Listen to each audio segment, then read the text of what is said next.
What is going on, everybody? Welcome to Brews and Board Games. I do just want to make sure the microphone is working. So I am just going to see if anybody is on right now. And if you can, just let me know if you can actually hear me. I just want to make sure that is working first. It looks like it's working on my end, but I just want to make sure. Let's see. There it is. Okay. Yep, I put it up on the phone. Looks like it's good. So what is going on, everybody? Welcome to Brews and Board Games. Like I said, today we are going to be playing Uprising, Curse of the Last Emperor. Really excited about this one. This is a 4X cooperative game set in this fantasy universe. This is by Nemesis Games. Shout out to them as well. They did actually send me this copy to check out, review, and stuff like that. So I'm going to be doing a few playthroughs of this. I did do an unboxing, but I just haven't gotten that edited and up on the channel yet. So that is coming. So I have, what I'm going to be playing today is just the core box. Freddie, what's up, brother? Hear you loud and clear. Happy Friday. Thank you, Freddie. Yeah, hope you're having a good one, man. Yeah, changed from Thursday to Friday. You know what? I think I might grow accustomed to this, the Friday thing. You know, just a little bit more kickback. I don't know how many more people are going to join. Since it's Friday, you know, people may be a little bit more busy on Fridays, but not me. I am, you know, married with the kids, so my Fridays are inside, usually playing a board game or something else.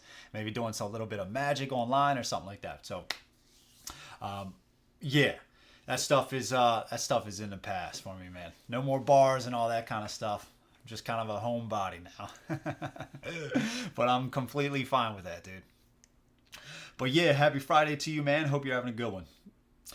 So yeah, we're playing Uprising, Curse of the Last Emperor. I also do have the expansion here, the Arch Nemesis expansion, but we are not playing with that today. This one might be a little, hey man, gonna be selfish today. So today is my 39th birthday. Dude, what is up? And I'm here to watch you go big for your boy Freddie. Dude, happy birthday, man. That is so cool, man. Happy birthday. That's amazing, dude. 39, huh?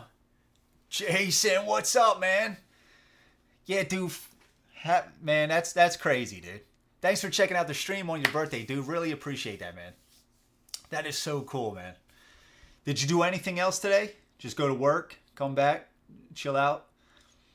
Yo, finally able to catch a live stream. Jason, what is up, brother? Me and my boy just finished Star Wars Outer Rim. That is awesome, man. And I just set up Nemesis for my solo run. Nice, dude. I've never played Outer Rim. I've always been interested. I haven't even played, what's the other one? The big one. It's kind of like War of the Ring. I forget the name offhand, but I've always wanted to play that one as well. I do have Armada. I have played Armada, and I do have, crap, I'm forgetting the name of it. Star Wars, what's the one? Not Legion.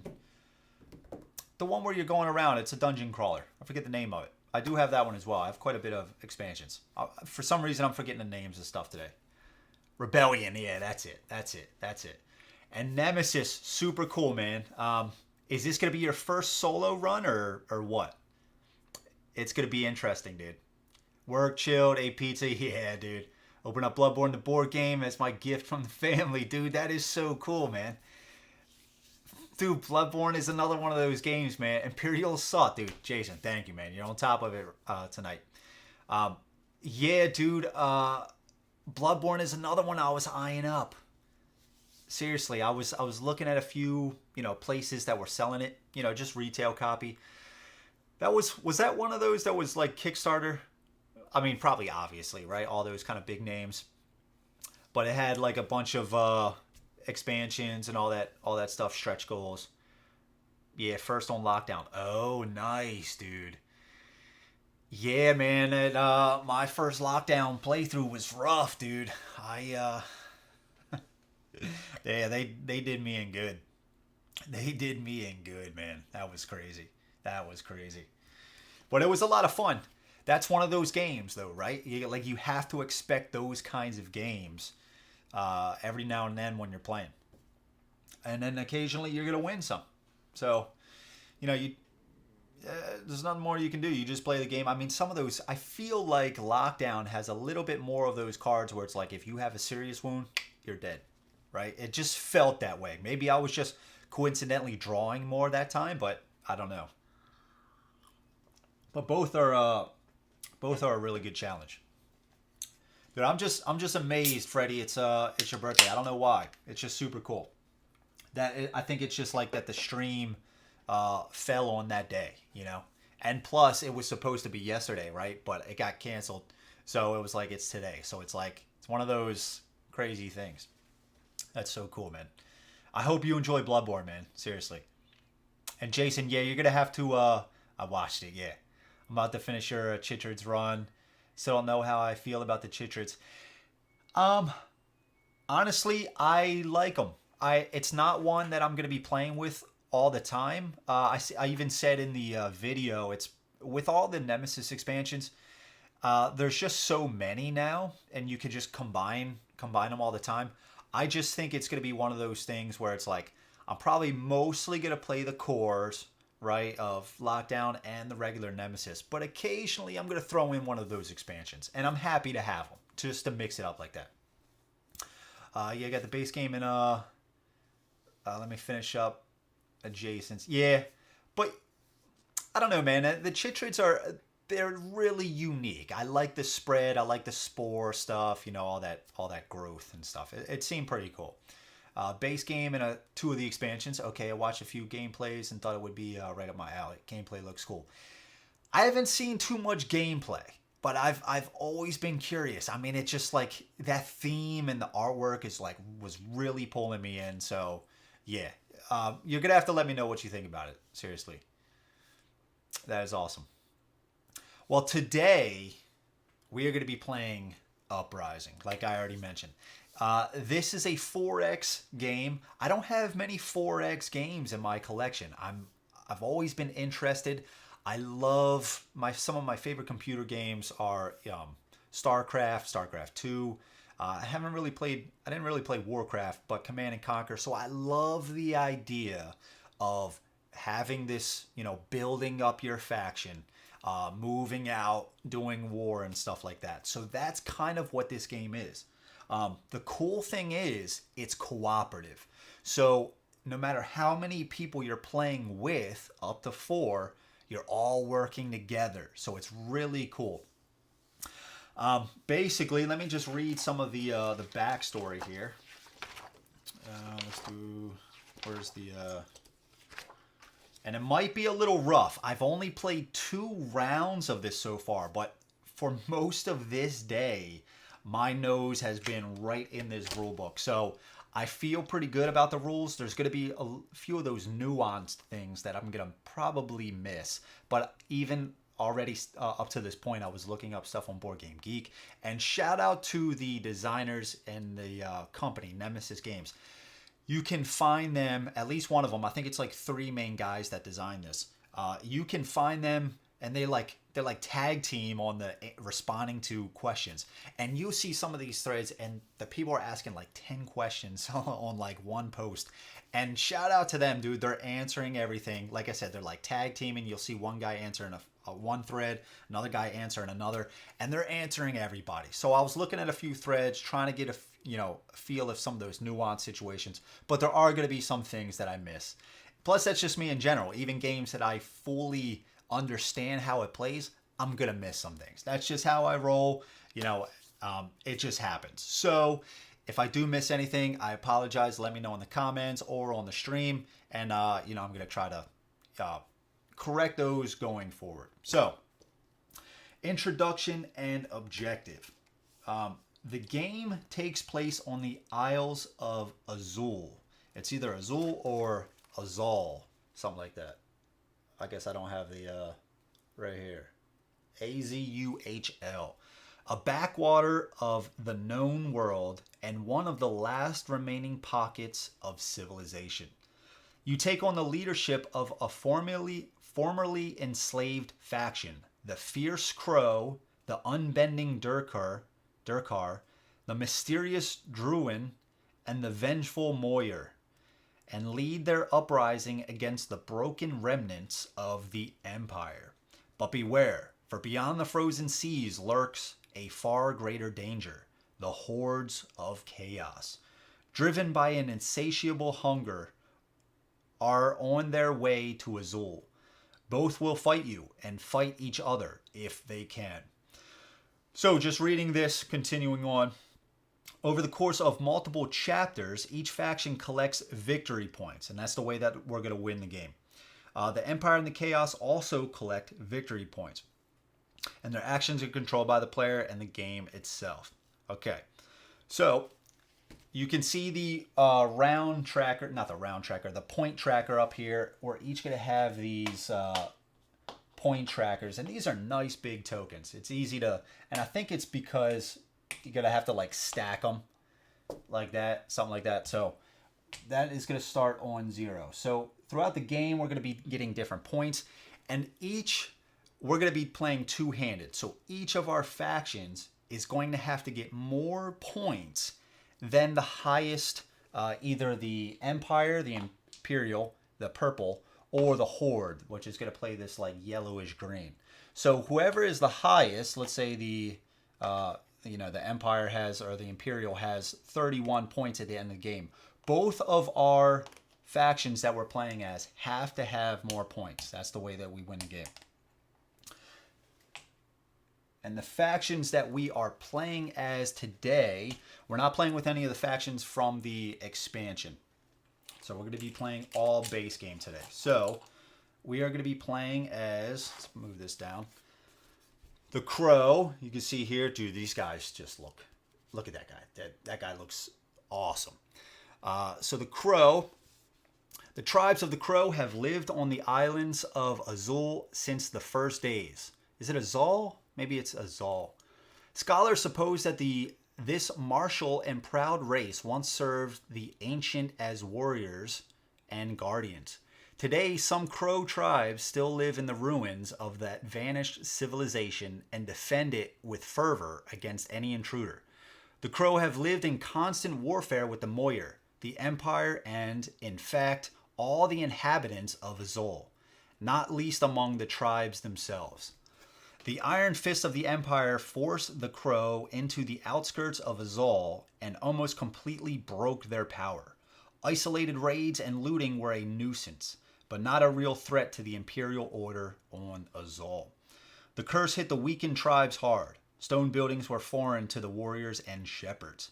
Still full of mistrust, the chieftains gathered peacefully for the first time in the history of the Krowh to decide who would guide them through these dark times. The art is epic, dude. The art is fantastic. We'll look at more of this a little bit later. But you can even see like this card right here, dude. Just awesome. Like, look at even these tiles here. These home faction tiles, just sweet, dude. Absolutely sweet. Look at some of this. I even pointed it out. I don't have the, I have the box right here, but I can't turn it upside down. Even on the back of the box, there's no description of the game. There's just more artwork. It's like a full back of the box of art. It's just sweet. Yeah, but this thing is just fantastic, dude. Fantastic. So the society is tribes, way of life. This is irrelevant, all of this. We're just kind of giving a little bit of flavor. Way of life, riders and herders, leader type, chieftain, and there's 30,000 survivors left. So the thing about this is we have this faction board, all right? So we have a certain amount of units that we can recruit. There's only 4, right? And we're going to have a leader, all right? So the leader is not on this board.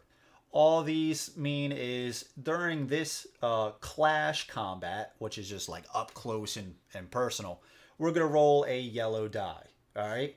This right here is our basic archer. So during a basic like clash where we're hand-to-hand combat, we're going to roll a white die. But also before it gets there, we're going to also be able to roll a white die in this phase. And we'll talk about combat more when we get there. We got the Vargs, our elite riders, and these are going to be rolling a red die. And we'll look at the escalation of the dice here in 1 second. You can see there's a handy little card here which tells the how good the dice are. And then we got our troll. Yeah, look at this guard. Dude, that guy is so sweet. And during this combat, we're going to roll a black die, which is the best. Right here, this is just going to be for our havens, which is like our base. And we're going to put out multiple havens throughout the board. And we can give those a little bit more defense as we go on through the game. And this is just saying if we have these extra defenses, it's going to roll a white die in these two types of combat. And this is going to roll a blue die in this type of combat. So it's very straightforward. Underneath is just how much it costs to recruit them. There's only 3 different types of resources in the game.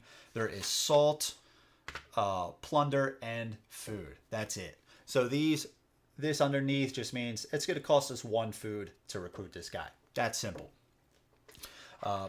Putting this back, we are also going to have these, and these are going to be our havens. And we'll take a look at a little bit closer. I don't think I have the autofocus on, but you can see all the tokens in here. I mean, not all the tokens. These are like cardboard tokens, but like we got some gems here. These are 3D plastic. Like I already mentioned, these round counters. I'm going to keep calling them that, right? The point counters, these are nice wooden tokens. So a lot of the tokens are high quality stuff. So our havens here, we are going to put these here to start the game, all right? So we are going to be able to build these onto the board. And again, these kind of act like bases. So once we construct one, we'll just take it from the leftmost spot, we'll put it on a tile, and we're going to set up the board in a little bit. But we'll put it on the board, and now at the end of this whole chapter, we're going to also collect how much it displays here. So the more havens you get out, I took the wrong one. The more havens you get out, now we'll collect 2 salt, 1 plunder, and 5 food, instead of if we only had 1 uncovered, 1 salt, and 3 food. So that's another benefit about getting havens out. Also, like I was mentioning before, we can build up those havens with extra defenses. So if an enemy moves in, as long as we have a unit with these havens, we can get some extra dice rolled against those enemies. So it's really cool. And then the last thing that we see here is just our actions. So we are going to get 8 gems. We're going to get 8 gems. And we are able to place these gems on different actions. So right now we have over here, we have move and trade. And the reason why these are bigger than these is because we can do these as many times as we want and it won't end our turn. As soon as we then take one of the actions over on this side, it will end our turn and then it will go to the next player. So right here we have move. For each gem we put there, we get to move our hero throughout the map. We can trade, which we get a salt, and we can trade with our other factions. We can command, and command we would pay a food. You can see here there's also additional cost to some of these. Let's move this off. There's also some additional cost to some of these. This we would pay a food, and then we would choose an explored hex and move any of your adjacent units there. So if we had like an army on the board, that's the way that we're going to move them around, by doing the command, and we would move those to another hex. Explore, a lot of these tiles are going to be unexplored, like you see here. So let's pretend it's right here, and let's say we spend a gem to move our hero into this spot, and then we would also pay a gem to explore that, and we would just flip this over. And now we would read the tile and perform different actions. Haven, that's where we're going to be able to construct more havens, pay 3 plunder, and it has some other effects that we have to follow before we place it. Market, we can gain 1 item from the market by paying its salt cost. And we're going to have our items up here. We're going to have 3 on display that we'll be able to purchase at any time. Right when we buy one, that will instantly get refilled. Or we could quest down here. So quest, we're going to have a certain amount of quest cards. You can see there's going to be 3 available spots right here. So during our turn, we can perform an action to quest, and these quests are going to be different things. Most of the time, benefits to us, but we could also fail those quests, and we'll talk about that when we get there. But if we pass, we get some benefits. If we fail, we're going to have some negative things. So far, I will say, and this is probably me just being still really new to the game, it seems hard. It seems like it's going to be kind of a hard game. But it seems fun. It seems like it's a lot of fun. So let's then move to, well, I'll tell you what. We are going to be playing as, let's talk about our hero for the, what was this faction's name? The Krowh. Let's talk about our hero for the Krowh. We chose, there's 2 heroes per faction. We got on this side, Dugpa, or Dugpa. I have no idea. The Seer. I'll tell you what, let's turn the focus on so you guys can see. Because some of this stuff is really cool, man. Alright, let's turn this on. Alright, so we got this guy right here. Yeah, pretty sweet. And then these cards have different, these are just dice that we can roll when we're trying to perform those quests. But we are going to be choosing this guy right here. Krowh, or Krowh. Krowh. I have no idea, dude. I butcher names all the time. But he is the destroyer. This dude is freaking sick. So you can see here, this is his dice that he's going to roll. I just chose this guy mainly because of how cool he looks. He's just straight up. That's usually how I roll in games. I see some like cool characters and I'm like, I got to play as these guys. So we're going to be playing as Krowh. So we're going to try to place it right here.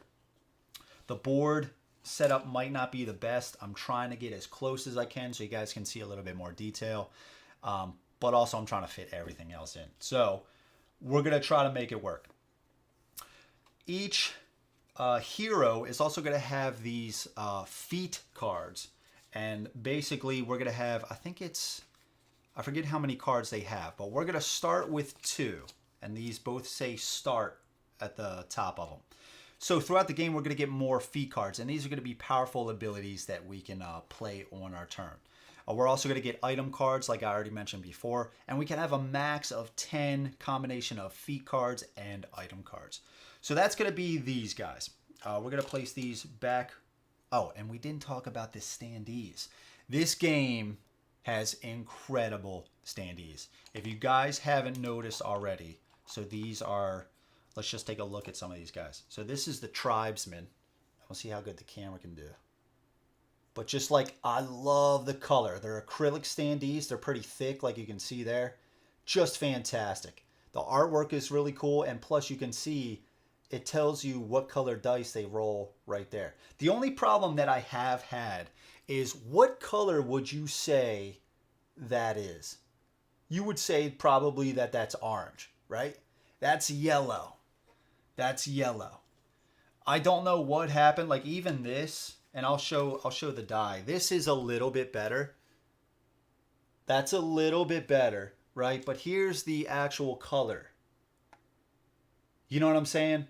That's the only thing that's kind of off. I don't know like what happened. Like this is like, that's a pretty big difference, right? That's a pretty big difference. I don't know. I have no idea, but because the only other color would be red, right? And it's not red because this is red here. See what I'm saying? The red is a lot better.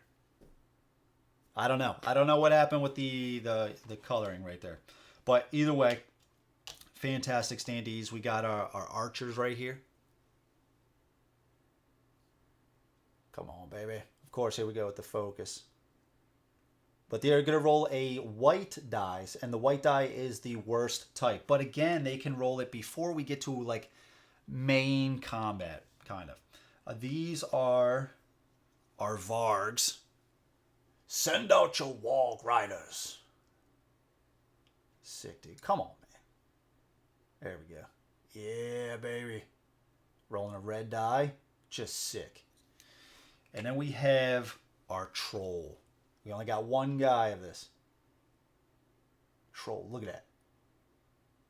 I said it before, man. I'm starting to really become a fan of standees. I mean, you don't have to paint them.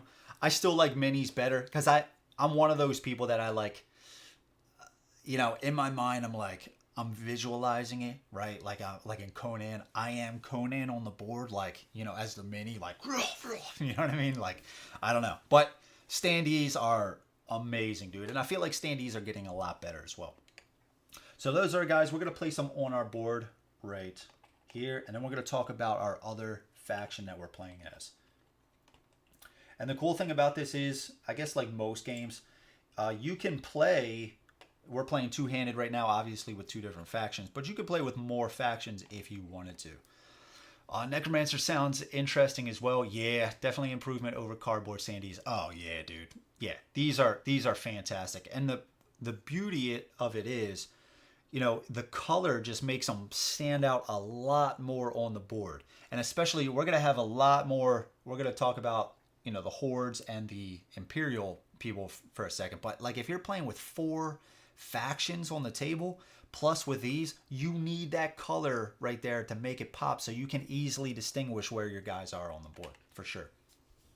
Acrylic for the win. Yeah, dude. Yeah, absolutely. So that is our one faction. I already forgot the name of those guys. Now, our next faction, equally as cool. We got the Druwhn. So these are reminding me of like dark elf type people. It says, for ages, the Druwhn roamed the plains and forest of Azal, and as small packs of nomadic hunters and traders. Even if the other races often met them with distrust and even fear of their strangeness, their reputation as trading partners was without blame. However, the Druwhn never settled down. Even though the villages and towns built by the Moir and the Empire promised prosperity and comfort, the Druwhn preferred to wander about the lands in their tents like banks of mist, unfathomable and full of secrets. A few caravans sought contact with the outside world to trade goods, but most of the communities remained hidden. Those small packs were each led by an archon. Through enchanted ghost stones carried by these leaders, the archons were connected with the spirits of their ancestors. Dude, that just sounds amazing. Who advised them on all decisions with their knowledge and wisdom. When the curse hit Azal, the ancestral spirits summoned all the surviving Druwhn, knowing that their only chance of survival was a union of all forces. These guys are nebulous wanderers. Society is nomads, way of life, traders, leader type archon, survivors, 10,000. They are struggling, man. So right here we can see the Sword Sisters. So our basic warriors, they're rolling a yellow die. Sons of the Bow, our basic archers, sort of like this, rolling a white die. Beastmasters, yeah, rolling a red die. And we got the Rangers, our elite archers, rolling a purple die. So that is really cool. And just taking a look at these guys, we got the Sword Sisters right here. Again, these acrylic standees are just phenomenal. Phenomenal. Sword Sisters, we got the Sons of the Bow. Sons of the Bow. We have the Beastmasters. Hell yeah. If I was in this tribe, this is how I would be rolling right here. And then we have the Rangers. Got the Rangers. Just sick. Now, our leader, we are going to be playing as, the other one was this one right here. Syndra the Witch. Pretty cool. But the one that we're going to be playing as is Feanor the Archon. Yeah, dude, look at this guy. That guy's sweet, man. What's he making? What's he conjuring up right there? Yeah, so we're going to be playing as Feanor the Archon. Really cool stuff, as you can see here. Each faction has a starting tile. And you can just see the artwork on here. Like, look at that. And then we would just turn it over, and it would just have our information right here. So this is going to be for the Druwhn. Isfel's Cog. I have no idea. I butcher stuff. For ages, the Druwhn roamed the plains and forests of Azul. I think that I already read this. Yeah, I already read this. Okay. Also, Steven Jones, what's up, man? Happy Friday, Andrew. Been interested in this one for a while. Yeah, dude, this I only played 2 rounds of this so far. I was getting smashed, absolutely smashed. But I am still really new. I'm going to be making some mistakes, but it seems like a lot of fun so far. I think it's going to be one that I really like. So yeah, hope you're doing well, Steven. Thanks for checking out the stream, man. So this is Svel's cog, okay? Now we also have different terrain types, which it might be hard for you guys to see, but I guess just taking a look at the tile itself, we can see this is a woods. So in the archery phase, if we're having combat with archers, we can re-roll up to 2 dice. Also, if we control this tile with a haven, we at our collection phase, we get to collect all this as well as our bonus from how many havens that we have, like we already went over, right? So it's good. Having the havens out in certain positions is really beneficial. We would also get a point for controlling this as well. So really cool. So we're going to place this right here. We are going to place a starting haven on that spot. Now for the, oh man, what are these guys called? I already forgot what these guys are called. I have no idea. I forgot. But for these guys, super cool artwork. This is going to be Pack Glandris. All right. Krowh. There it is right there. Krowh. So this is Highlands. So in the archery phase, only 1 die. Only 1 die. And we also get the same amount as the Svelskog by controlling this place. So we're going to place this here, and this is for the a setup for the 2 players. As we can go to the book and we can see right here. It gives a nice little chart, and I gotta shout out this rule book. This rule book has been fantastic. First off, it's like compact. The pages can fold over, so it's like, you know, you can set it down a little bit easier instead of having this full book like laid out like that. I'm exaggerating it a little bit, but it is really cool, and this rule book has been fantastic. Overall, the game is fairly simple. There's just going to be a few of those nuanced situations that I'm probably going to mess up, like I mentioned earlier. So we can see the setup here for 2 factions, like we're going to be playing. And we got our home hex here and our home hex right here. Now the Imperials, they're going to be on this hex right here. All right. Now it's going to start flipped over like this. And this is the capital. All right. So the Imperial people, they're going to have some of these super cool acrylic standees as well. As you can see here, got the Spy Master, right? We also got the Courtesan. And these guys are basically trying to target Uprising factions. When they come out, they're going to set a target. And each faction, either this one or this one, can only have 1 target. So if there's another Imperial token that comes out, they're not going to set a target. They're just going to go into the capital, and they're going to be gaining points and pretty much helping the capital to grow faster. And again, we'll explain all this as we, get closer on or to that point. So we're going to place this right in the middle. Now, the Imperials are going to have these garrisons. Again, like look at these tokens, man. These 3D tokens. They're going to have these garrisons. All right, and this is how they're going to collect some points. Plus, this is how they're also going to do battle if there's no tokens like this. So these garrisons can do battle if we move in and stuff like that. The cool thing about these garrisons is they have 3 different levels. If we take a look at this, we've got the base level. All right, we've got this little guy who goes on top. Right, pretty cool. I'm going to try to turn it sideways here. You can see, pretty sweet, right? Then you got the 3rd level of adding this little thing on the top of it. So it's just going to go right on top of here, making this super cool garrison right here. 3-level garrison. Let's see if I can give it. Look at that. Is that sweet? That's sweet right there. And they are going to start with a level 3 right here. Okay. Now, what's also really cool about this board, I really like this board. What's also really cool about it is there's some really handy information right here. So we can see this right here that says skeletons and garrisons. So right here it has a chart of the level of garrison. So if there's only one level, they're going to roll 1 white die in the archery phase, and then they're going to roll a blue and a white in the clash. If there's a 2 level, 2 white, a blue, 2 yellows, and a white in the clash. And then if this is level 3, they're going to roll 3 white in the archery, and then 2 blue, 2 yellow, and 1 white.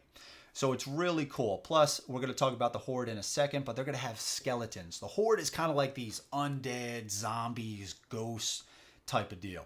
And they're going to be on the outskirts, kind of working themselves in. I love build-up mechanics. Yeah, dude, it's sweet, man. It is sweet. A lot of build-up stuff in this. A lot of build-up stuff. We didn't even talk about what else you can do to these havens. So it's really cool. So let's finish setting up the board, and then we'll talk about a few more things here. Our leaders are gonna start on our home tile. So we're gonna start with a haven, and those are again called havens. And then we're gonna start with Feanor right here. So let's put it right there. All right, let's finish putting these guys back on our board. And again, you guys might not be able to see everything. Yeah, probably not everything. But if you ever have any questions, just let me know, and I'll try to help out. I'll show you what I can. So just let me know. And then plus we have 2 starting cards for Feanor right here. And we'll talk about the cards in just 1 second. Let's set up the board. Now, also in the game, if you want to make it a little bit harder, it comes with these advanced tiles. So they're going to have this red skull, and this is going to be on pretty much everything. Quests, as you can see here. No, these are the quests. These are going to be on the event cards. There's going to be other Horde cards, as you can see here with this red skull, and Legion cards, as well as these sea towers, as you can see here. So for this game, obviously I'm still super new. We are going to take out all of those things that make the game just a little bit harder. I'll get there eventually. I'm just not there yet. You know. We'll go super big one day. Just not today. But I guess it is Freddy's birthday, so if Freddy's like, dude, you gotta make this move, I guess I'm inclined to listen today. So let's finish setting up the board. Let's take a look at, and we gotta talk about the Druid cards. So we can see here, we have to set up the tiles like this, and then we have 2 sea towers over here. So let's do that. Let's shuffle these up. And the cool thing about this game is they have another campaign coming up on the 26th. They got a new expansion coming out, Titans of the First Age, and you're going to be able to get all of this stuff as well. Plus, they're going to have some other cool add-ons, which I'm really excited about. Everything else, like all of these other tokens, are really cool 3D, plastic, really cool wood, except for these tokens right here. And I was like I just feel like they were a little out of place almost in this like gorgeous game, you know, with the standees and everything. So they are going to have an expansion for, I think, acrylic tokens as well for those. So really excited about that. Or they're wooden. They might be wooden. Either way, really excited. Really excited. So let's shuffle these up. We're going to have to shuffle up the sea towers, which are really cool. And the game should flow pretty fast. We're going to play this game over 4 rounds. And after the end of those 4 rounds, whoever has the most points, well, sorry. Again, our factions, both of them, have to have more points than the highest scoring either Legion or the Chaos. What's also really cool about this board, and you guys can't tell, but this is actually broken down into 3 different boards, separate boards. The main board right here with these tiles, and this board is actually separate, as well as this one. So these are actually movable. Of course, they're not going to move right now, but you know, they're completely separate. So if your table couldn't accommodate, and I actually even pushed them in, they actually go out a little bit further just so I could fit it on camera. But if your table couldn't accommodate something like that, you could get rid of them, or you could set it up a different way. I really like that. And plus, I think this background looks super cool. It's like a nice wooden, actually feels like you're playing at like a table. It's pretty cool. It's got some cool elephants on here. You can see the artwork on here. Pretty sick. Pretty cool. So I think this is about good for the these tiles. I'm gonna have to set these up like, do it like this. We'll just mix it up too.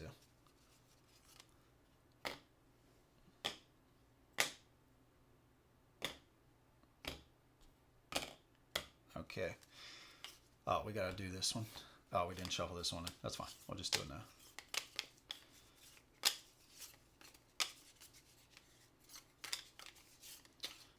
Okay.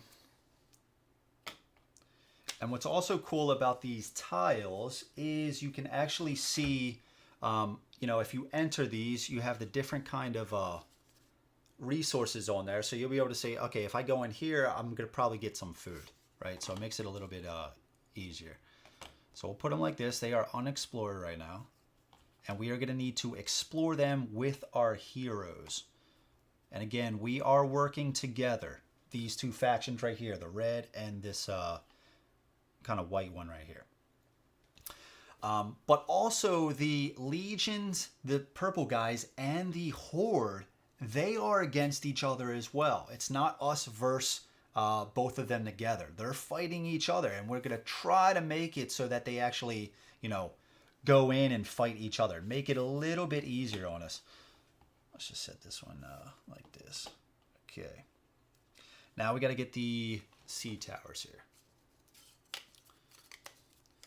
Sea towers. I'm going to be 2 of them, so we're going to put this right here, and we're going to put this right here. Now the cool thing about the sea towers is they are actually adjacent to every other hex on the board, so that's pretty interesting. Now, what you'll also see is all of these other spaces that are uncovered. This is kind of where the horde, this undead group of, you know, zombies and stuff, are going to be moving in from. So they're going to be starting out kind of back here. And plus on these sections, you see these little red X's. That means we cannot build a haven on that spot. So we have that set up. Now we need to put the horde.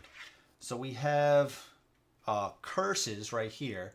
And the curses are going to score the horde points, but also they have a red X on them, so we cannot build in spaces with these curses. And there's going to be one starting there and one starting here. And there's also going to be a skeleton. And I don't know if I showed you guys these too much, but these are cool, like little tentacles busting out of the ice. And then we also have, I didn't open up this yet, skeletons. And these guys, let's put this right here. These guys, as you can see, these are rolling a red die. So it's pretty brutal. And they're going to start with 1 on there. Now, if there's ever 3 skeletons, if ever 3 would be put on a spot, they turn into one of their bigger guys. They turn into one of these guys. Extremely well done. Yeah, it is, Jason. That is this, I guess this game, this is their only game from Nemesis Games. And apparently this is just probably like most games, years in the making. But they've played this nonstop. They've you know, I think even one of the designers did the graphical design. Phenomenal job. But they did such a good job. I'm really impressed with everything. So that is the setup on the board. Now, let's do the quest. So the cool thing about the quest is we're going to have 3 to choose from every round. Now the quests and the items, they're going to replenish at the end of every refresh phase. Now, like we were just talking, Jason, board is extremely well done. If you take a look over here, I know it's going to be hard for you guys to see, but this is the chapter track. And they have this cool little token right here, this little cardboard token right? It's got some cool artwork on it as well. It has to, right? It's cool elephants and stuff. But this is a perfect thing for you to track where you are in the game. If you guys have ever watched any of my playthroughs, I'm sure it's happened at probably at least one. When I start to think about stuff and I start to like, you know, plan and strategize and whatnot, or even sometimes outside of doing that, I sometimes forget where the hell I left off. This is a perfect thing to track what part of the phase that you are on. This is so helpful, especially for new players. You can just go right down the line. Okay, pass the first player token. Okay, done. Go down to the event phase. Add 2 threat to all Legion and Hordes in play. Done. Go to the next one. It is such a handy thing to be right there on the board. Fantastic. I can't say enough good things about that. It is really, really cool to see. And plus, even just the keys on here, you can see they're on the other side too, right? So if you have other people playing on the other side, both of the legends over here, just really well done. Really well done. And again, they put in fantastic reference cards right here so we can see the dice. You can see how good the dice are. The skulls just mean a hit. Shields just block the hits. And the lightning bolts, they do special things. So we can see here a bolt either cancels one shield, all right, or it activates a god power, which we'll talk about. Did I turn it off? I don't know if I turned it off. But not every die has the lightning bolt. And you can see some have too, right? And you can see the different layouts right here. So again, just really handy, really handy. And we're just going to set this right here. Of course, it's not focusing now. Come on, baby. Come on, man. Come back to me. There we go. Okay. So the quest cards. The board does look, yeah, really good. Really good. They also have a playmat, which I'm really considering getting, but it's not through them. You have to go to a third party, but it is an official playmat. Same size too. I'm really considering getting that. I love playmats, man. It's a weakness of mine. It is a weakness. So I think this is going to be good for the quests. All right. So we'll place, this looks like 2 cards. All right, 1 quest here, here, and here. We'll place the rest here. And we'll talk about those in just 1 second. Let's do the items.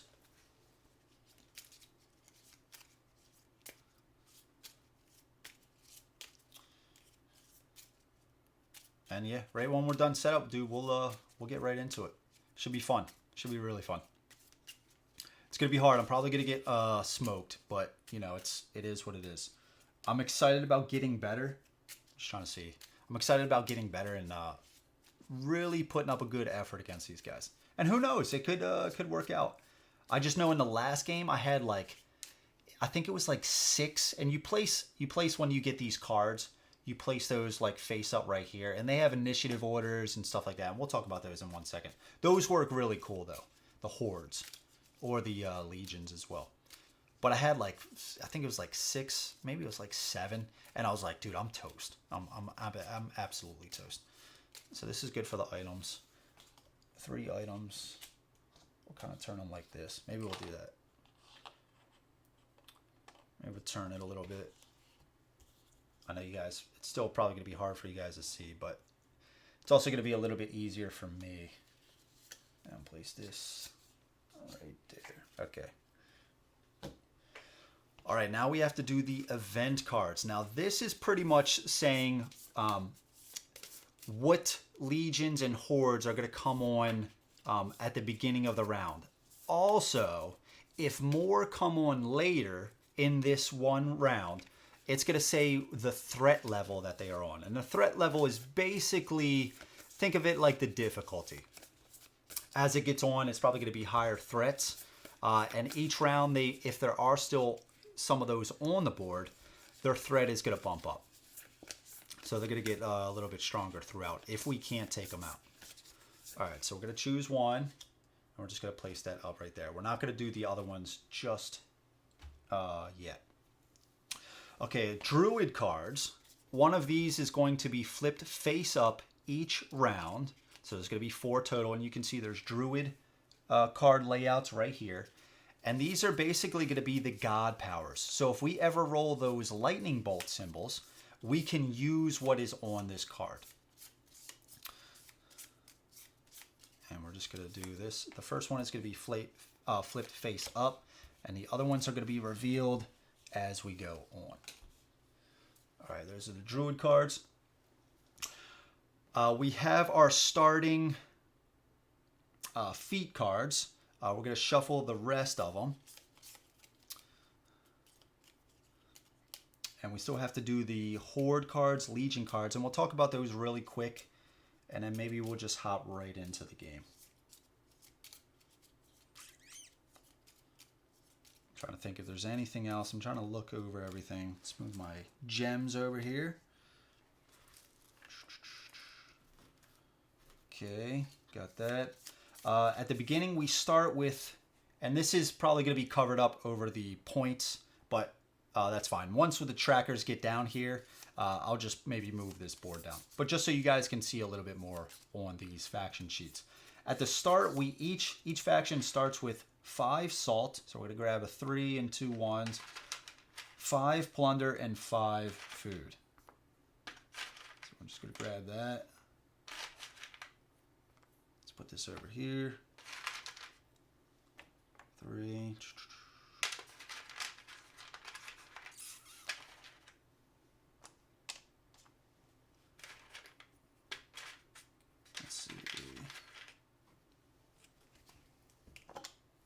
Okay, there we go. 5 plunder. All right, these are good. Shuffle those.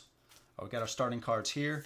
So the starting cards for Krowh is, it says after combat, if you have 1+ units here, gain 2 resources. But the combat has to take place on the hero's hex. The heroes don't add any dice during combat, and plus they are free to basically move wherever. They can go into territories with the enemies. They're not going to initiate combat. It's kind of just like they're free floating around. But if certain things happen on the hex that they're on, it could be some pretty advantageous stuff for us. We also have this during the archery phase. If you have 2+ vargs here, gain a yellow die. And that's before rolling dice. So we'll shuffle these up. And then for Feanor, we have, this card is flip this to gain 1 salt for every sword sister, so our basic warriors, in play. So it's pretty good. And then also we have this. You may use any item even if your attribute is not high enough. So in addition to this, these right here, which is the number of dice that we roll, certain items that we're going to acquire, say you have to have a certain level of this. But this guy basically says he doesn't care about all that nonsense. He can use whatever item he wants to. Absolutely. So that's pretty cool. Plus, we can use this every round. So we would flip this to gain assault for every sword sister in play. And then the whole action phase would go on. And then at the start, this would flip back. And then we can use this again. So really cool. So we have this. We have those, all that stuff set up. Let's shuffle these now. I'm not going to reveal them, but just so I don't forget. I'm not going to spend too long. There's not too many cards here. That's probably fine. And this one, let's take this back up so I don't get lost. And we got to talk about the Hordes and Legions, and then we're good to go. That's good. And then this. Okay. All right. Now, the way that both of these Legions and Hordes work, okay, we're going to have 5 per game. So first up, let's just, no, we're not going to, let's look at one first and then we'll shuffle. So we can see here, there's different levels of the Horde. All right, again, at the start, this card is going to determine what kind of Legions and Hordes come onto the board. But again, if there are 3 skeletons ever on a spot, they are going to turn into one of these Hordes. All right. So we have the kind of the threat level that I was mentioning earlier. So what's cool is, of course, if this camera focuses, you could see the different levels there. Now it comes with these cool 3D tokens, and you would place this over top of whichever level it is, and say right now it's at level 3. So we can see in the archery phase, it's rolling 2 blues. In the clash, it's rolling a purple, red, and a white. If we were to ever do a hit to it, let's say we roll a single hit, it just takes this down from a 3 to a 2. And now we can see it got weaker. Let's move this back up here. We can see it got weaker going from 2 blues to 1 blue during the archery, and it removed the purple die during the clash. So once this gets to 0, we would kill this. We would get points. If destroyed, gain 3 points once per game. Place this card on the bottom of the Horde deck. Okay. Plus, when these guys come out, they're going to have immediate things that they're going to do. So this says, set the banished threat to 5. Choose one quest and resolve its failure effect. These guys can be pretty nasty. Plus, at the top, there is an initiative order. So if there's like multiple guys of these, we're going to activate the lowest one first, moving our way down. So that's basically how they work. And they also do have, so if they roll a lightning bolt, it has it right here. Destroy the most expensive unit or 2 Imperial threat here. Ay, ay, ay. Okay. So that's those guys. And the legions work basically the same. I'll put that one at the bottom. But they work basically the same. Basically the same. So we got to shuffle both of these. And yeah. And again, we'll talk throughout, you know, I'll discuss, you know, what's going on and stuff like that. Talk about strategy, all that goodness. All that good stuff. I'm going to have to crack my beer open here too. Getting a little thirsty. I think this is good. So there's going to be 5 that are going to make an appearance. 1, 2, 3, 4, 5. All right, so that's going to go on the Horde deck right here. Let's put these back, and then we're going to do that with the Legion as well.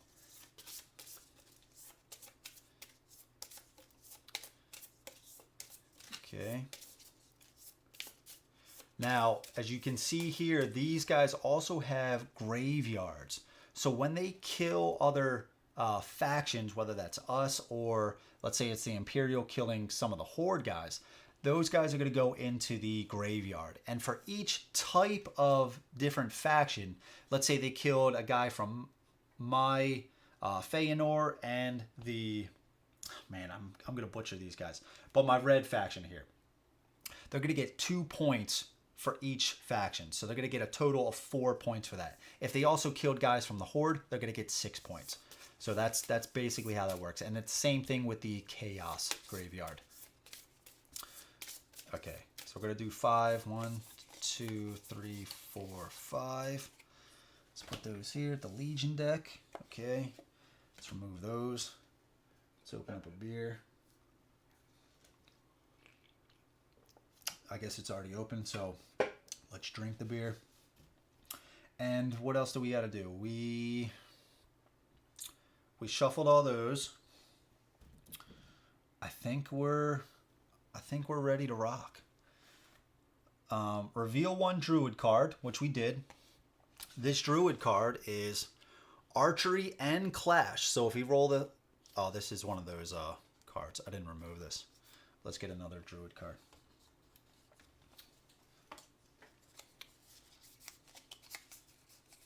I guess I didn't remove it from the Druid cards. Oh well. Okay. So this is Archery and Clash again. So if we roll a Lightning Bolt, you may re-roll any of your dice that do not show the Lightning Bolt before damage once per round. So that's our Druid card. Let's go to the next one. Flip all your face down cards back to face up, but we don't need to worry about that. Regain 8 action points. So we got our gems here that we're going to spend. Excuse me. Deal 3 new items, discard the old ones. So we already laid out the 3 items, and that's what's cool. Also, each round they're going to completely refresh. And deal 3 new quests, which we have here. I guess we didn't talk about the quests. We'll do that real quick. So you can see here, instruction of the druids. So if we were going to quest, let's say we're going to use Krowh. I'm going to really butcher this guy's name. So right now, to do this quest, we're going to roll 3 red, 1 blue, and that's it. So we have to get a certain amount of successes, and there's 3 different ways that we can do that. We can either roll 4 hits, 1 shield, or 1 lightning bolt. Now, what it says, in order to solve this, we need to fulfill 2 of those. We need to either get 4 hits and a shield, 4 hits and a lightning bolt, or a shield and a lightning bolt. If we do, we gain any one of your feats, shuffle your feat deck, and discard this quest. In addition to that, let's say we did the shield and the lightning bolt, we also get what's underneath, so we would also get 2 points. If we fail, chaos gains a point. And then also, if your hero is on a marsh hex, gain a purple die to roll as well. So that's basically how the quests work. So again, the quest would use the hero's dice down here. So we revealed those quests. Past first player token left. We do not need to do that. And now let's talk about I guess we already did the threat. Add 2 threat to all legions, and there's nothing in play. First player draws and reads the next event. So we already drew the event, but now we're going to take a look at what this is. So we got starving mobs. All right. And we can see here, each legion and horde comes on with 4 threat. Hunger and despair turned innocent survivors into bands of robbers and thieves who roam the land. Your followers are doubling their efforts to protect your haven from this threat. Every player places 1 wall and 1 tower on their haven. Sweet. So we get a little bonus here.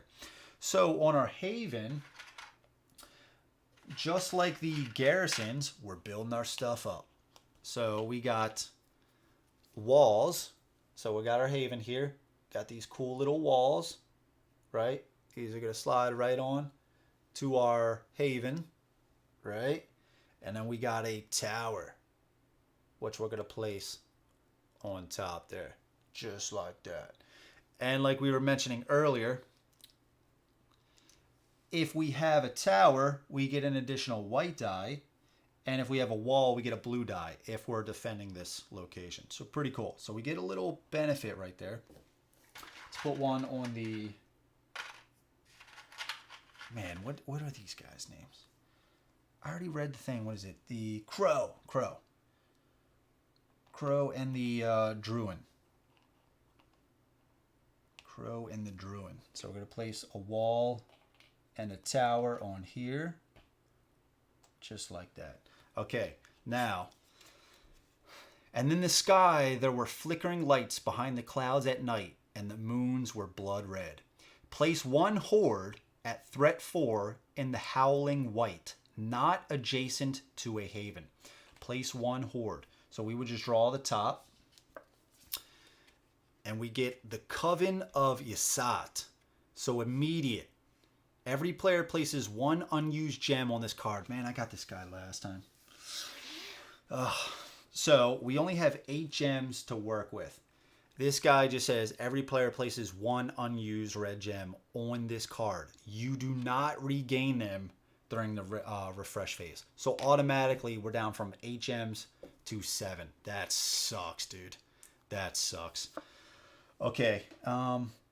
In the Howling White, and also these regions are separated. We got the Fallgrave over here, Howling White, and the Screaming Sea. So we're going to place them in the Howling White, not adjacent to a haven. So it looks like we have a few places where we could place them. And this guy's going to come in, and he's at 4 threat. So we're going to place one of these at 4, just like that. And we're going to set him off to the side, and he has initiative 9. And he stole some of our gems. That guy is not cool. All right, so that was the, what was he? Coven of Yasat. So here's this guy right here. Pretty sweet. And he is going to go, so where are we going to place him? Not adjacent to a haven. I guess we'll place him, I don't know if I want to place him as far away as I can, because I do kind of want to take this guy out eventually. Maybe we should just go here. Let's place him there. Because I do want to take this guy out, and then we'll get our gems back, right? I want to take that guy out. And he's only at threat 4 right now. He's not too bad. He's rolling 2 yellow dice during the archery phase. Ugh, that could be rough. Okay. All right. So what's next? Place 1 horde at threat 4 in the Screaming Sea, not adjacent to a haven. So 2 hordes are coming out here. So our next horde is the Siren. Immediate. Lore of the Wild. The heroes with the lowest of this, Guile, place their standee on her hex. All right, so we have 2 Guile here, and Krowh has 0. Okay, place it on her hex. So we got to determine where we're going to place her. So we got the Siren here. Siren in the Screaming Sea. So the Screaming Sea is up here. Not adjacent to a haven. So do we just want to do this? Kind of the same deal. Keep her close, just so we can go get it doesn't say, yeah, we can move off of there. Yeah, let's keep her close. Okay. All right. So she is going to be at threat 4 as well. Threat 4. And she is initiative 25. So she's going to act after this guy right here. So let's put it right here. Maybe we can see a little bit better. Okay. Now we did that. Let's go to place 1 activation token on every horde and legion. So we got our activation tokens here. Not there, right here. And these just tell us that these guys are going to activate 1 time, because they can get more activation tokens on them, allowing them to act more in that turn. And let's make the first player right here. Okay. Draw 2 feats from your feat deck and keep 1 and put the other at the bottom of your feat deck. Okay, so we get 2 feats here. Discard this to gain 1 basic unit on any of your havens for every horde and legion in play. Okay, discard this to roll the dice of your units that were destroyed here this round. We're going to keep this one because I want to get some free units on the board. Oh yeah, snap, dude, Jason, yeah, you're on top of it, Drew. You're on top of it, man. And again, heroes do not automatically battle. These guys don't initiate battle. These guys can freely move. So no battle is going to happen right there. As soon as we get some of our other units on that hex, that's when a battle immediately happens. Thank you, Jason. You're on top of it, brother. All right, so we got this card right here. Let's move. How are we going to do this? Let's place it down here. Let's place it down there. Yeah, let's do something like that. Okay. Also, we got Feanor. 2 off the top. We get to keep 1. And we have, okay, always. So this is permanent at all times. Items cost you 1 less salt. When you discard an item, gain 1 salt. Or, as an action, discard this. Sorry, during the action's phase. This actually isn't an action, which is important. Discard this when you make a roll outside of combat, so like say for example a quest, to double the dice you roll. That's pretty good. But I think I'm going to take this 1 less salt, and if when I discard an item, gain 1 salt. I think I'm going to keep that. So let's put that down here. And this goes on the bottom. Okay. Next, build any units, towers, or walls from the reserve on any of your havens. And there's a max of 5 units. So this is where we kind of build. So again, we have 5 of each type of resource for both factions. So starting with this, we can get some free units out with this card. 1 basic unit, And we have a basic warrior and a basic archer on any of your havens for every horde and legion in play. There's 2 hordes out right now. So we can get 2 units for free. So let's at least get, let's get a tribesman, right? Put this back. That was 1 food. Let's get, should we get an archer, a basic archer? Yeah, let's get a basic archer for 2 salt. Do we want to get another powerful guy? Costs 3 salt. That'd be all of our salt. Costs 3 salt and 2 food for one of these vargs. They roll a red die during the clash. Again, we can get other basic units, so maybe I do. Maybe I do that. So for 3 salt and for 2 food, let's trade this 3 in to get 1 back. And turn this 3 salt in to get a varg out. All right. So right now we have a tribesman, a basic warrior, a basic archer, and an elite rider right now. And I think we're going to hold there. We're going to hold there with those. So let's go on to the Druwhn. So our basic warriors actually cost 1 salt and 1 plunder. Instead of these guys, it costs 1 food. So I think we're going to do, should we do 2 basic warriors? Let's do 2 basic warriors. I never gave out the plunder for this guy. So 2 salt, and I'll grab a 3 because I'm going to turn in 2 to get 2 of these guys out, like this. And then I think I'm going to grab, man, 1 basic archer cost me 3 salt for these guys. 1 basic archer, and it's only a white die. It's only a white die. I might get a Beastmaster for 2 salt and 3 food. That would still leave me a salt, and it would leave me 2 food as well. Because again, to do different things, I might need plunder and food. Yeah, I guess let's get a Beastmaster out. Also, we do have this action card. We got to remember, flip this to gain 1 salt for every sword sister in play. So we have 2. So we could spend this 3 and we could get 2 back. But let's get a Beastmaster out. So we're going to turn this in to get 1 back. And we're going to turn this in because it costs 2 salt and 3 food. We're going to get a Beastmaster out. Just like that. Okay. And I think that's all we're going to spend. There. Okay. All right, now that was that. And the cool thing was we actually didn't need to build any walls or towers because we actually got that benefit in this event. So that's pretty cool. We're already kind of built up a little bit. All right, so let's go to action phase. This is where we do all of our good stuff. So our units cannot move into an unexplored hex. That's where we need our hero. So we are going to start with Krowh there. And we're going to put 1 gem here to move. And let's go to this. And let's also pay 1 food to command. Choose an to explore. And that doesn't cost a food.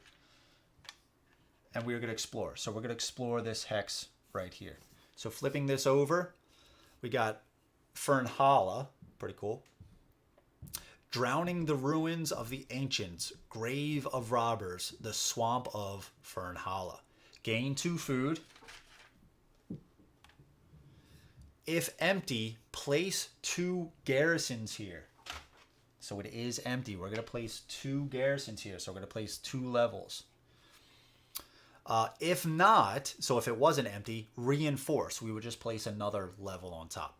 Plus, place 1 activation token on a Legion or Horde card with the fewest tokens. They both have the same, so I guess we can kind of pick and choose how we put this out. I think I'm going to do this, the Siren. I think I'm going to do the Siren because I'm looking at a lot of this and there are a lot of white dice here. So I'm just going to put another token on the Siren. So now the Siren's going to activate twice. And that's that's basically it. We can see here, this is kind of either the Legion or the Horde that's going to spawn here. And sure enough, they spawned a, oh shit, we didn't put out the rest of the, sorry, there was more garrisons that were supposed to be out here. I completely forgot. And then there's one here. Okay. All right. We can see this is a swamp, or sorry, marsh. And then we can see if we have a haven here, we also get 2 food for this as well.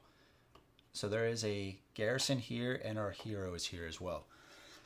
Now this ended our turn, so now it goes to Druwhn and the Feanor. I think we're kind of going to do the same thing, and I think we want to take out... I want to get those gems back. I want to get those gems back bad. So yeah, let's do kind of the same thing. Let's pay 1 to move our hero, and then we'll pay 1 to explore. And we'll see what we got here. Some scholars claim that the giant roots of the arms of a god in Troll Ward. Gain 2 food. 1, 2 food. If empty, place 2 garrisons here.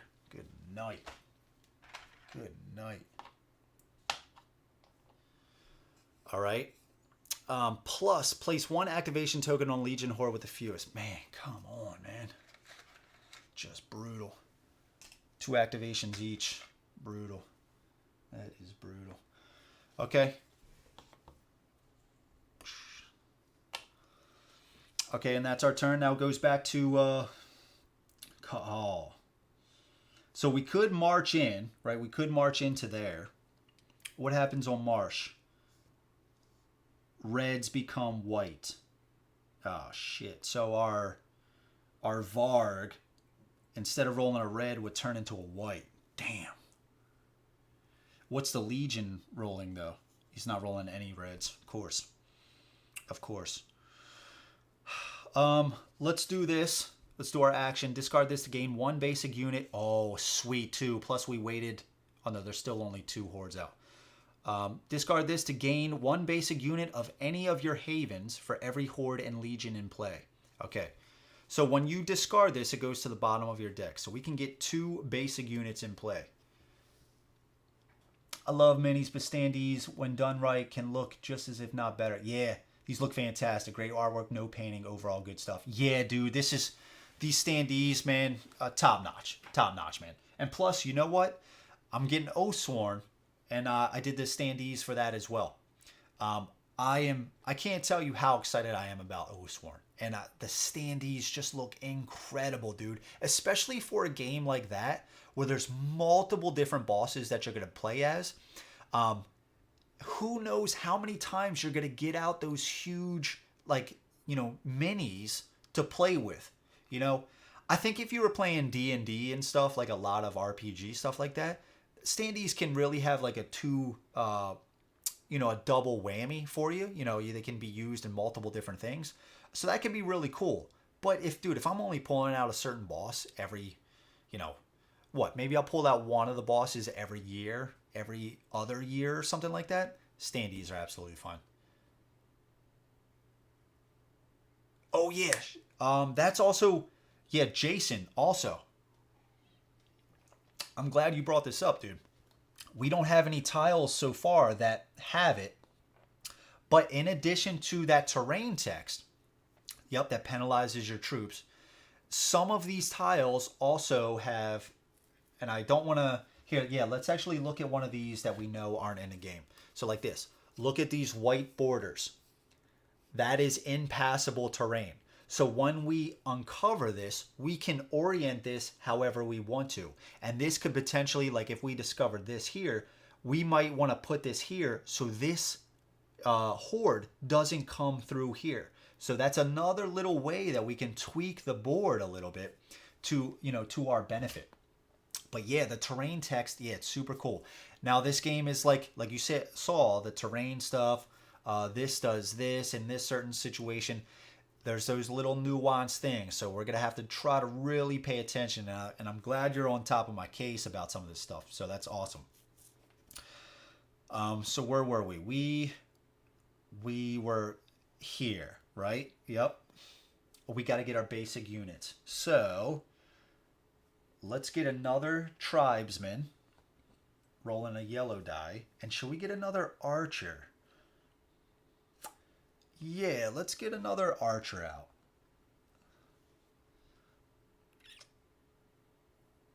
Let's get another archer out. And that is Marsh. Okay, so that's not really going to affect us. We could possibly take out this garrison. Oh no, the garrison is going to attack during that phase as well. Yeah. Absolutely, Jason. Absolutely.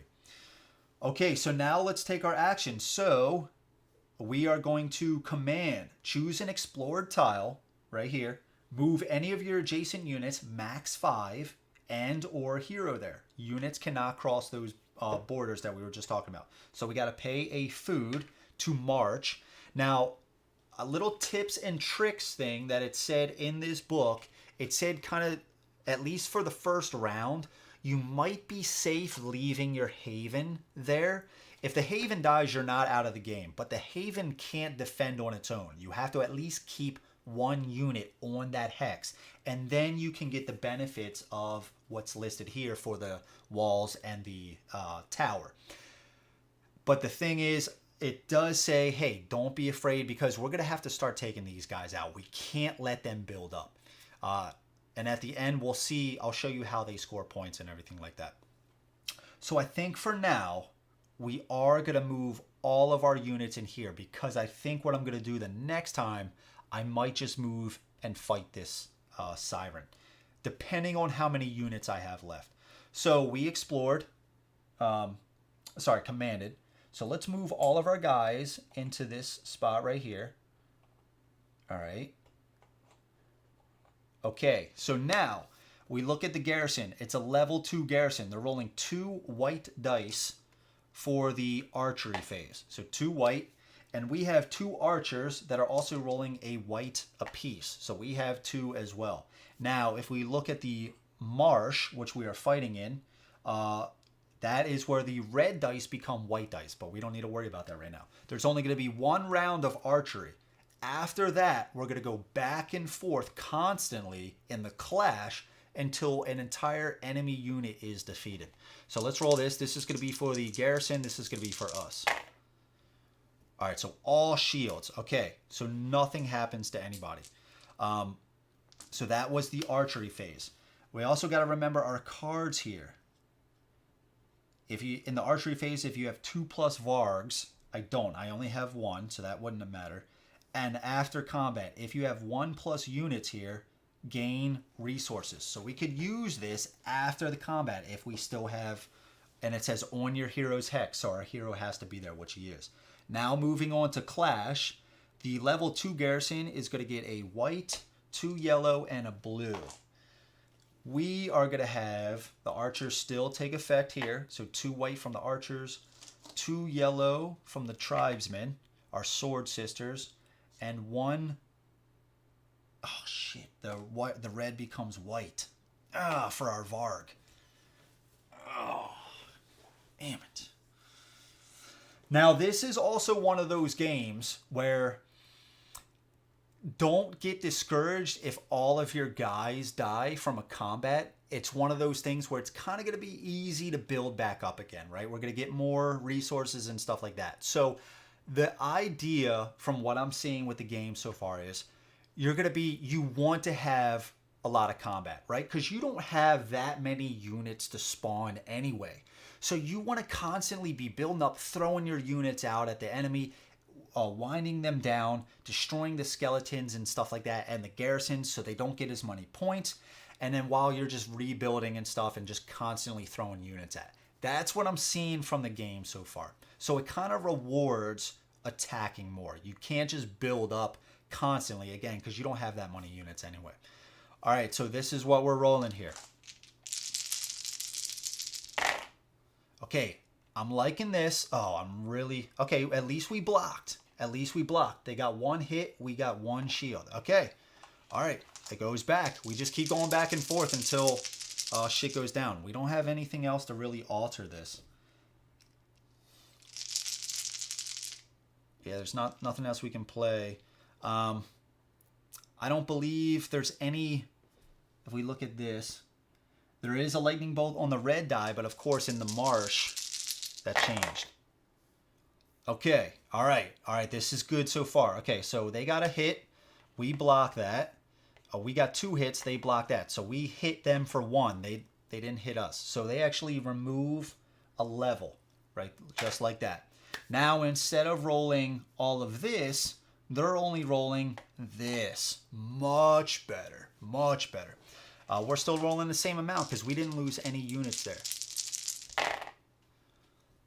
All right, so we got this, a hit and a shield, which can basically nullify this, and we got a hit on them.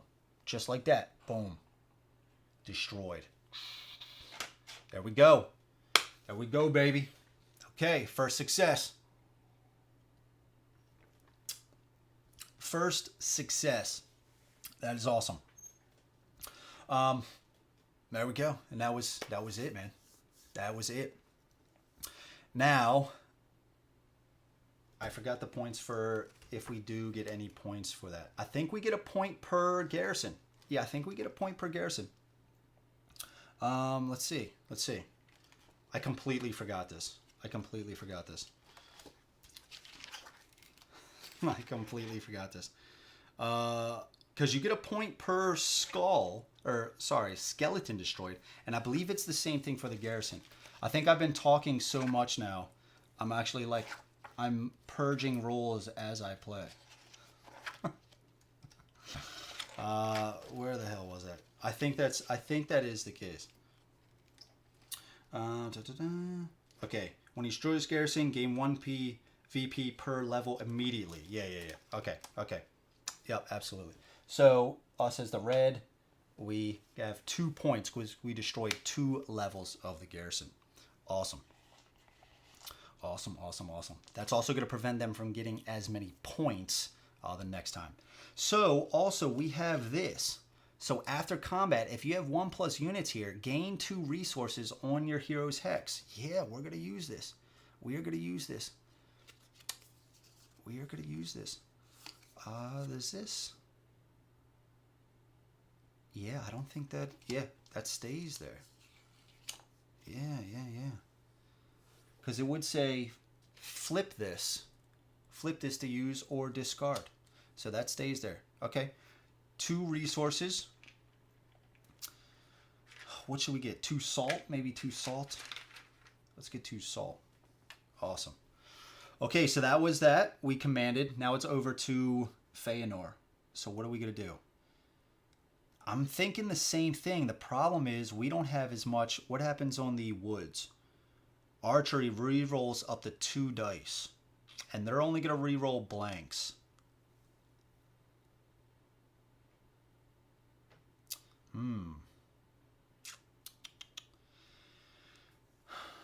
I think that might be worth it, though. We could alternatively come down here and destroy the skeleton. But I think I want to move over here. I think I want to do that.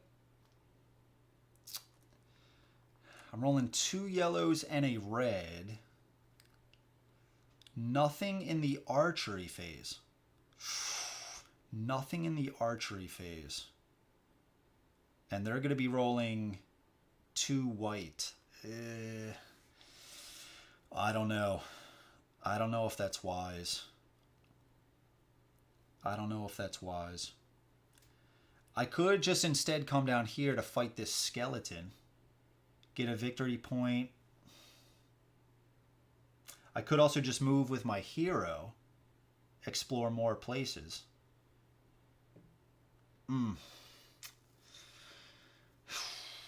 Yeah, I don't know. I wish I had more people. At the same time, I mean, it could go well for us, but that they get the archery phase and we don't. They could take out 2 units before I even do anything. I tell you what, first we're going to do this. Flip this to gain 1 salt for every sword sister in play. We're going to flip that, so we're going to gain 2. Because if we do combat and we lose those, we won't be able to do that. So we're going to gain 2 salt.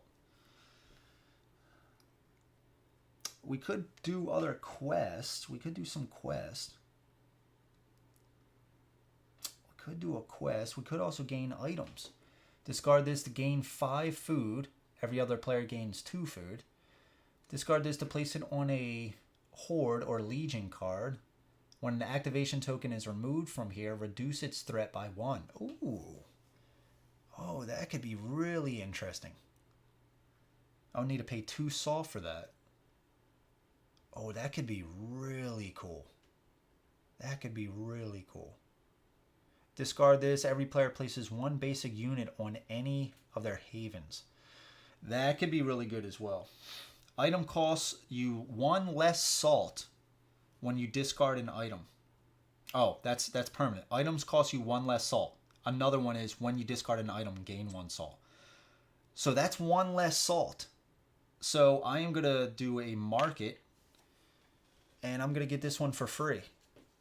Because it costs 1 salt. I'm going to get it for free. If they don't hit, could you reroll shields? If they don't hit, could you reroll shields? The woods say you reroll up to 2 dice in the archery phase. So, none of my guys are in the archery phase. So, if I did have guys in the archery phase, I would be able to reroll that. I can't roll any dice in the archery phase. That would only be them. So, they only have units that would do that. So, it'd be only them rolling the dice, and then it would go to the clash, and then the woods wouldn't have any effect. That reroll up to 2 dice wouldn't be in the clash. And there's only 1 phase of archery, and then it goes to back and forth clash. So I got this. Discard this. Every player places 1 basic unit on any of their havens. Every player. And this gets discarded. So we're going to put this in the item discard.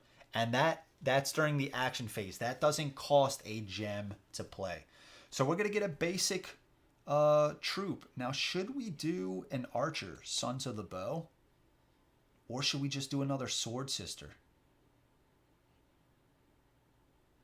I guess we could do an archer. We could do an archer. That might be a little bit better. And then I can re-roll the die. And then for our other faction, let's get a basic warrior. Now we have the max of 5 here, and we have to place this on a haven anyway. So there we go. Okay, so we did that. We still get to do our thing though with him. So, oh, and this gets replenished immediately. Discard this to add any 1 die to any player's roll outside of combat. Okay.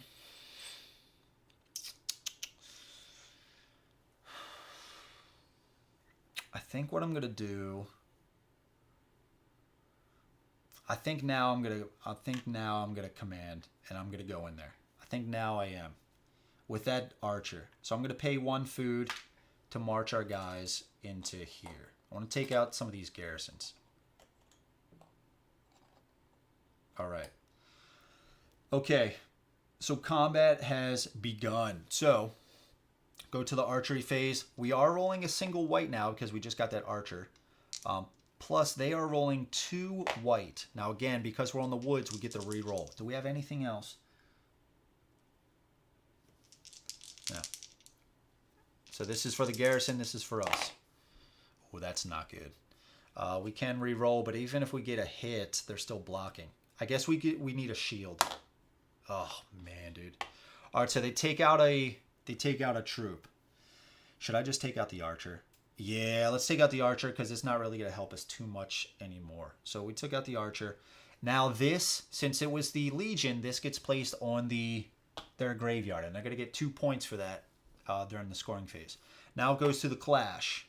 So they're level 2. They're going to get 1 white, 2 yellow, and a blue. And we are going to get 2 yellow and a red. All right. Let's make something happen. Let's make something happen. And there's no more rerolls.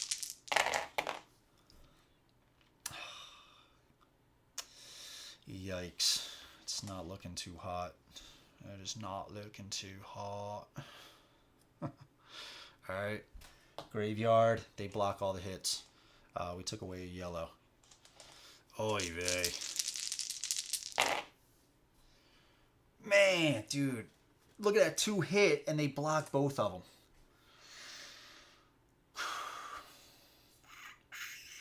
They hit another one. We got to take away this sword sister, right? Because at least this guy's still rolling a red. Dude, that's rough, man.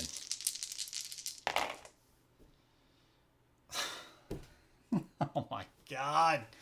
Come on, man. Oh, dude, that sucks. Like, I didn't even get 1 hit. That's what sucks. All right, so they took us out, and that's that.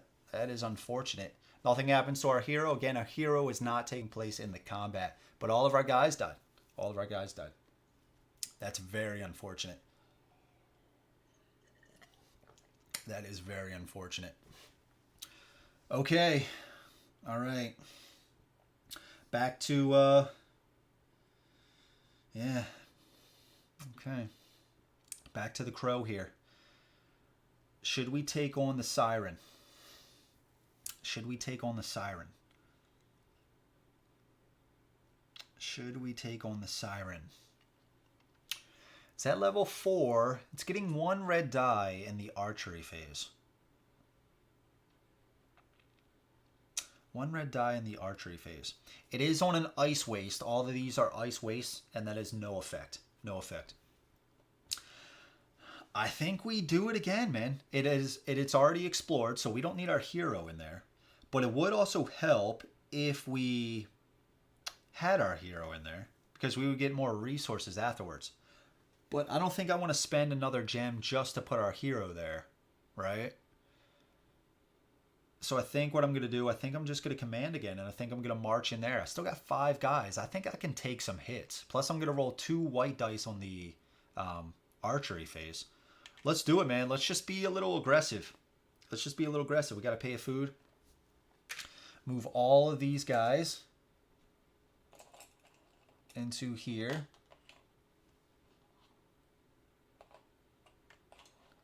All right, all those guys are in there. We're rolling 2 white, and they're rolling a single red. So hopefully we can get them down pretty good before they really hit us. They got a blank, we got a hit. Awesome.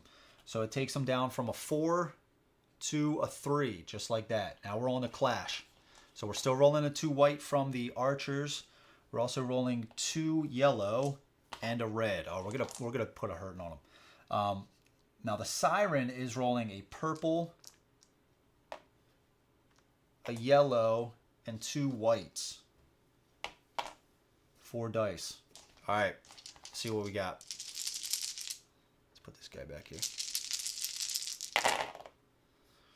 Oh no, Jesus. Okay. All right, so they hit us for 2. Well, let's take away the archers.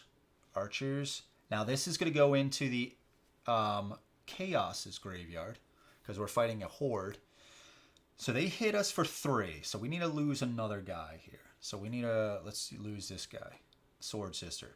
Now we did 2 hits to them. They blocked 1, so they also go down to 2. All right, so let's do another clash. Now we're rolling a red and a yellow.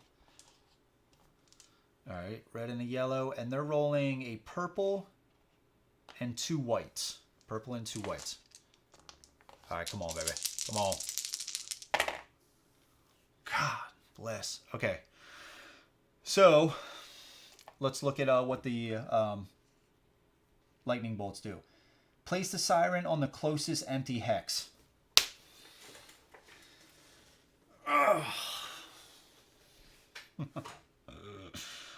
Closest empty hex.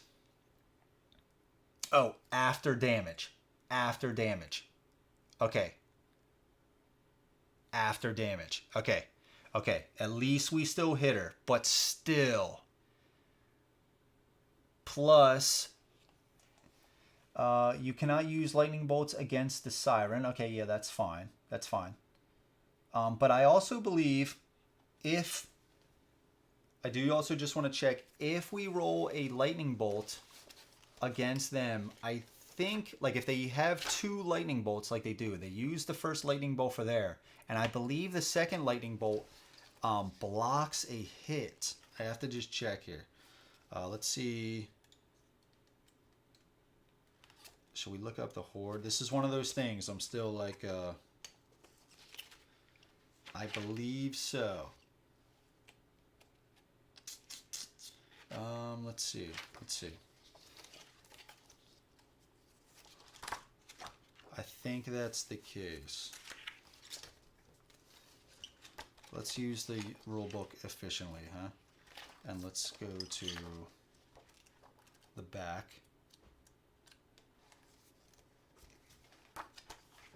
Here we go. Okay. Bolt 34. Let's look that up. 34. Okay. So 34. A bolt either cancels one shield from your enemy or activates a god power. One bolt can do either, but not both. Okay. Yeah. Okay. All right. So yeah. That sucks. So they actually blocked both of my hits, and they did one to me. That sucks. So we're going to lose this guy. Yeah, because that would be 2 blocks, and they hit us for 1, which we just did. And now it says, place the siren on the closest empty hex. We're going to put them right here. That sucks, dude. That sucks. We didn't even hit them. Okay. I really thought we were going to take out the siren. All right, so goes back to Feanor. What are we going to do right here? Can't do that much, right? We can't do that much.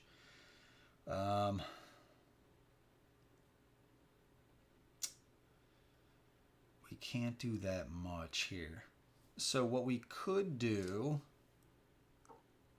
we could quest. We could quest. We could explore. We could keep exploring.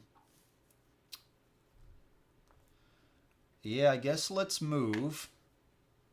Let's move. Actually, let's not. Because the thing about these is you get stuff, but also, you know, they have different things like place down a garrison, keep doing extra things, right? So you got to be careful about just constantly exploring. Maybe when you're not big enough. So what should we do? We could roll, we could quest. We don't have that, we don't roll that much dice though. We don't roll that much dice.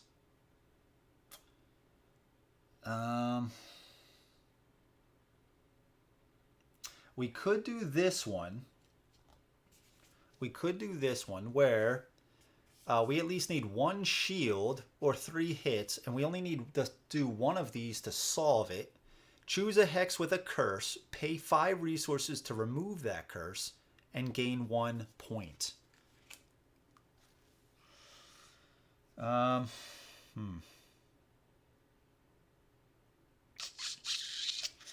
5 resources though, huh? That's kind of steep. I have 5 plunder. I have 1 food and 3 salt. Let's see. If your hero is on a hex with a curse, which it is not, I would quest just to mitigate the garrison possibility of popping up. Yeah, that's what I'm thinking about. I could remove a curse as well, which is always handy. Always handy. We could also just do... Oh, this could work. So we could do this. Again, we just need 1 to solve. But we don't get any bonuses for these 2. If we got 3 hits, we would. But it says if your hero's on a marsh... Oh, shit, I was looking at Krowh, which is on the marsh. Well, we would get a red. But if we solve this, take this card in combat on marsh hexes, you gain +1 blue die in Clash. That's pretty cool. That's pretty cool. I think we're going to try to remove... I don't know, man, because we don't have any units. Maybe we keep most of our resources to, you know, to build back up next time. I don't want to do this because I'm not on a marsh and we need 2. I guess I could, there is a chance I could get 2 of those, but we're only rolling... Guile means we could either choose a white or a yellow. So I am rolling 4 dice. I don't know, man. I don't know.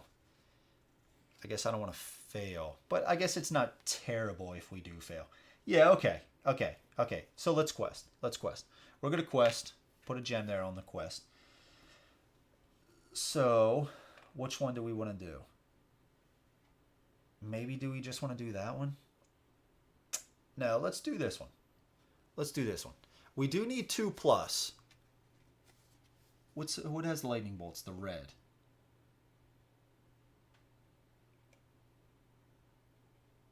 So we could roll this red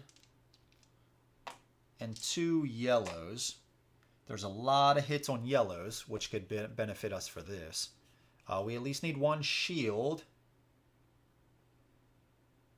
Yeah, and that's why you might want to roll a die, because only the white die out of these has the shield. Oof. Gain any one of your feats, shuffle your feat deck, discard this quest. Okay, yeah, let's just do it. Let's just do it, why not? The quests are going to go away anyway, and we don't have much else to do. So we're going to do this. We're going to use, we're going to roll 1 red, 1 purple, and guile. We're going to do a white and a yellow. So we need either 4 hits, 1 shield, and 1 lightning bolt. We need 2 of those. Oh man, dude, that was absolutely terrible. Absolutely terrible. Okay, so we fail. Chaos gains a point. Alright, and then this gets discarded. God bless, man. Dude, we're not having good luck with the Druwhn. Okay, so we quested. Let's go back to here. Let's build a garrison. Or build a haven, sorry. So we're gonna pay 3 to build a haven on this spot right here. And that is our turn. Going back to the Druwhn. We could just trade to get assault. Shit, we could try to just quest again. Don't, yeah, don't. Yeah, maybe we just try to quest again, and maybe we just try to get more stuff. There's not much else I want to do, really. Yeah, I don't want to keep moving and exploring and stuff. I guess we could. Let's get assault.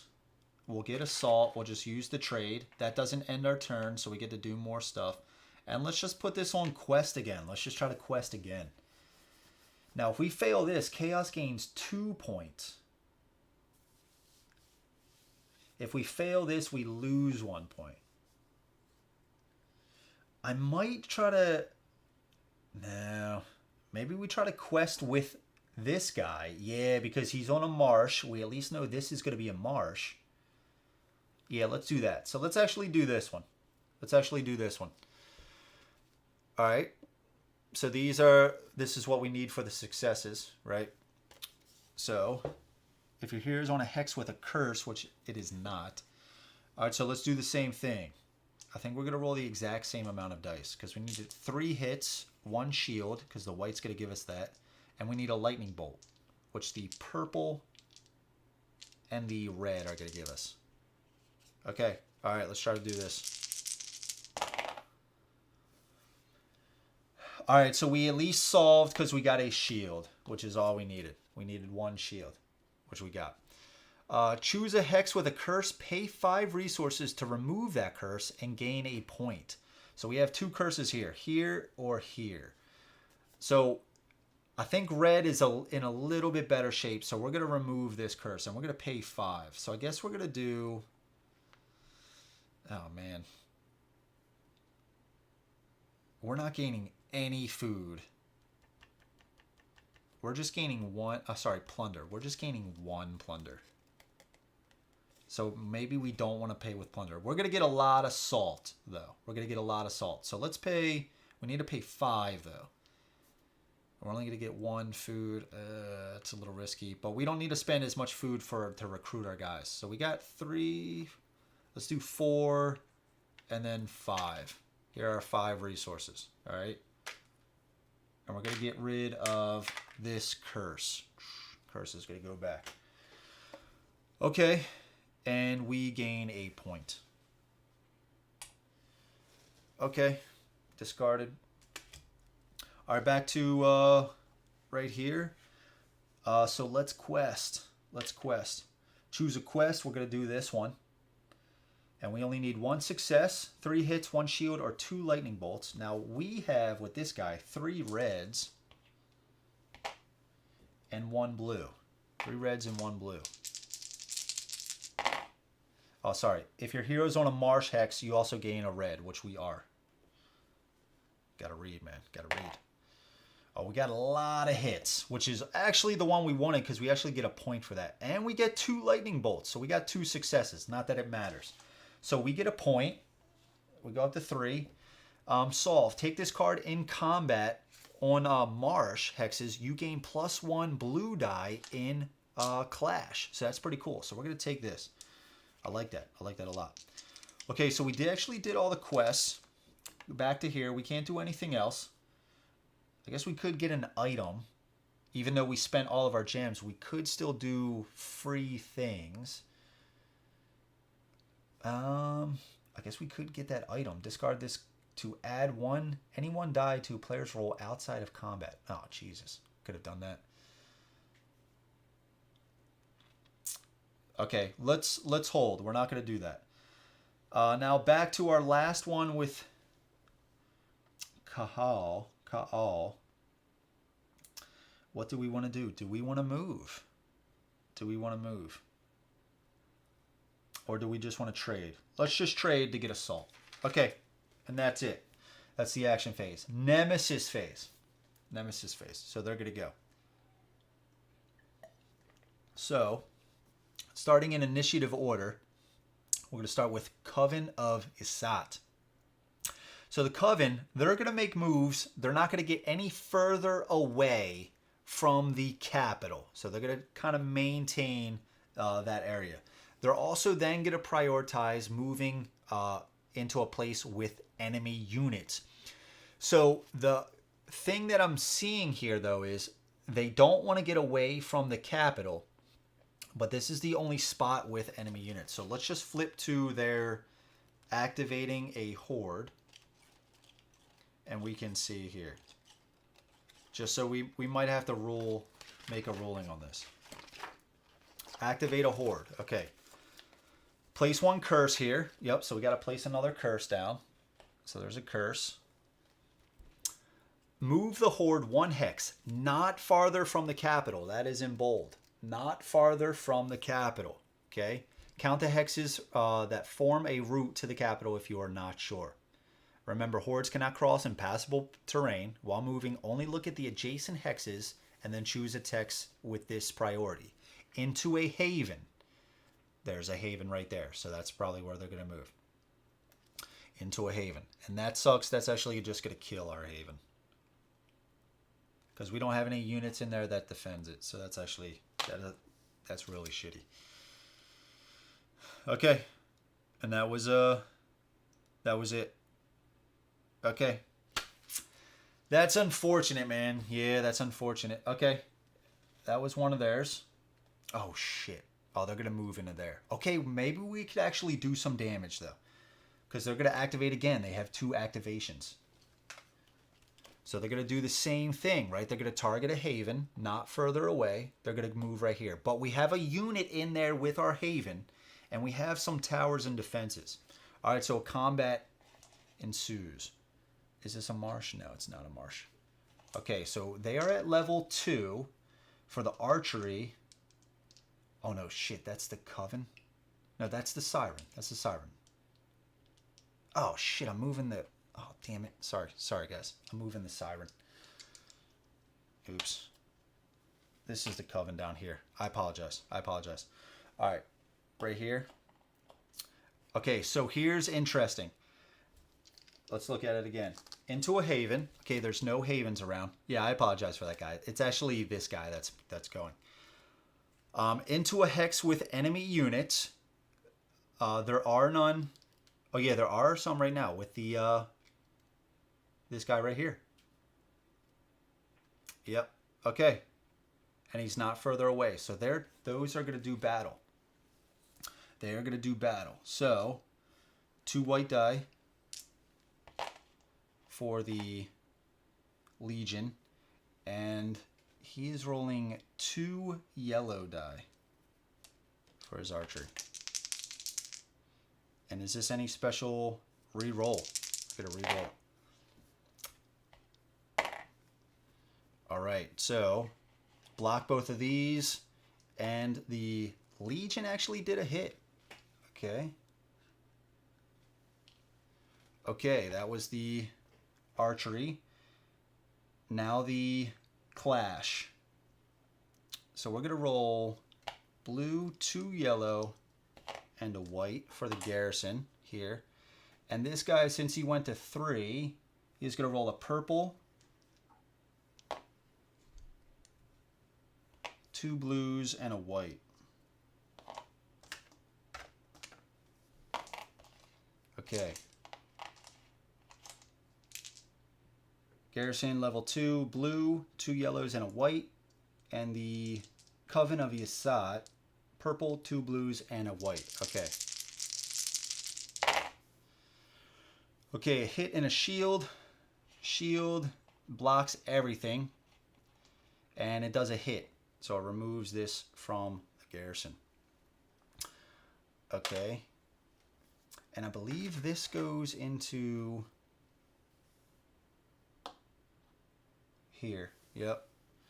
Okay. And they blocked everything else. Okay. So let's go to next round. So now the garrison is only rolling a blue and a white. And same amount of dice here. 2 hits. Blocked them. And this took it out. Okay. All right. So the Coven of Yasat actually took out that garrison. Okay. Okay. Now it gets to go again, right? Because that was the first action. That was the first action. Because it had 2 activations. So its next one into a haven. All right. And that's going to be the same distance away. So it's actually going to go here. Man, that really sucks. Man, we are not doing too well with these guys. It's going to instantly destroy that because we don't have any defending units. That sucks, dude. That really sucks. That really sucks. All right, and that was their 2 activations. Okay. Man, that's terrible. That's terrible. Oh, and they also have to place... Shit. Okay. Okay. All right, going to the Siren. Let's remove 1 for their activation. And it's going to be right here. It's going to be the same deal, though, right? They're going to go over here. They had to put a curse. Okay, and they're going again. But like before, they're going to go in here. Man, look at all these. Look at all these curses already. Oh, man. Okay. All right, so now we're going to do battle. We're going to do battle. So in the Highlands, which we are in now, only 1 die is rolled. Only 1 die is rolled. So they're going to do a yellow, single yellow. And we are going to roll a white for our, we have a tower there. Okay. Great. That's great. That's great right there. I'm getting destroyed, man. I'm getting destroyed. Okay, so we have to remove a unit first. We can't remove like a wall or a tower or anything like that. Dude, that really sucks. That really sucks. Yeah. I don't believe so. I don't believe so. Let's see.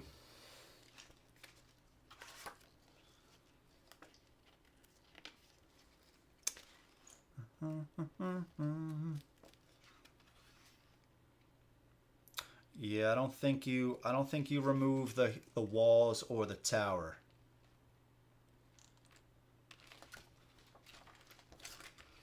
So let's do combat. No, actually, let's look up havens. Maybe havens might be a little bit better. 23. Yeah, some of this stuff I'm still trying to like cram it into memory just so I don't forget. Okay.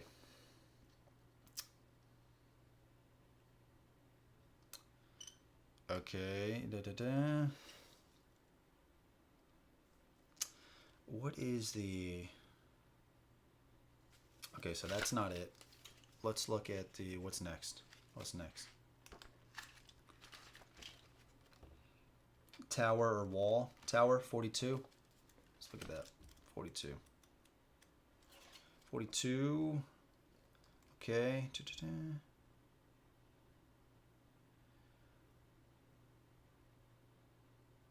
Walls give you yada yada. Yeah. Yeah. Walls and towers do not take damage from skulls. Yeah, there you go. Walls and towers do not take damage from skulls. So I had to lose the unit there. Man, dude. Dude, that really sucks. That really sucks. Okay. Yeah, unfortunate, but this is the game, right? This is the game. Okay, so these go back. Dude, that really sucks. That really sucks. Okay, that was their second activation, right? I was really hoping to at least, dude, she's down to 2. I was really hoping to take her out. Okay. All right, production phase. Now, we would have gotten a lot of resources had we controlled all that stuff. Gain resources based on your total havens. So right now we have 0 havens, so we're going to get 2 plunder and 1 food. Yeah, that sucks, dude. I think it was really like those 2 activations, right? If they would have had 1 activations, I think we would have been in a lot better shape. All right, so going to these 2 food and a... Sorry, 2 plunder and a food. 2 plunder and a food. Let's move this up a little bit. Okay. All right, and then plus, we don't have any havens on the spots on the board. That really sucks, dude. That really sucks. Gain the resources shown on every hex with one of your havens. We have 0. We have 0. Scoring phase. The Empire scores 1 point for every hex with any garrisons. So 3. 1, 2, 3. Okay. 1 point for every legion in play. There are no legions. And 2 points for every faction in the Imperial Graveyard. There's only 1. So they're going to get 2 points for that, going up to 5. These are going to come back to us. Okay. And it's going to be the same deal with the Horde. So going down to the Horde. 1 point for every curse in play. And this is where they're really going to start racking up points. They have 5. They're going up to 6. Boom, just like that. 1 point for every Horde in play. There's 2. So they go up to 8. And then 2 points for every faction in the Chaos Graveyard. There's 2. So they're going to get 4 points. This game is already running away from us. Already running away from us. Look at that. 1 point. 1 point. Okay, return all units from the graveyards, and then we score 2 points for each of their havens in play. We just got all of ours wiped out. And then 1 point for any points for any special hexes. Of course, if we had our havens in our starting home tiles, we would get a point for that. And then 1 point to any player per 5 resources played. So this is kind of like an end of the game type thing. If we just had a bunch of resources, we could convert those into points. So that round really sucked. Really sucked. So now we go back to the top. We would reveal another Druid card. During archery or clash, place your cheapest unit in resources from the reserve here. Okay? After damage once per round. Okay. All right. Flip all your face down cards back to face up. Okay. Do we have any face down here? I thought we did. I thought we did have one. Maybe we played it. Yeah. Okay. So we don't. Regain 8 action gems. So we still only have 7, which is really crappy because we got the Coven of Yasat. Okay. Stealing our gems. Let's get these back.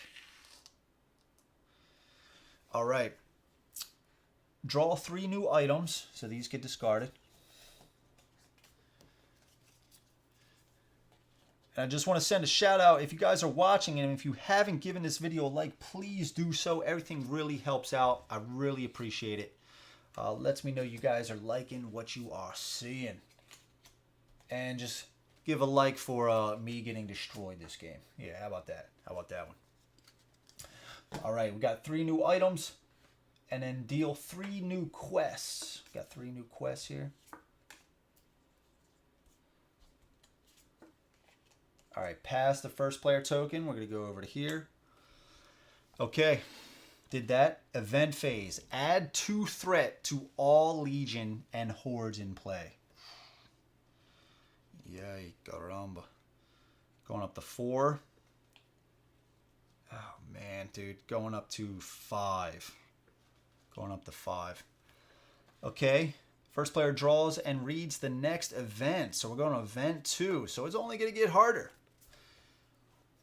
For days, an eclipse of the sun has darkened the islands, and the survivors are huddling even closer in their poorly defended shelters. Place 1 garrison on every hex with a garrison, except the capital. Place 1 garrison on every hex with a garrison. So these are gonna go up to level 3. The good thing so far though is it looks like we're really only gonna have to worry about the Horde. We're gonna have to really take out the Horde because the Legion, I say that, but they're probably gonna come back, but at least they're not as bad. Flip 1 unexplored hex and resolve its effects. Okay. 1 unexplored hex. Should we do this one?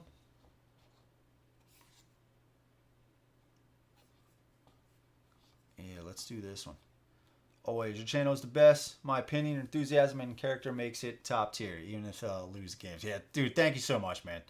Yeah, dude, I don't mind losing. It's all part of the fun, right? I get destroyed sometimes, dude. You know what I mean? And it's like, as long as you're enjoying the process, the journey, that's what it's all about, man. For sure, for sure.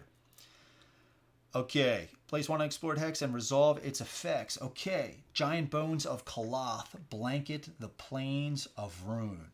If empty, place 1 garrison here. Okay. Plus, place 1 garrison on an empty hex with no X symbol. On an empty hex with no X symbol. This looks empty. I guess we could place it here. Empty hex with no X symbol. Plus, roll your hero dice. Gain 1 food per hit. Okay. Roll your hero dice. Gain 1 food per hit. Now, this is the thing. I don't know which hero, because usually a certain hero would be exploring this.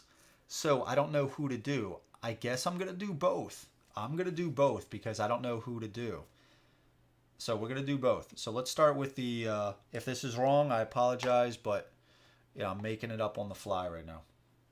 So we get 3 red and a blue.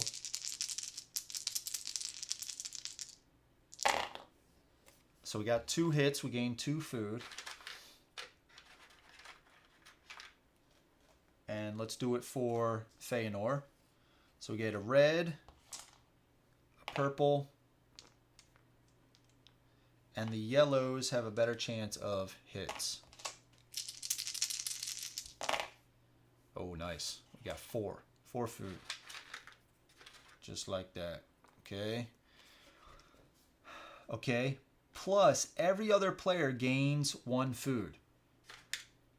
This might have been something where maybe we had to choose a hero, but I'm not doing it that way right now because I don't know. So we also gave every other player... actually, you know what? Let's not do that second part because we rolled for both. So let's be a little fair for that, right? Okay. Flip one unexplored hex and resolve its... Oh, we just did that. Place one skeleton with other skeletons. So let's get our skeletons out with other skeletons right here and right here. Okay. While the gaze of the survivors turned to the sky in fear, the steps of the legionnaires echoed through the capital in unison. Place 2 legions at threat 5 on the capital. 2 legions at threat 5. 2 legions at threat 5 on the capital. We got the warlock. The warlock. Where are you? Here he is here. Warlock. Warlock. On the capital. Okay, now when the warlock comes out, they're going to give a target to somebody. Now here's the interesting thing. It says place his target. Every player pays 1 salt for each of their havens.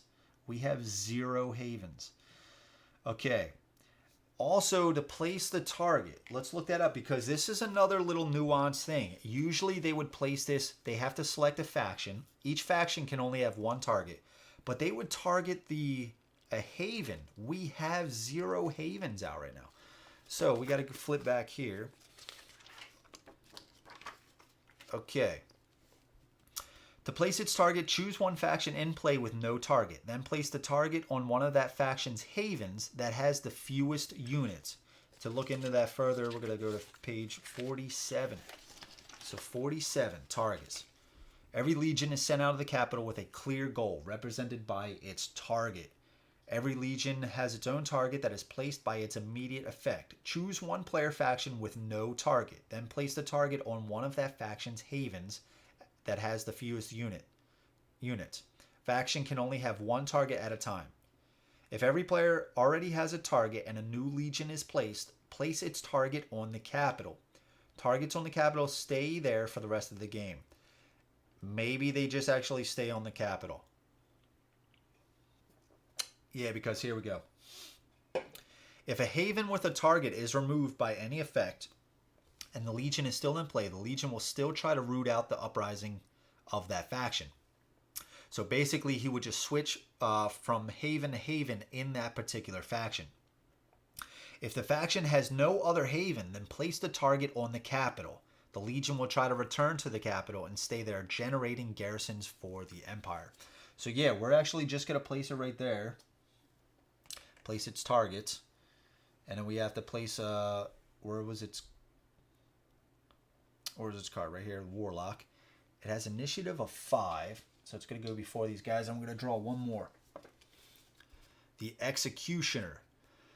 Every player places 1 elite unit from play or the reserve in the Imperial Graveyard.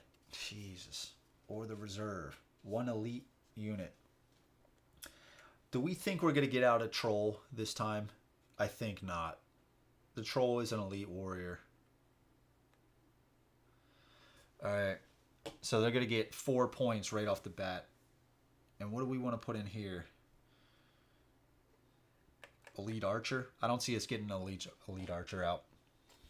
Okay. And she's going to go on the capital as well because nobody has any havens out. And the Executioner. Executioner. Did I already grab her? Where is she? I don't see her. Executioner. Oh, there it is right there. Yeah. Executioner. Just like that. Boom. Have a hell of a good time. Yeah, man. Dude, that's what we're just all relaxing, right? Right? Having a good time. A little bit of drinking. Have a good old time. I'm still drinking some of this 3 Floyds Barbarian Haze IPA. I drank this for the what was it? The Project Elite playthrough with my wife. So I'm just kind of finishing these off. All right. So he goes there, and that's it. That is it. Oh, we got to place a... And this is what I'm talking about. See, when a lot of these things keep coming out. Now, you can't fault me for trying to take these things out, right? I didn't just sit back and let them build up, right? I didn't do that. I tried to take them out. I tried to be aggressive with it. It just didn't work out. It's not over. We're still in this fight. And we're at least going to go big a few more times. We're just starting the second round. So we have this whole round and 2 more rounds after this to try to make a comeback. But that horde, the horde is really going to be starting to run away with this. So what I think we're going to try to do, I got to take this coven out to get my gems back. I got to. And plus we get things for killing them anyways. But it's back up to 5, so that's pretty rough. All right, so we placed that 2 legions, yep, at the capital. Okay. Now let's go to place 1 activation token on every horde and legion card. Okay. And hopefully they don't get more activations. Yeah, and I do just want to send you guys a shout out as well. You guys are awesome. You know, I'm having some regulars. You guys know who you are, right? And you guys have just been fantastic. Seriously, it's been cool. I will say it's been quite a lot of work. I feel like I am constantly, like, honestly, right after I leave here, like these streams, and you guys know, some of you, I don't get done some of this stuff until like 1 something in the morning, which is fine. I'm super tired the next day. And then plus if it's like Tuesday, dude, the Wednesday, if it's a game I'm not like too familiar with, like especially something like this, dude, I am like constantly in the rule books. It is like, it's taken a lot of work to just like look at the rule book, make sure I try to have everything as best as possible. I just got this yesterday. I just got this game yesterday, yesterday afternoon. So it's like I'm trying to like cram in the rules because I'm trying to also bring new content, you know, kind of all the time as far as playthroughs, like which games I'm playing and stuff like that.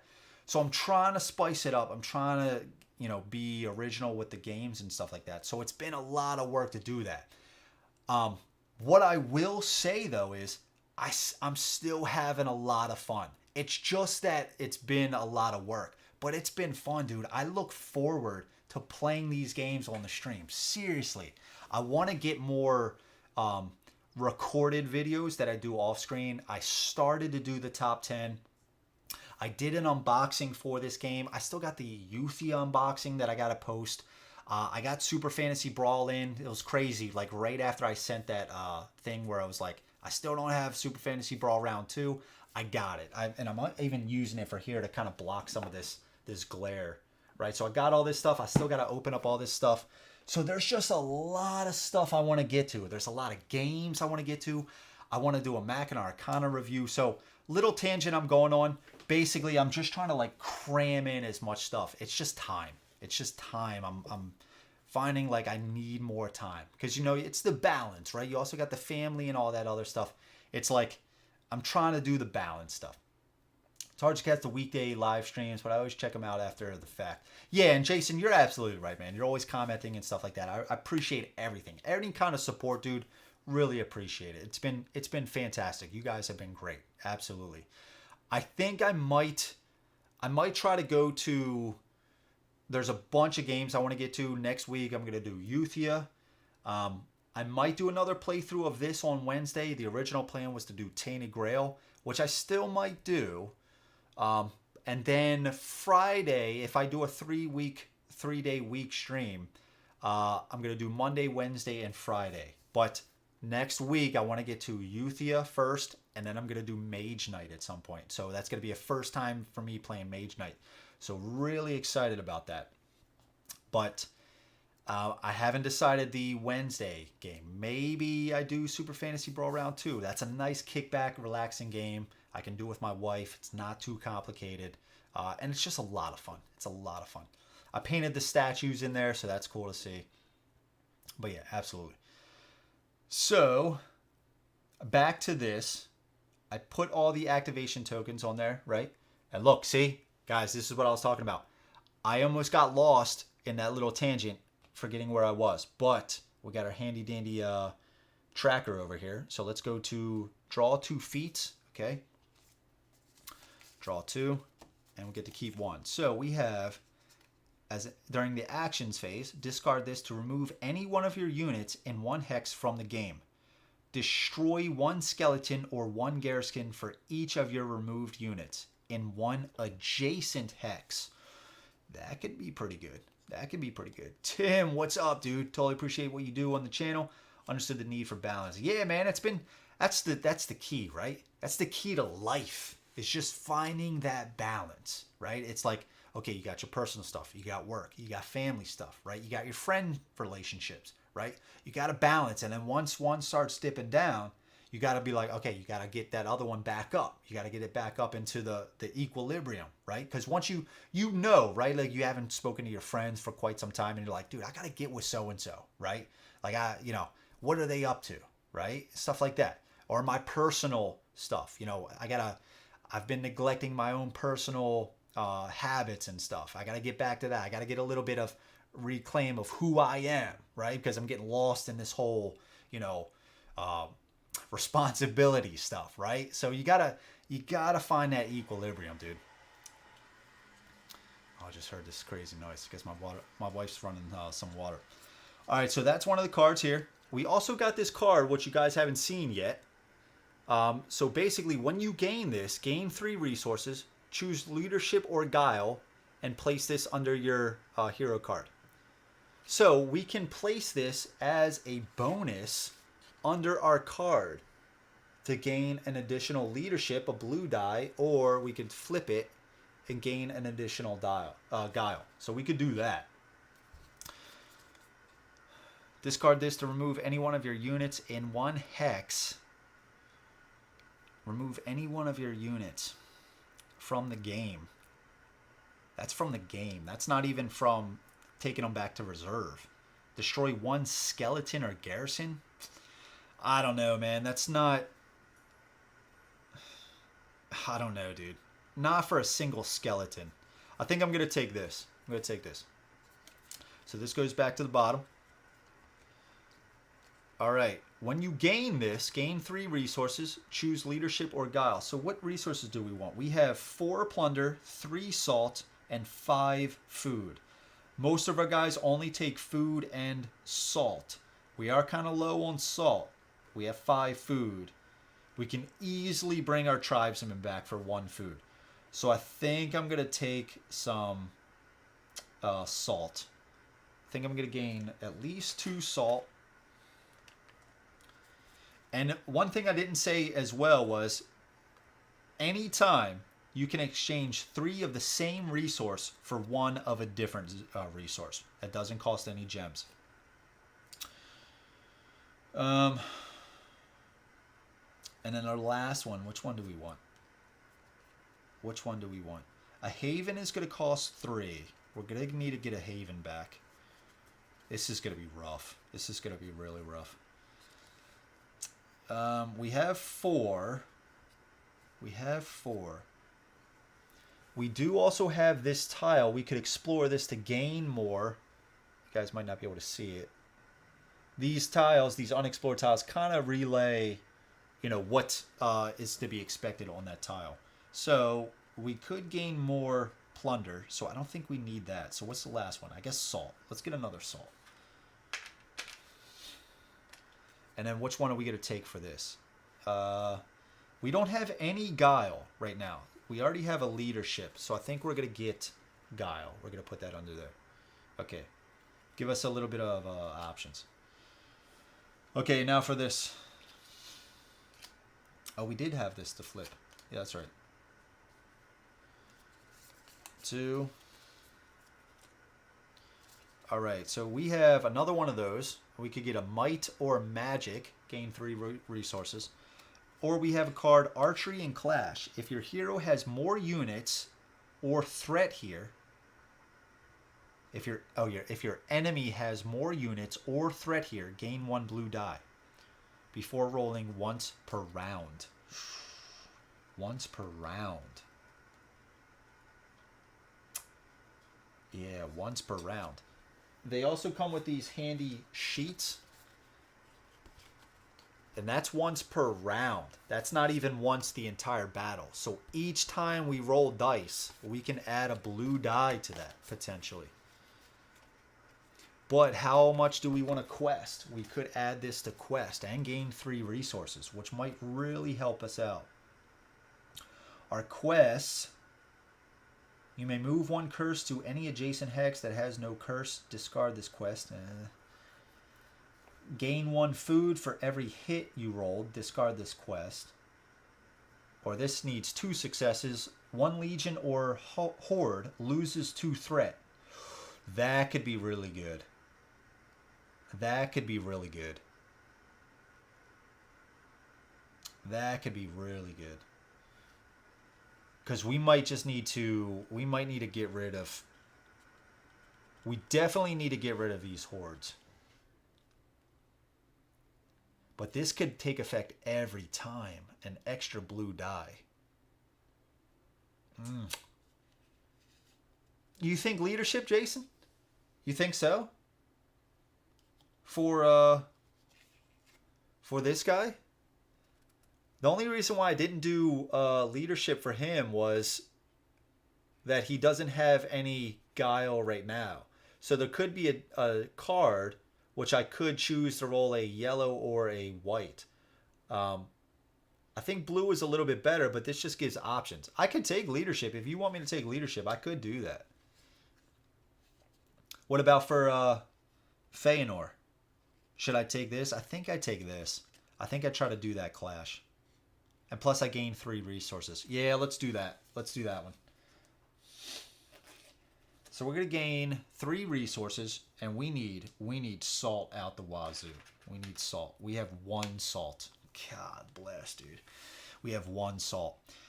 Now, which one are we going to do? We have, out of these, we have 1 might and 1 magic already. So we could take either one of these to bump it up. Maybe might. Nah, let's do magic. Magic has better chance for lightning bolts. Better chance for lightning bolts. Yeah, let's do that. Let's take magic. I was thinking of the extra blue. Yeah, for this. Yeah, I mean, the extra blue would be nice. I mean, there's 2 shield and there's 3 hits. And there's only 1 miss. I gotcha. The only thing is... Oh, you know what? Yeah, dude. Yeah. Yeah, because on the blue, there's 2 shield, 3 hits. On the white, there's 2 shields, 2 hits. And that's only a 50-50 chance. On the yellow, it's all hits. So that's, I guess, where you would take the yellow to have a slightly higher chance. But yeah, actually, I'm going to take leadership. Yeah, absolutely right. Magic ability? Yeah. Okay. Yeah, so actually, that was a better choice, dude. I'm glad you said that, because looking at this card, look, you can see here, I mean, there's 4 hits on the yellow, but on this, there's 3 hits, but there's a higher chance of rolling something. And on the quest, they all have like the shield ability. So you're still able to, even if you get a shield instead of a hit, right? And on the white, 2 shield, 2 hits. But this is already much better than that. And plus, this is only 50-50 chance. Yeah, I think leadership is, yeah, that was a much better decision. Okay, yeah, and we took the magic. We took the magic for him. And we got our 3 resources. Okay. Build any units, towers, or walls from the reserve on to your havens. Okay, so this is where we build units. Now, since we don't have any havens, let's go to the build phase so we can see what happens. Because this is probably going to happen a lot of times. Build. 17. Okay, build phase. If you have no havens, place your hero on any explored empty hex and build units there. Okay. any empty explored hex. So we have these. We have these out here. Problem is we can't build a haven there, so we would need to move out of there. Yeah. I like the car. Yeah. Yeah, the leadership is a lot better. Magic is a lot better for that one. Yeah. Okay, so I guess we got to come out to a place over here. Now,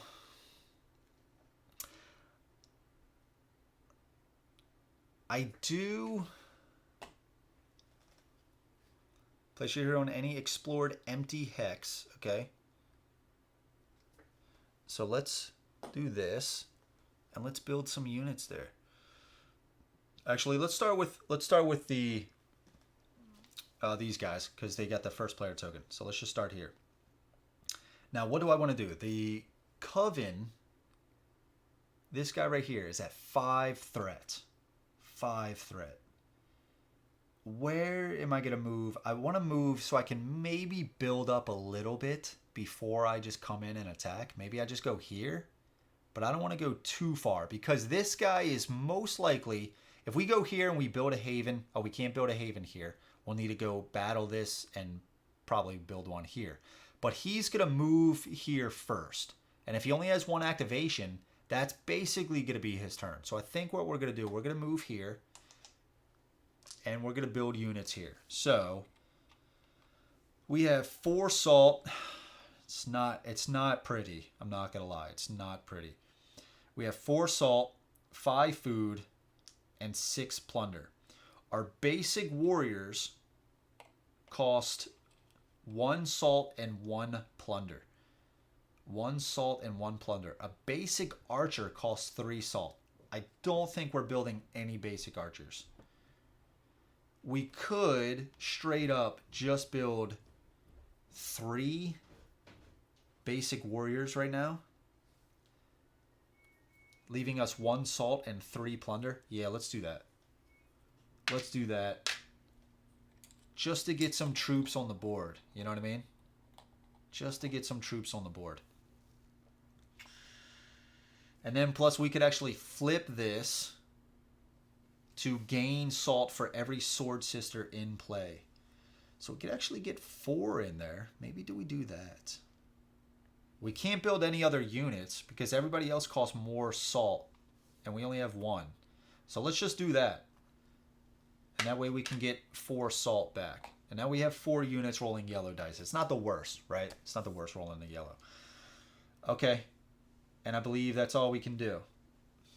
Okay. Over to these guys. So let's go to this place. And it is empty. This is not an empty hex. It would be beneficial to go there, but and build here. Okay, so we have 4 plunder. Let's get 3 for 3 food.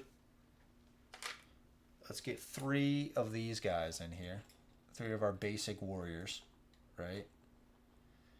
3 basic warriors. We could do another Varg. That'd cost 3. We have 6 salt and 2 food. That would be all of our food. And we couldn't command. So we can't do that. We can't do that.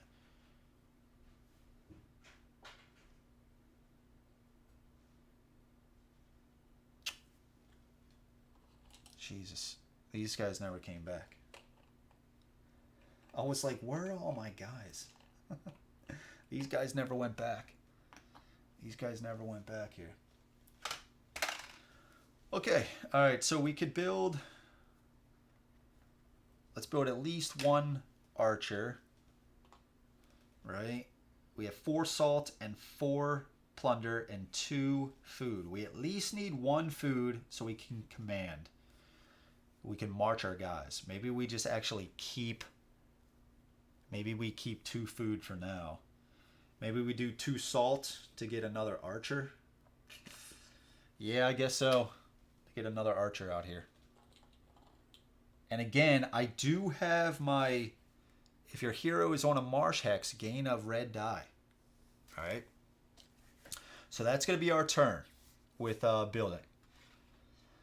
Takes action, so it's action phase. Okay. So we're going to start with Druwhn right here. We can't build a haven because of this red X. We have to go battle. Now, if we go here and then we eventually build a haven, they are going to prioritize havens. So on its activation, it's going to move over there. We could go here, be on a sea tower. Sea tower is adjacent to every unit on the map. That way, if we don't get here and build, and like with a lot of guys, this guy will still move over here. They'll battle, right? And at least he won't come to us right away, allowing us to kind of build up a little bit more, right? I'm thinking something like that. The Coven is at threat 5. He's pretty dirty right now. He's pretty dirty right now. I guess we just go in here. We battle a 1-tier garrison, right? And it is unexplored, so I do have to move my hero first. I do need to explore it first. Ugh. All right, explore.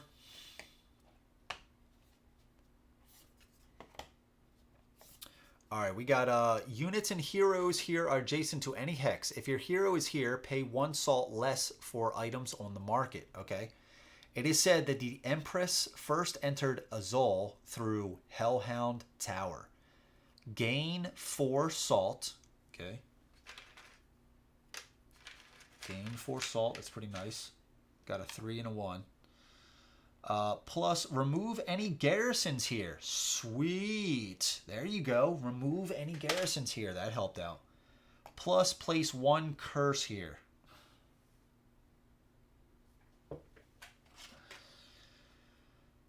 Plus, place 2 skeletons here.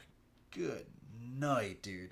Now, the worst thing about the curse, in addition to them scoring points, the tiles that they are on, they lose all of their abilities. So this forest or woods is not a woods. It doesn't do anything special. Now, it does say in the book, the sea tower still is adjacent to all tiles. So that still takes effect even if there is a curse. Right when you remove the curse, it goes right back to being a regular tile.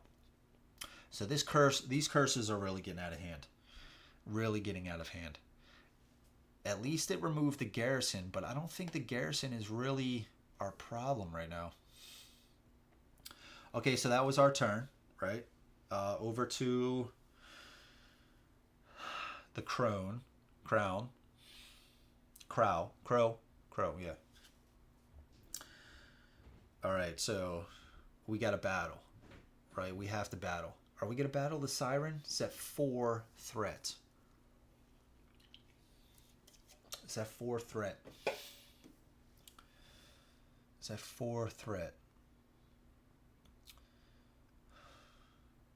Man. I guess the good thing is... Oh, she's only rolling 1 die here anyway. In the Highlands, only roll 1 die for the archery phase.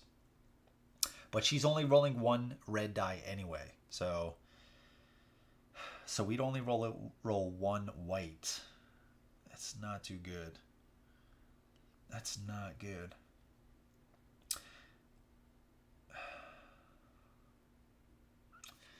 If we destroy her, we gain a point. And we gain a point per guile. Of course, we did not take guile because Jason told us not to. Is there any way to pull the Siren into the marsh? I don't think so. Maybe if there's a cool item card or a quest, something like that. Maybe we look at that. You know what? Maybe we do quest first, remove 2 threat, then battle, making the battle easier, right? Maybe we do that first. 1 Legion or Horde loses 2 threat. Discard this card. But that coven is like stealing my gems, right? Yeah. That coven is stealing our gems. So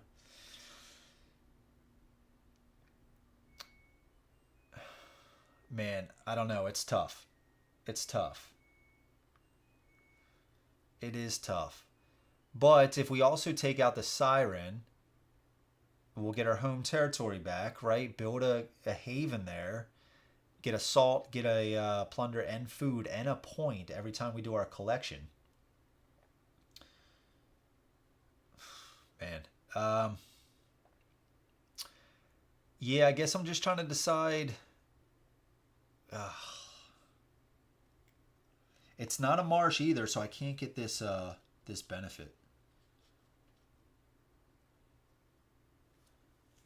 And I won't have two Vargs. So let's see what our items are. Pay 1 to reroll 1 die on any of your rolls outside of combat. That can be really good.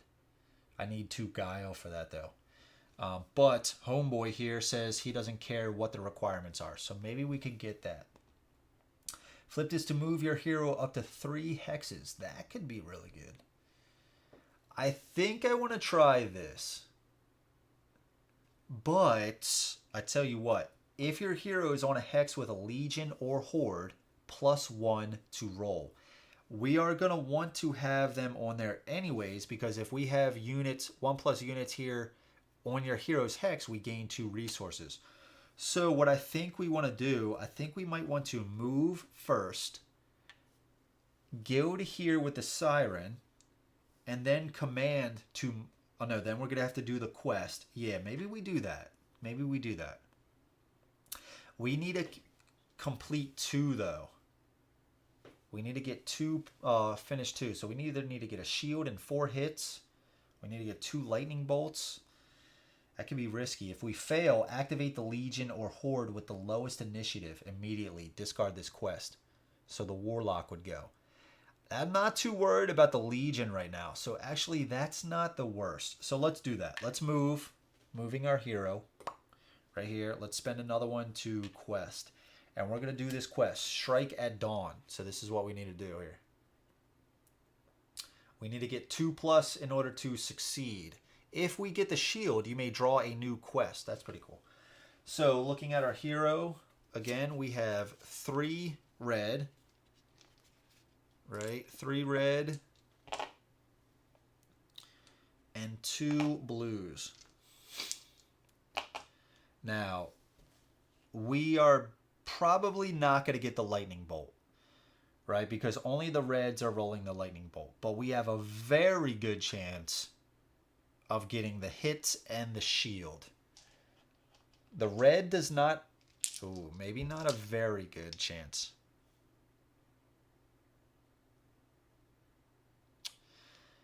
Two out of the 6 for the blue are shields. We at least need to get 1. Oh.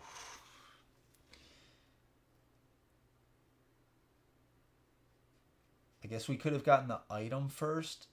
Oh, but for this guy, we need 2 guile, and we don't have any guile. Because it says pay 1 salt to reroll any 1 die on any of your rolls outside of combat. That would have been perfect, but we still can't use that.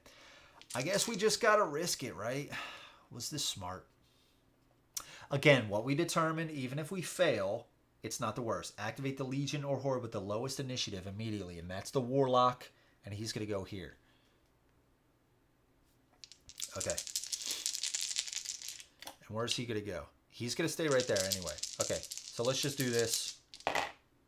Okay, we got it. We got it. We actually got 3. Hell yeah. Hell yeah, we got all 3. Hell yeah. Okay, that's what I'm talking about. See, I told you those blue dice were the way to go. See, Jason, you didn't listen to me, man. I'm telling you, bro. All right, so we got 4 hits. We actually got 5 hits, 2 lightning bolts, and a shield. We got all 3. That is sick. So you may draw a new quest. We're just going to do that now so we don't forget. Place that there.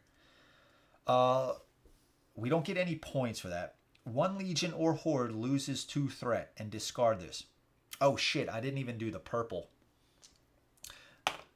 I would have got another hit. Because if your hero's on a hex with a legion or horde. So we just actually demolished this quest. Okay, so loses 2 threat. I guess we're going to do the siren, right? We're going to do the siren so we can easily take it out. Yeah, let's just do that. Or we take... Yeah, we got to do that, right? We got to start taking them out. We got to start taking them out. I mean, it's either this or the Coven to get our gems back on from 5 to 3, which would be a lot better, but let's just do this. We at least need to take these guys out. So we went from 4 to 2. Loses 2 threat. And this gets discarded. Okay. All right, that was that turn. Now let's go back to the Druwhn. We are going to flip this to gain 1 salt for every sword sister in play. We have 4 sword sisters. We're going to gain 4 salt. And we flip that. That doesn't cost a gem, so we can still activate. I guess we go here to take out these skeletons. Right? I guess we go there. Should we also...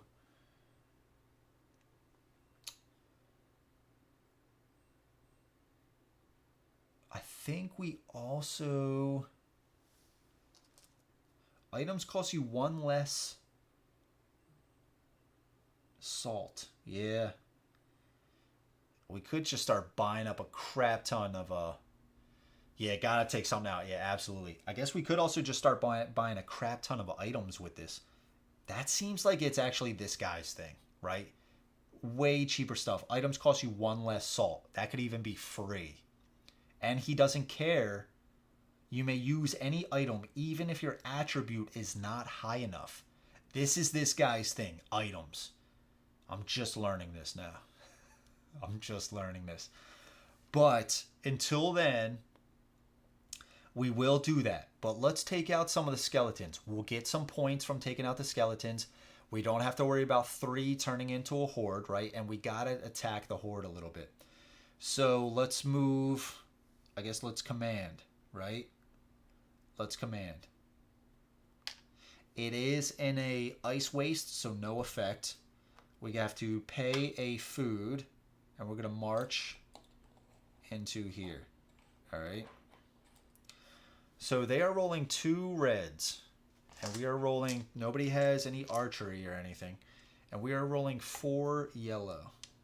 4 yellow. Okay.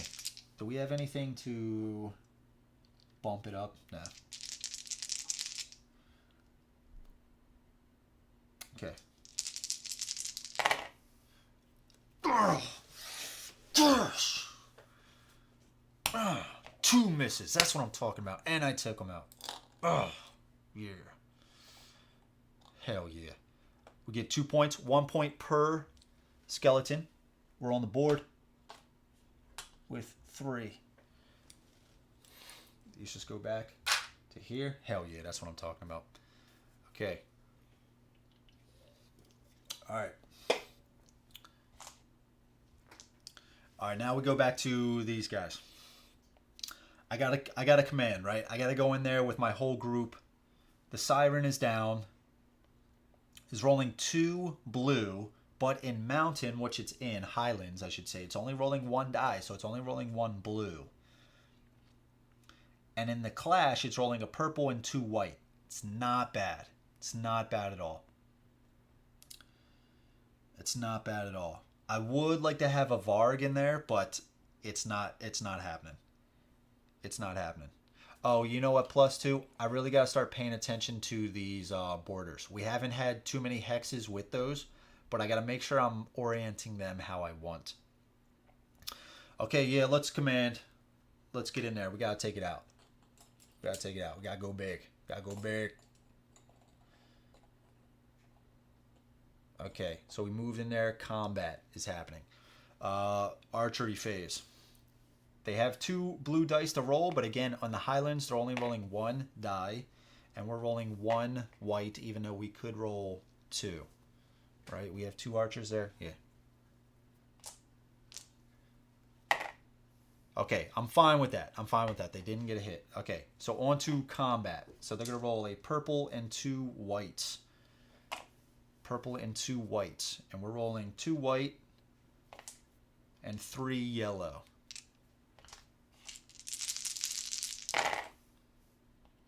Okay. All right, so they hit us twice. We block 1, so we lose 1. I'm going to lose an archer. And that was a horde that killed us. Chaos, sorry. And we hit them for 2, and they lost, and they blocked 1, so they lost 1. So they're going down to 1. We got this, right? We got this. All right, so we lost a white, and they lost a white as well. Okay. We still got 3 yellow and a white here. Jesus, man. Man, this white is putting in work for him. Okay, so... come on,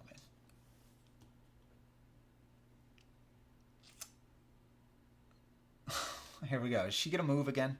This is the place the siren on the closest empty hex. Okay. So this is after damage, though. So let's do 2. So she's actually dead. But she also hit us for 2. So let's lose... Who do we want to lose? We got to lose 2. I guess the archer. Should we keep the archer? Nah, let's put the archer in.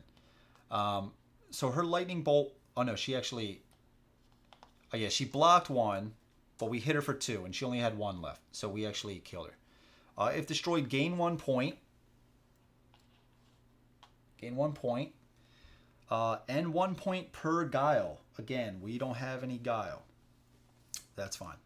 So this goes back, but we took her out. And she is she's toast. Siren is gone. Out of the game. Out of the game. Put that back. Okay. And we lost all of our units, right? Yeah, we lost all of our units. Okay. Okay, good. Going big for your boy, that's right. Birthday boy. Birthday boy. Okay. Now we can build a haven, whatever it's called. We can build all the things. Okay, over to here we go. We're making something happen at least on this this round. You know what I'm saying? Making something happen on this round. Okay, now what are we going to do here? These hordes are going to get a little out of hand. We can't build a haven because, again, the curses have the X. Is there a way we can remove... Here we go. The new quest. Choose a hex with a curse, remove that curse, and discard this quest. So we need to have 2 successes though. 3 hits, 1 shield. That's not terrible, right? If we get a shield, we also get a point. If we fail, the chaos gets 2 points. If your hero is on a hex with a curse, gain an additional die. I think we get rid of this, right? First, we're going to roll a red, 2 purple from our upgrade. And we have 2 guile. So we definitely want to try to get a shield, right? So the white has the shields more than the yellow. And maybe we just throw in a yellow just because... I don't know, the purple will have a really good chance of hitting, right? So do the reds. So maybe we do 2 white to give a better chance for shield, just to get that. And we have a lot of chance for lightning bolts. And we also get a yellow for being on a spot with a curse. Yeah, let's do this. All right, so we're going to quest. We're going to do this. We're going to quest. So again, we get, for our character here, we get 1 red, 2 purple from the upgrade, and 2 guile. And we're going to go with 2 white because we want a little bit more chance of hitting the shield over the yellow. And plus we get a point for that. And then plus if your hero is on a hex with a curse, which we are, we gain an additional yellow. Okay, so let's try to do this. All right, I think we got it. I think we nailed it. I think we nailed it.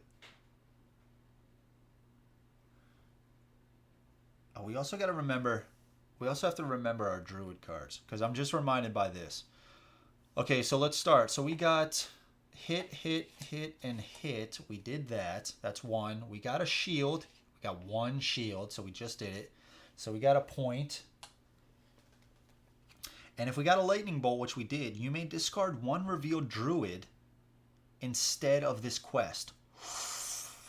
Yes, dude. You may discard one revealed druid instead of this quest. Keep the quest here, right? Keep the quest here to do this again. Absolutely. Absolutely, dude. So we're gonna remove a druid. This one is place your cheapest unit in resources from the reserve here. If we were to roll a lightning bolt in archery or clash. Place your cheapest unit in resources from the reserve here. Okay. So if we roll a lightning bolt, but we're not really rolling any dice with lightning bolts, right? Too much. We need a red die at least. So maybe we get rid of that one. This one is archery and clash. You may reroll any of your dice that do not show lightning bolts before damage once per round. I think we keep that. I think we keep that. Again, we're not rolling too many. The purple have a lot of lightning bolts, but we need the elite archers, and we're quite a ways away from them.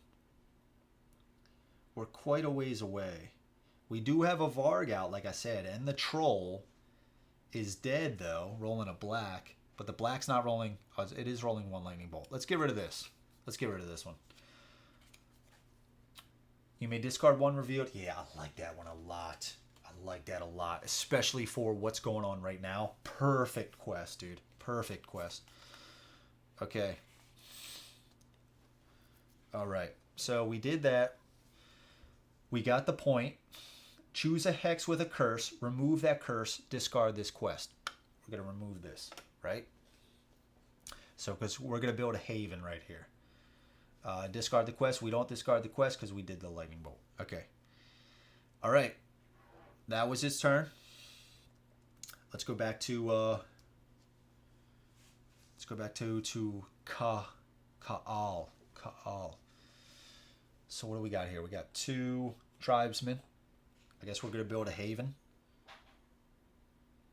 Yeah, there's not many people around, right? Enemies. So I think we're going to be pretty safe. Let's build a haven for 3. 3 food. I have 1 food left. Build a haven on this spot. There we go. Got a haven back on our home territory. Okay, back over here. We are going to do the same. Build a haven.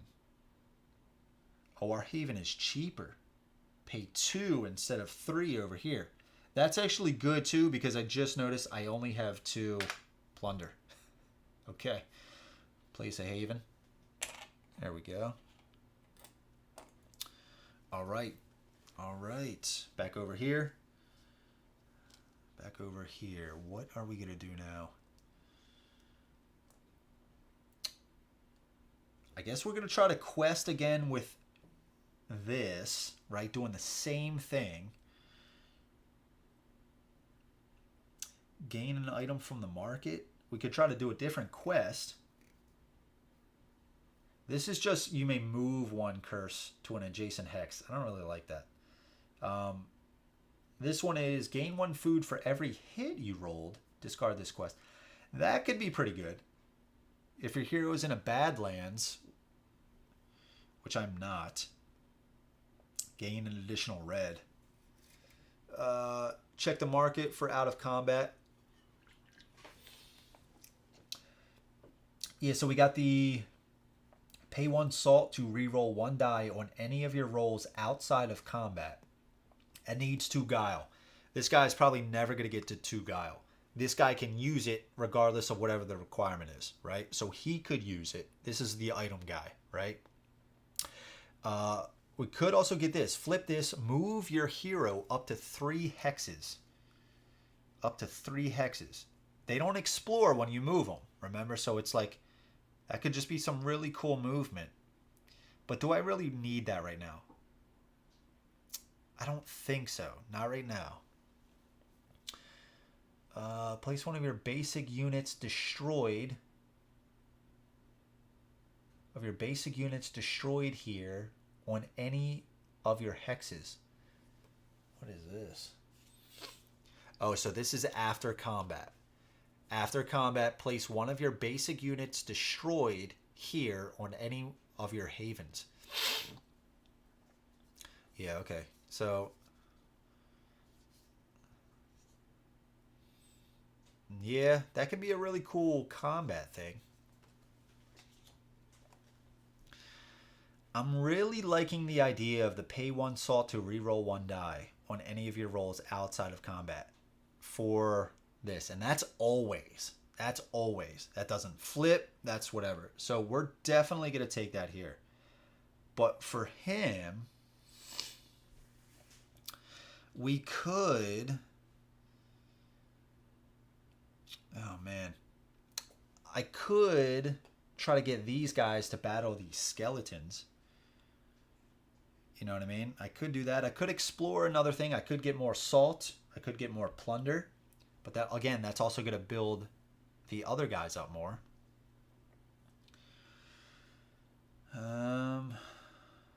Yeah, I'm not sure. I have 3 gems left. I'm not really sure what to do. I don't want to buy an item just to buy an item. You know, I'm going to save this to remove another curse from, for, what's his name? Feanor. Maybe we just do this. Maybe we do this quest. Gain 1 food for every hit rolled. Yeah, maybe we do that. Maybe let's just do that. And we only need 1 hit, 2 shield, or a lightning bolt. Plus we get quite a few things by completing this. And we only need to do 1. Did I already put this here? Did I already do a quest with him? Did I already do a quest with him? Either way, I'm just going to put one there and we'll check it afterwards. So we're going to do this. Krowh Migration. So our hero, 3 red, and 2 blue. We need 1 hit.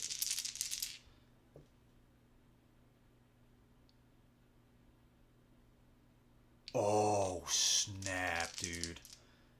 We need 2 shields. If we do this, place 1 rider unit on any of your havens. Oh, yeah, dude. And if we get a lightning bolt, every other player gains 2 food. Oh, we really need this. Damn, we didn't get the shield. Damn it. That would have been epic. Okay, but we did complete this, okay? We did get a lot of hits as well. We actually got 5 hits. So we're going to gain 5 food. 3, 4, 5. Gain 5 food. Plus, we did this. You may draw a new quest. Okay, so this is discarded. You may draw a new quest. I'm liking the quests. I'm liking the quest. Okay, willing to fight.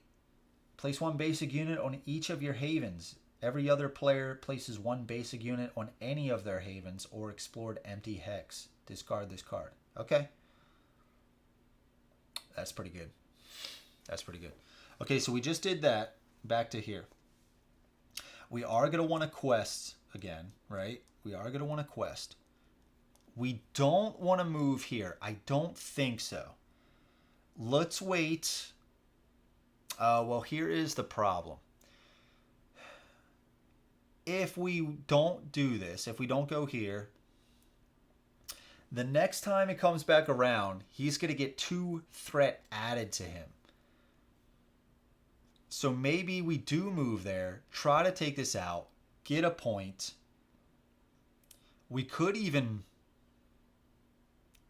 Oh, we can't place a garrison there. We could trade in things to get 2 plunder, to build a garrison here. Sorry, I'm using Garrison and Haven. I'm mixing them up a little bit. Put a Haven here. Defend it from this guy. What is he at? He's got 5. He has 5. He has 5. Item guy. We gotta remember the item guy. Okay. All right. So first we're gonna get an item. Gain 1 item. Right. We're gonna gain an item. So we're gonna get this cursed dice. Pay 1 salt to reroll 1 die on any of your rolls outside of combat. We got a lot of salt, so we can re-roll. That could help us, and that takes effect always. Replenish this.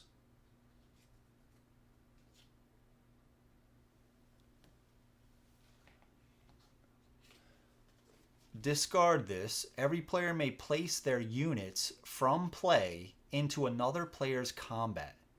Destroy them after combat. Wow. Wow. Insane. Insane. Okay, so we got the item. Back over to here. So,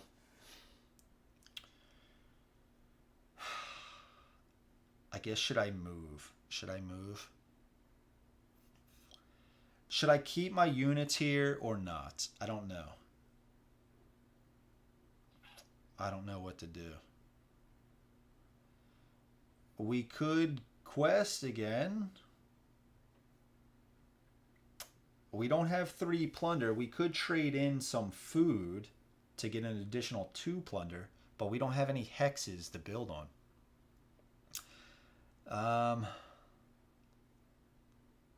We could move our Varg back over, right?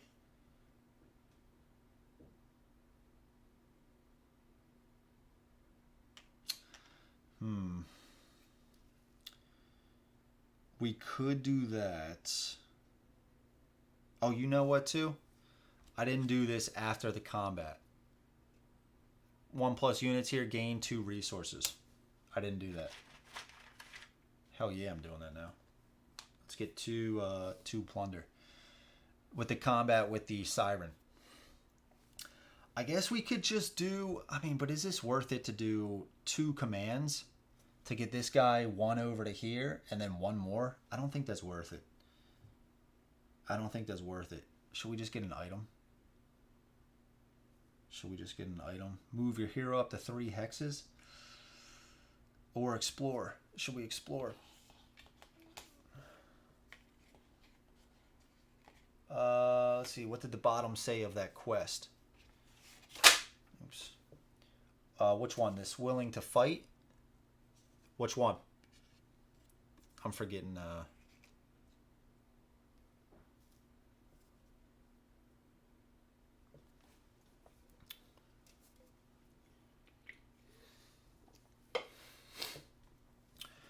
And sorry guys, I gotta blow my nose quick.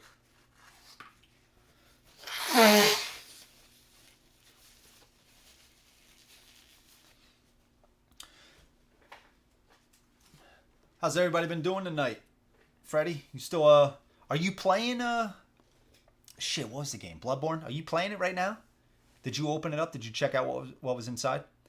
The recent past quest. The recent past quest.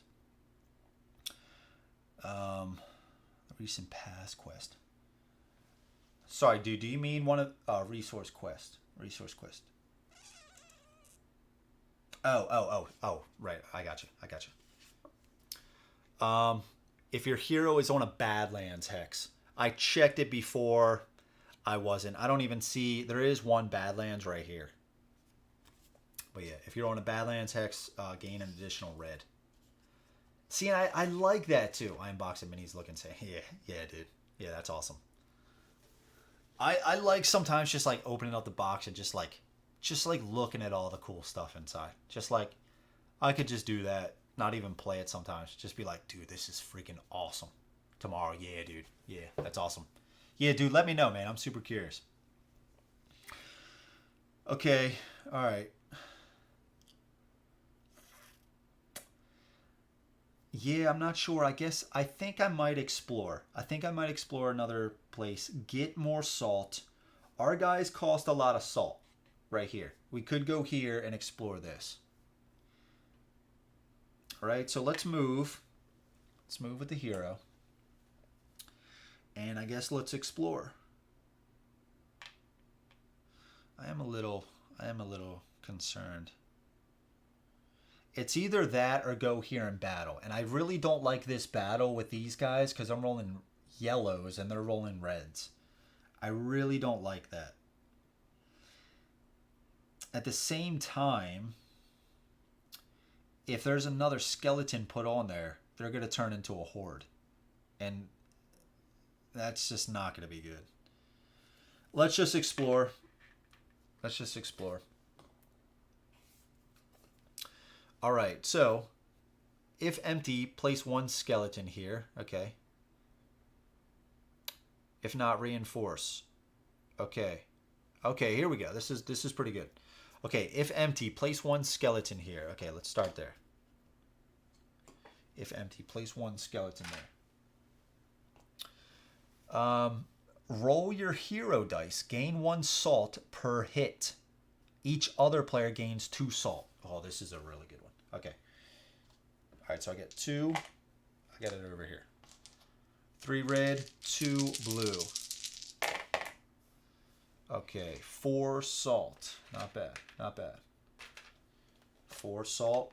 Every other player gains 2 salt. Okay. Okay. All right, that wasn't bad. Oh, we got to orient this how we want. So I do want to keep it open because I want my guys to come in through here, right? We could do it something like this. But we're not overly concerned about the legions coming in, at least right now. But we still could do this.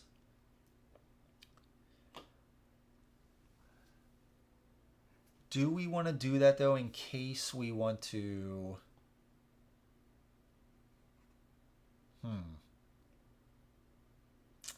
It is adjacent there, right? We'll leave it like this. Just because I don't know. I mean, all these hexes are uncovered, right? So I don't know. I don't know what might be best. Oh, yeah, dude, thank you. Yeah. Don't forget the training bar. Yeah. Yeah, I don't know what's under here, right? So I don't know. I would probably either do here or here. I'm not entirely sure. This C tower is going to be adjacent to all tiles. So, yeah, I don't know. Okay. So I did that. That was his turn, right? That was his turn. Now we got the last one here. I think we quest, right? We quest again. We try to remove another curse. We have to, dude. There's 5 curses on the board. All right, let's quest. Choose a quest. We're going to do this. And we might actually just get rid of another druid card to still keep this on the board. I think that's what we got to do, right? We got to do that. Okay, so let's roll our dice. We're getting 1 red, 2 purple, and guile. So we need, what did we use last time? Did we use white? Yeah, for the shield, right? Oh, the only difference is now we're not on a spot with a curse, so we're not going to get that yellow. Well, this is a little harder. But we only need 2. We get a lightning bolt. We only need 1 shield. We need 3 hits. Purple have a decent amount of hits. Red have a good amount of hits. I think I keep the 2 whites just for the shield. Yeah. And I mean, the purple have a good chance of rolling, not a good chance, but hitting the lightning bolt. Let's keep this.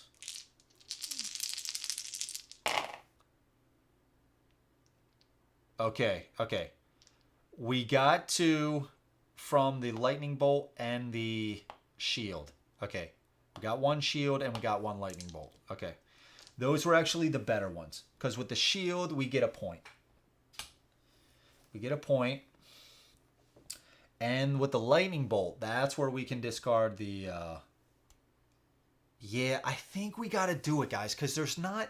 I haven't seen too many ways to get rid of the curses, right? So knowing that, these things just destroy tiles, and plus they rack up points, and we can't build havens there. So, and plus with the horde or the chaos, the yellow one, already with this much points, I think I gotta get rid of this druid card. We're gonna get another one next round. I gotta get rid of this to keep that thing on the board. I have to. I have to. Plus, I don't even see when I'm gonna use the druid card. I don't want to keep it, not use it at all when I could have kept this. So we're gonna keep this on the board. So we got 2 successes. Choose a hex with a curse. Remove that curse. Discard this quest. So right off the bat, I'm thinking this, right? Get our other place open. It is a marsh as well. So what gave us a marsh? If your hero's on a marsh, gain a +1 red die from our upgrade card right here. So I'm thinking we get rid of this. It's either this or this. Let's just do it from there. Okay, and again, we got rid of a druid card, so we're going to keep this right here. Okay, I really like that one. Okay, so that was our turn. Now we go to Nemesis phase. Activate legions and hordes once for each activation token. Okay, so we're going to start with the warlock. All right, so the warlock, since they're not gonna move towards our location, it's just gonna stand there and place garrisons, right? So since there is already 3 garrisons here, the capital says, if you would place a 4th garrison here, place it on any empty hex with no X, or if there is none, reinforce another garrison. Okay. So we are going to place another garrison on an empty hex. Should we just do it? Should we do it here just so we can come take it out at some point? No, let's place it over here. See, but that's what I mean. If we can come maybe take it out, we get a point. It's not built up yet, right?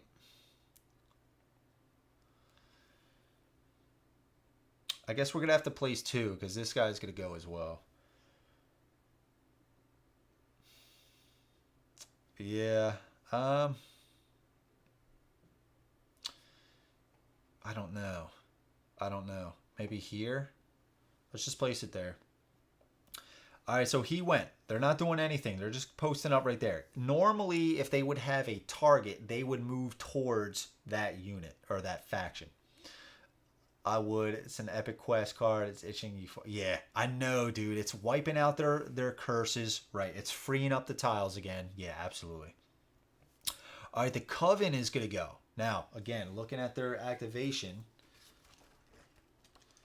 just so we don't get it wrong. Right here. Activate a horde. Place 1 curse here, and they're going to place them down anyway, right? Move the horde 1 hex, not farther from the capital. First, into a haven. There are no havens around. Into a hex with enemy units. Okay. So they're going to move here. And so it says, choose a hex with the fewest enemy units and or threat. So this is going to be the fewest, right? So he's going to move here. So hopefully this garrison gets lucky and takes out one of theirs. So on the Badlands, rider units add their dice. There are no rider units. So the Coven in archery is rolling 3 yellows. This is not going to be pretty. And the garrison is rolling 1 white. This is the Coven. This is the garrison. Wow. Okay. Now on to the clash. 1 purple, 1 red, and 3 blues for the Coven. Right? Yep. And then the garrison is rolling a blue and a white. Still not looking good for the garrison, obviously. Is that all the blues? No, it's 2. All right. Okay. So it was a good roll from the garrison. However, they got 2 hits. So it is going to take this out, putting it on its graveyard. And that is that. So unfortunate. I was hoping it would at least do 8 damage. But it is what it is. All right, now we go to the Executioner. And I got to remove these just so I don't forget. Executioner. It's going to stay there. Build a garrison if there are 4. Place it on any empty hex. It's going to build another garrison. And where do we want this? Do we want it next to us? Maybe we can take it out. We're going to need to battle this guy next. So maybe we don't need this on our doorstep. I still think it's okay. No. No, let's place it there. Okay. All right, so that's their turn. Gain resources based on your total havens. Okay, so now right now we have 1 haven right here. We get 1 salt and 3 food. 1 salt and 3 food. Okay, let's do this. 3 salt and 1 food. Okay, gain resources shown on every hex with 1 of your havens. Okay, so right now we get 1 of each. 1, 1, and 1. All right. Now here we get 2 salt. 2 salt. A lot of salt over here, and that's good anyway because a lot of our guys need salt. I think in general a lot of the guys need salt. Okay. Scoring. Empire. Scores 1 point for every hex with any garrisons. 1, 2, 3, 4, 5. It's right here, right? Is it 10? Okay. 1 for every legion in play. There's 2. And 2 for every faction in the Imperial Graveyard. There's 2. So they're gonna get 4, going up to 16. We're just gonna move these back just so I don't forget. Okay, Chaos. 1 for every curse in play. 3, 4, 5. 1 for every horde in play. We did take out the 1, so that's good. They're only going to get 1. And 2 for every faction in the Chaos Graveyard. They got 2. 1 from the Legion and 1 from our Krowh. So they're going to get 4. Oh, God. Jeez, look at this. Look at this runaway game. Look at this. I back Darkest Doom. Oh, okay, nice. I just had to get that out of there. Yeah, nice, dude. Yeah, I don't know too much about the game. I didn't look into it too much. What's it about? What's kind of the mechanics and everything like that? I haven't looked into the game that much at all. I've heard about it. I've seen like, the cover and stuff like that. Seen a lot of channels covering it. Is it a dungeon crawler? Okay. So they got the points up to back to us. 2 points for each of their havens in play. Okay, so we get 2. Okay. Special hexes. So we get a point here. And we get a point there. And 1 to any player per 5 resources paid. So we're not paying. I guess we could play salt. No, let's get a lot of troops out this time, right? Because it's round 3. We don't have much left. It's round 3. Reveal 1 Druid card. We're gonna move them down here just to make it easier for us to see. Let's put this here and then let's put this one here. Okay, Archery and Clash. Oh, this is one of those cards. We gotta pick another one. Maybe this one. I don't think this was there yet. Okay. Okay, Archery and Clash. Gain the resources shown on this hex, or gain 1 point before damage once per combat. Okay. Flip all your face down cards back to face up. Okay. Gladly. Because this thing is really good. That card. All right. Get all your gems back. Also, we're trying to do this with 7 gems, right? You're supposed to have 8. Deal 3 new items, so these go away. Come on. Yeah. Multi-win scenarios. Dudes on a map. Okay. Area control. I like it. I'm a fan. Oh, Lords of Hellas vibe. Come on, bro. Don't tell me that. Don't tell me that. I felt pretty good. I was like, I don't see any too much games. I need a back right now. Dungeon Crawls, Master Darkness 2 is on its way. And gonna get Death May Die soon. Oh yeah, dude, gotta get Death May Die. Yeah, Massive Darkness 2, I backed it at the $1. That was probably the game out of any other game on any campaign ever I was going back and forth with. I was adding stuff to the card. I was like, oh, no. And then I was like, I backed out. I was like, no, let's just get the core. Nah, let's back out. All right, let's get the core and plus some other stuff. I did that so many times. I was like, I don't want to get all of this stuff just to not play it. And it was one of those like things back then I was like, dude, I either gotta get all these expansions or nothing, right? Like I didn't say that, but you know, it's just kind of like I was really into the FOMO for that game. So I passed, and I think in hindsight, I should have just backed at the core pledge. You know, whatever it was with the stretch goals. I think I should have done that. But that's super cool. You're gonna have to let me know how it is. I haven't seen anybody do any playthroughs, but I haven't even searched up any playthroughs for it. So I don't know.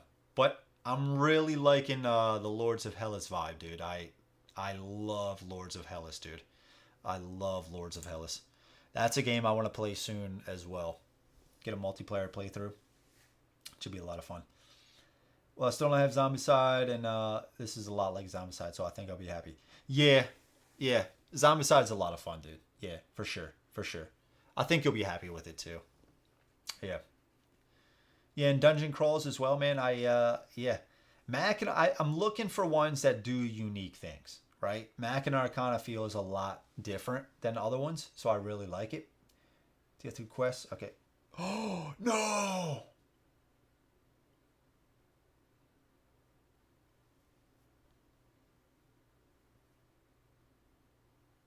Okay. That's only if I roll a lightning bolt. No!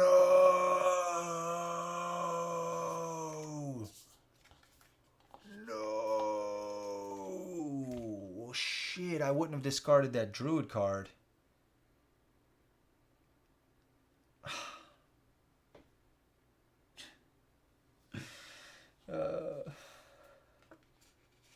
Uprising!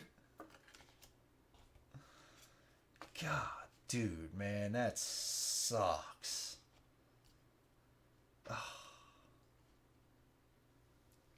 Oh man. That actually hurt. That actually stung a little bit. I'm not gonna lie, that stung a little bit. I guess here's the hope. It's still not gonna be pretty. But the hope is this event card doesn't put more hordes on the map, and we take this guy out before he activates, so he doesn't put another curse on the board. Yeah, but he's gonna go up to 7. Oh God, this is brutal. This is brutal. This is brutal. I might have to. Here's a way we might be able to do it. There's a lot of garrisons in play. Maybe I just start walking around hitting the garrisons. We get a point per garrison just to stay in the battle, right? Either way, it's not going to be easy. It's not going to be easy. You know what I mean?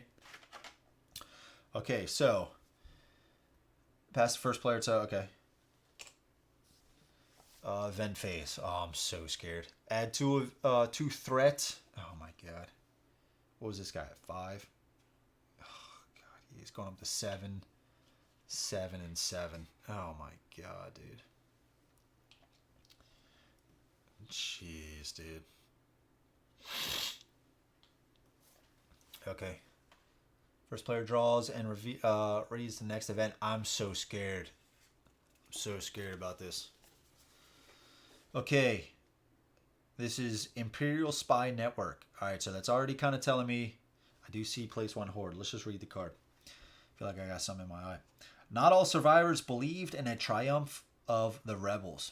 Some put their hopes much more in the armored legionnaires of Dracoria. Choose a hero to roll their hero dice. If they do not roll 5 symbols, hits, shield, or lightning bolt, every player discards 1 feat. Okay, well, that's not too terrible. 5 symbols, huh? Who's the best? How many dice are we rolling with each? 5? 5 each? 5 each. 3 red, 2 blue.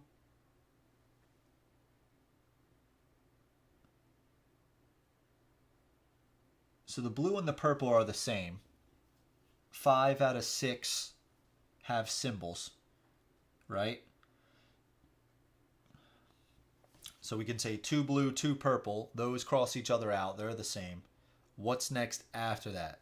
1 red and 2 yellows. Or 3 red. It's got to be this guy. It's got to be this guy. Oh, they're the same. The yellow and the red are the same. So this actually doesn't matter. They both have the exact amount of same successes on their dice. So it doesn't matter. Who do we want? Feanor's been putting in some work, but so has the Destroyer. Let's use the Destroyer. Let's destroy this event.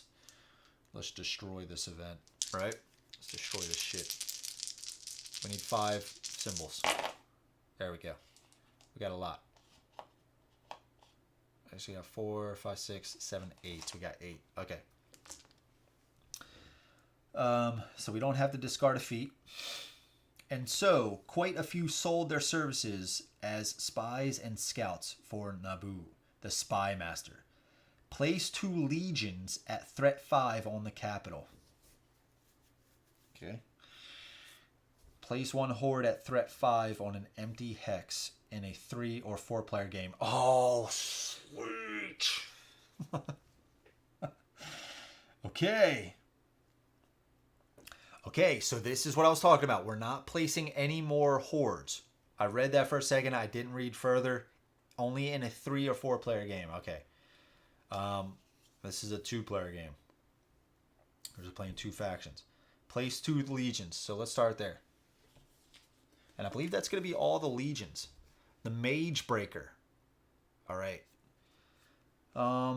Threat 5. Threat 5.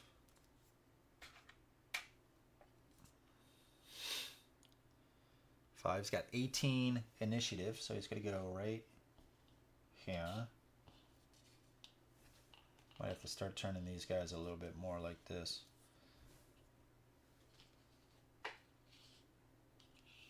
Okay. Now, immediate. Place her target. Okay, now they can place a target. The Mage Breaker. The Mage Breaker. There it is. Place her target. So they're going to place a target at a haven with the least amount of units. Right here. Okay. Remove 1 sea tower. Empty if possible from the game. No.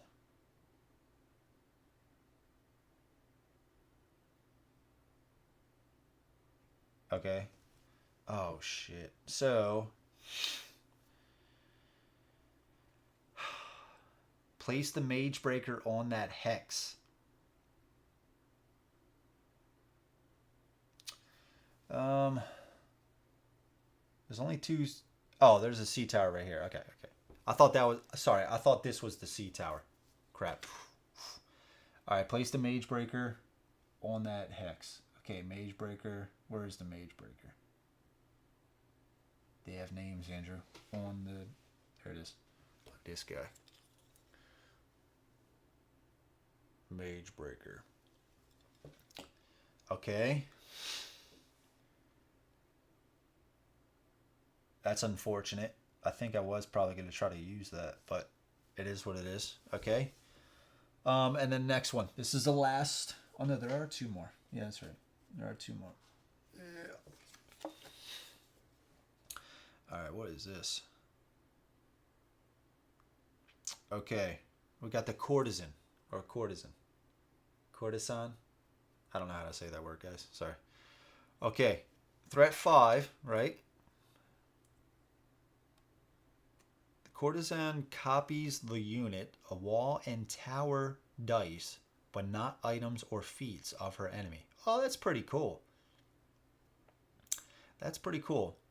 All right, so she is 2 initiatives, so she's going to start. Let's do this. Okay, 2 initiative. Place her target. And the only other one is here. That player discards 1 gem for the rest of the game. Oh my god, dude. 1 gem for the rest of the game? I do also just want to shout out, this game comes with these inserts. And these are pretty nice. These are pretty nice. Got some little ones too. I organized mine a little bit differently. There is like 2 of these, and they're both for the salt, food, and plunder. But I find all of them, this is all of the tokens besides the ones that are on the board, very easily in here. Look at all that space. So I just combined them all. I was initially breaking it down into like, this one would have the 3s, and this one would just have the 1s. But I just find it easier to have it like this. And I could just easily take out some of these other pieces. But they're nice. Come with lids and everything. Okay. Alright. Discards 1 gem for the rest of the game. Say it ain't so. Okay. And I believe that's it, right?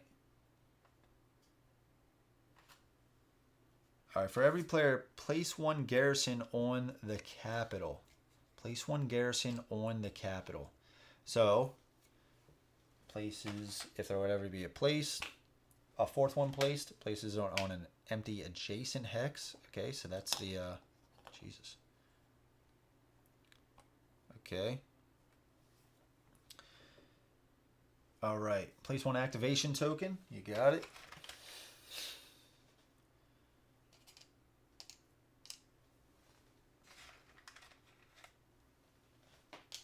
And that's done. Build phase. Draw 2 feats. 1, 2. All right, we got another one of these. And we also got discard this to gain 1 item from the market discard, even if you could not use it. From the market discard. I think I'm going to get this. I think I'm going to get this. Okay. Because I've been really liking the quests.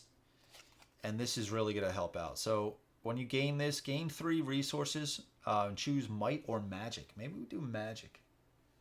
Get some lightning bolts in there. Yeah. Definitely going to get a magic. We're rolling 3 reds anyway. So that's fine. So we're going to stick this. We're going to get another upgrade. Alright.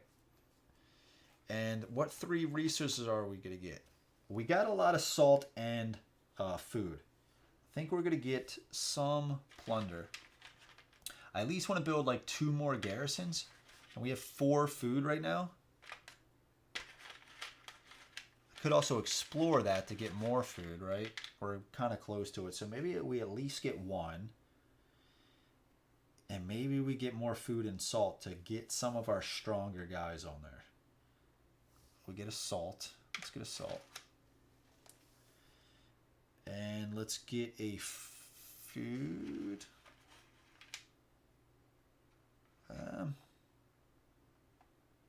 Two. Let's get another salt. So we got 2 salt and a plunder. Okay. All right, 2 here. All right, archery. Reroll up to 2 of your dice before damage once per round on your hero's hex. Okay. And then clash. Flip this to gain 1 shield for every Beastmasters here before damage. I think I might like the Beastmasters one. Yeah. Okay. That could be good in the archery phase. The problem is you have to have your hero. It's got to be on your hero's hex, which isn't too bad. How many Beastmasters am I going to get, though? It costs 2 salt and 3 food. I'm only going to be able to get 1. Whereas I could probably buy a bunch of archers. Maybe we do that then. Plus, we could get an elite archer. Do we have 0 plunder here? What in God's name? Do we have 0 plunder for these guys? Oh my God.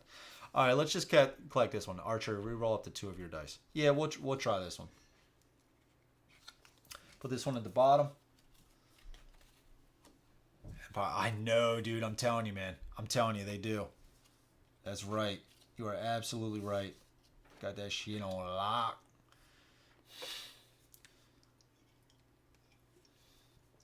Okay. What else? What else we gotta do? We did this. Build any units. Okay, so let's build.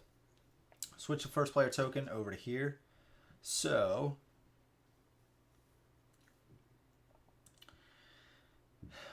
I think we're gonna get the troll. Hell yeah. Problem is we only have a 5 max limit on our haven, right? We only have 5 max units. I don't have any other havens to build other units. So I could build a troll. Yeah, I think I'm going to build a troll, right? Fucking troll. Hell yeah. I'm going to get this troll on. So that's going to cost 5 food. That's 5. And 2 salt. We get 2 more units we could put there. Could do another Varg. 3 salt. We got plenty of salt. We got 6, 7, 8. And we have 6 food left. Vargs could cost 3 salt and 2 food. Yeah, I mean, I guess the thing... Yeah, let's do it. Let's get another Varg. Let's build up our guys a little bit, right? So 3 salt and 2 food. Put a Varg out there. Do we want to do a tribesman or a basic archer? Yeah, these guys don't have any elite archers like these guys do. I can't believe I have 0 plunder. Dude, that's just 0 plunder, dude. I just needed 2 plunder. I guess I could trade. Yeah, I'll trade. I'll at least get 1 elite archer out there. Okay. Then what else? Do we want to get another Varg out there? Could get another Varg out there. That'd be sick. That would be really sick. Send out your Varg riders. Dude, do we want to do that? That would be sick. Yeah, let's have some fun. Dude, let's have some fun. Let's have some fun. All right, spending 3. I'll get 1 back. Send out your Varg riders. Now, the thing is, though, here's the thing, though. If we get into combat, we're not rolling any archery, right? So all of those hits are going to take out those units, right? So I guess we're at least going to be able to get rid of these guys. Yeah. I don't know. What's the Varg rider? Was that good? Oh, man, I don't know. I mean, I do have this. Okay. in the archery, if you have 2 Varg riders here, gain 1 yellow die in the archery. Okay, okay, that's pretty cool. That's pretty cool. I did that on accident, actually. Okay, that's good. That's good. And a yellow die, I would take a yellow die over a white die, over 2 white die. Yeah, for sure. Or even over a single, right? Obviously. Okay, let's go over here. So, let's at least get an elite ranger, elite archer out. So we could do 3. Oh, we're going to need a lot of conversion, though. We're going to need to do a lot of conversion. Now, we can do a lot of salt because we also still have this card that says flip this to gain 1 salt for every sword sister in play. We have all 4 sword sisters. So, 3, let's use the loose ones. 3 salt is going to go into 1 plunder. And we're going to do that again. 3 salt into 1 plunder. Okay. Now we are also going to want to move into a spot with plunder because we are going to want to build another haven, and that's going to cost us 2. But we still have 9 salt, and we have 5 food. All right. So I think we're going to get, for 3 food and 2 salt, we're going to get a, oh, this is our last. We can only put 1 more unit there. We can only put 1 more unit there. So do we want to put out the archer? Do we want to put out the archer? I think so. I think so. So let's do for 4 salt and 2 plunder. We're going to get an elite archer out. Let's roll in a purple die during the archery phase. Okay. And we can't build any more guys on there. Okay, take actions. All right, so starting with this guy. Starting with this guy. Man, dude, that quest is gone. Oh, freak, dude. That sucks. Okay, so who do we have to slow down? I don't know how much we can slow him down. We can get our dice back here, but he's at 7. He's at 7, dude. Ugh.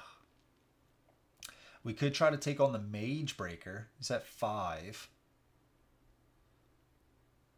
Could try to take on the Mage Breaker. We could also just move out and build more havens. We could do that. And just that last round, maybe we just kind of try to get as much resources and build as many troops as we can. But I think what we want to start doing is taking out some of these garrisons and skeletons for some easy points to just stay in there, right? Like we could go here, get some plunder, take out this garrison. Now it might be something to add to that garrison, but I think it's okay. I think it's okay. Okay, so let's just do that. Let's command. Right? Are we going to command? Are we leaving? Are we leaving that haven wide open? Yes. Yeah, let's leave the haven wide open. So we pay 1 food. This is one of the things, right? You're just going to have to kind of figure out the better moves, right? Oh, shit. What am I doing? I can't do that. I have to explore it first. Okay. Move 1 to explore, or move, and then 1 to explore. Alright, let's see what we got. Alright, units and heroes here are adjacent to any sea tower. Stronghold of the Druids, a gloomy breeze caress the ruins in the Netherwood. Gain 2 resources, plus choose a player to roll their hero dice. 4 plus hits equals every player gains 2 resources. 2 plus shield, every player draws 1 feat. And 2 plus lightning bolts, every player gains 1 point. If you fail all, place 1 horde here and only here. Jesus. Okay, this is a very interesting one. Okay, gain 2 resources. All right, so food. Let's get another food. 2 food. Okay. Let's put this here. Choose a player to roll their hero dice. Now, we got an additional die with this guy, right? So we get more dice than rolling with, what's his name? Feanor. So we get 1 purple, 3 reds, 2 blues, and am I on a special hex to give me something? No, marsh hex. Okay, so this is what I'm rolling. 3 red, 2 blue, and a purple. Choose a player to roll their hero dice. Okay. Okay, so we got the 4 hits. We got the 4 hits. Every player gains 2 resources, 2 shield. Damn, we didn't get that. And 2 lightning bolts. We only got 1 lightning bolt. All right, so at least we got 1. Gains 2 resources. So with this, we're going to get plunder because we're going to try to build a garrison, right? Try to build a garrison here. And what are we going to get here? Salt. Salt and let's get another food. Dan, what's up, dude? No, I'm not. I am not winning, dude. So in this game, I don't know if you're familiar with this game. It's a cooperative 4X. All of the factions that the human players are playing as all have to get more points at the end of the game than the AI. So right now, this horde, right? There's 2 different types: the Legion or the Empire, and the Horde or this Chaos. And the Chaos is at 22, and our guy here is at 7. It seems like it's pretty hard. I think, what was it? At the end of the first round, where we had a really bad turn, dude. 2 of these bad guys activated twice, and they just melted us, dude. But that's fine. It's a happy Friday. It's a good one. We're just chilling, hanging out. It's all good. Having a good time. Yeah. Okay. All right. So we succeeded at that, right? And what the hell was I looking at? Oh yeah, this one right here, right? Man, if we have 2+ lightning bolts, we each get a point. That would have been really good. But we didn't fail. We did not fail. Okay. We moved there. We explored. Okay, back to Feanor, right? So, what are we going to do? We only have 6 gems. 6 activations. Because of those jerks over there. I guess we got to try to come take this guy out, right? I think first, here, flip this to gain a salt for every sword sister in play. We're going to gain 4 salt. I like it. I like it a lot. I think we're going to move, right? What kind of quest do we have? We've been having some good success with the quest. Discard this in a clash to gain 1 red. Ooh. Alright. We could do the market to gain this for free. It costs 1 salt for... Yeah. Pay 2 food to gain 1 hit or shield. The problem is we just don't have many activations with this guy anymore. We just don't have many activations. We could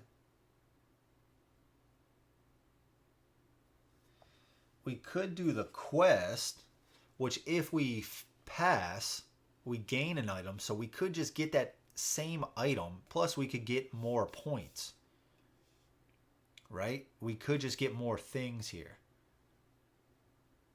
Plus we are on an ice waste hex, which we would get an additional red die.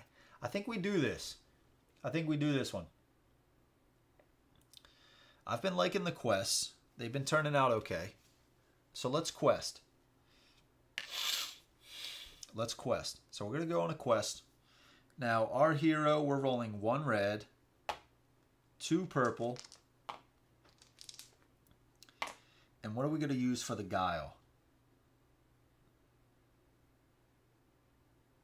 We don't have any shields so far. So I think we got to do 2 whites, and then we're going to get an additional.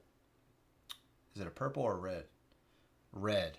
We're going to get an additional red for being on an ice waste hex, which we are.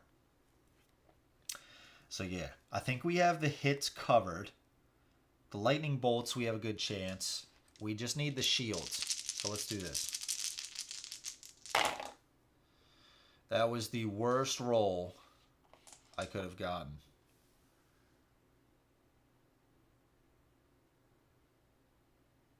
I could pay Assault to reroll 1 die, which is not going to help me. Oh man, dude. What was the fail? The Empire gains 2 points. God. What a horrible roll. Is there anything I can do? God, that was terrible. I just had a talk, right? Okay. Discard this. Empire gains 2 points. Wow. Terrible. And no new quest is drawn. I thought I had that one in the bag. I would have gotten another item. I would have gotten some points, right? They wouldn't have gotten the 2 points. That was rough. Okay, back over to here. I think we move in combat, right? We move the combat. We move the combat. It is a woods, so we can re-roll up to 2 dice in the archery phase. They're only a level 1. Yeah, so let's move there, right? Let's move there. So we're going to pay 1 to command, and are we leaving everybody here? We could move 4. No, because we're gonna build a haven here anyway. We're gonna build a haven here. All right, so battle takes place. So the garrison has 1 white die for the archery phase, and we have a yellow because of 2 vargs. We get to roll a yellow die. Both miss. Do we get any kind of re-rolls? What kind of terrain is this? It's not a marsh. Do we get any re-rolls? I don't think so. Okay, all right. On to the clash. So the garrison is going to get a blue and a white. We are going to get a yellow, a black from the troll. Hell yeah. First black of the game. 2 reds. Oh, we did move this guy in.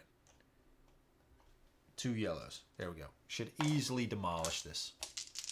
If we don't, we're in trouble. Okay. So we got 3 hits. They block 1. They hit us for twice. We don't have... Now, we could use the lightning bolts for blocks, and I think that's what we're going to do. We could also gain the resources shown on this hex or gain a point. Ooh. I don't think I want to lose any units. I don't think I want to lose any units. Right? Because they rolled 2 hits. We could use the lightning bolt to block. Yeah, I think I keep my units because I think I want to keep battling with them, right? Okay. So we're going to use both of these lightning bolts to block. Okay, so we did that, and we did 3 hits to them. They only block 1, so they are going to be destroyed. We get a point. Okay, that was that. All right, back over to here. Man, dude. I don't see how we're gonna do this. we could... Are there any other good quests?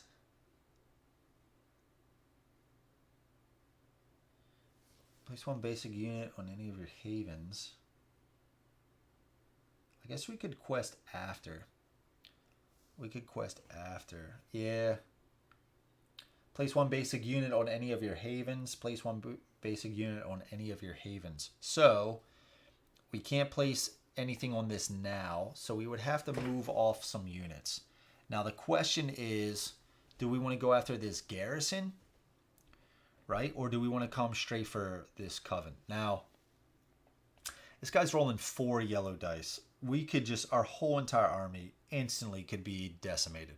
We are rolling a purple die against him in the archery phase, but I don't feel good about my chances at all. At all. We do have this item, reroll up to 2 of your dice in the archery phase.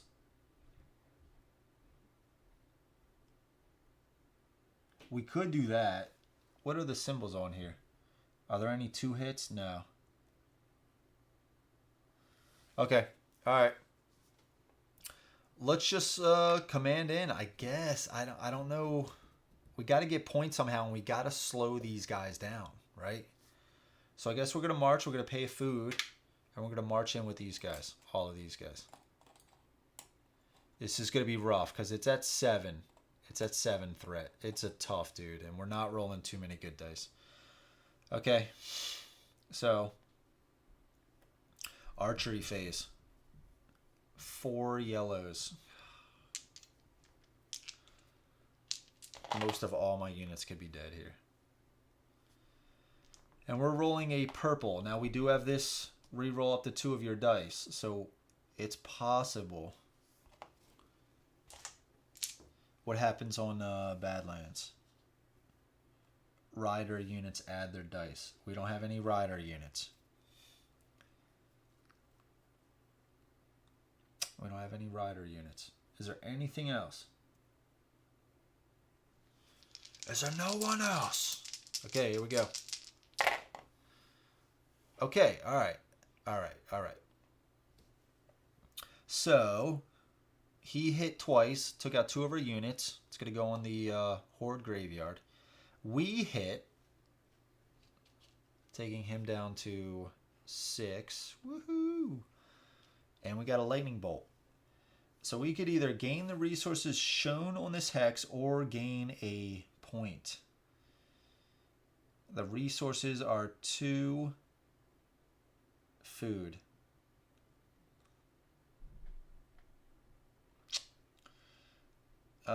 Yeah, we're going to gain a point. We're going to gain a point. Okay, clash. So we get a purple and 2 yellows. And he is rolling what? Oh, Christ. 3 blue, a red, and a purple.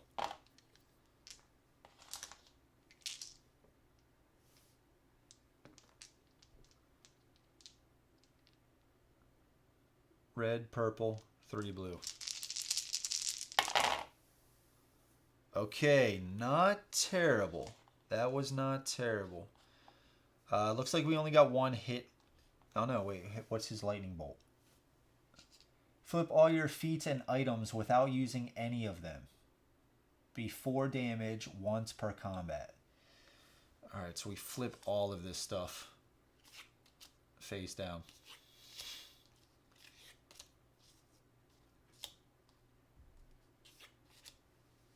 Okay. I'm still glad, though, that's not a block. That's not a block. Okay. Alright, so he blocked 1. We hit him twice. He's going down to 4. And we lost another guy. So we're going to get rid of this. Goes in the graveyard.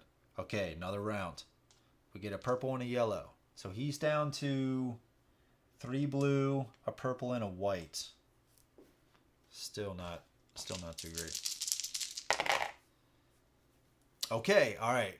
He got all shields. We got 0 hits, but he got 0 hits as well. Okay.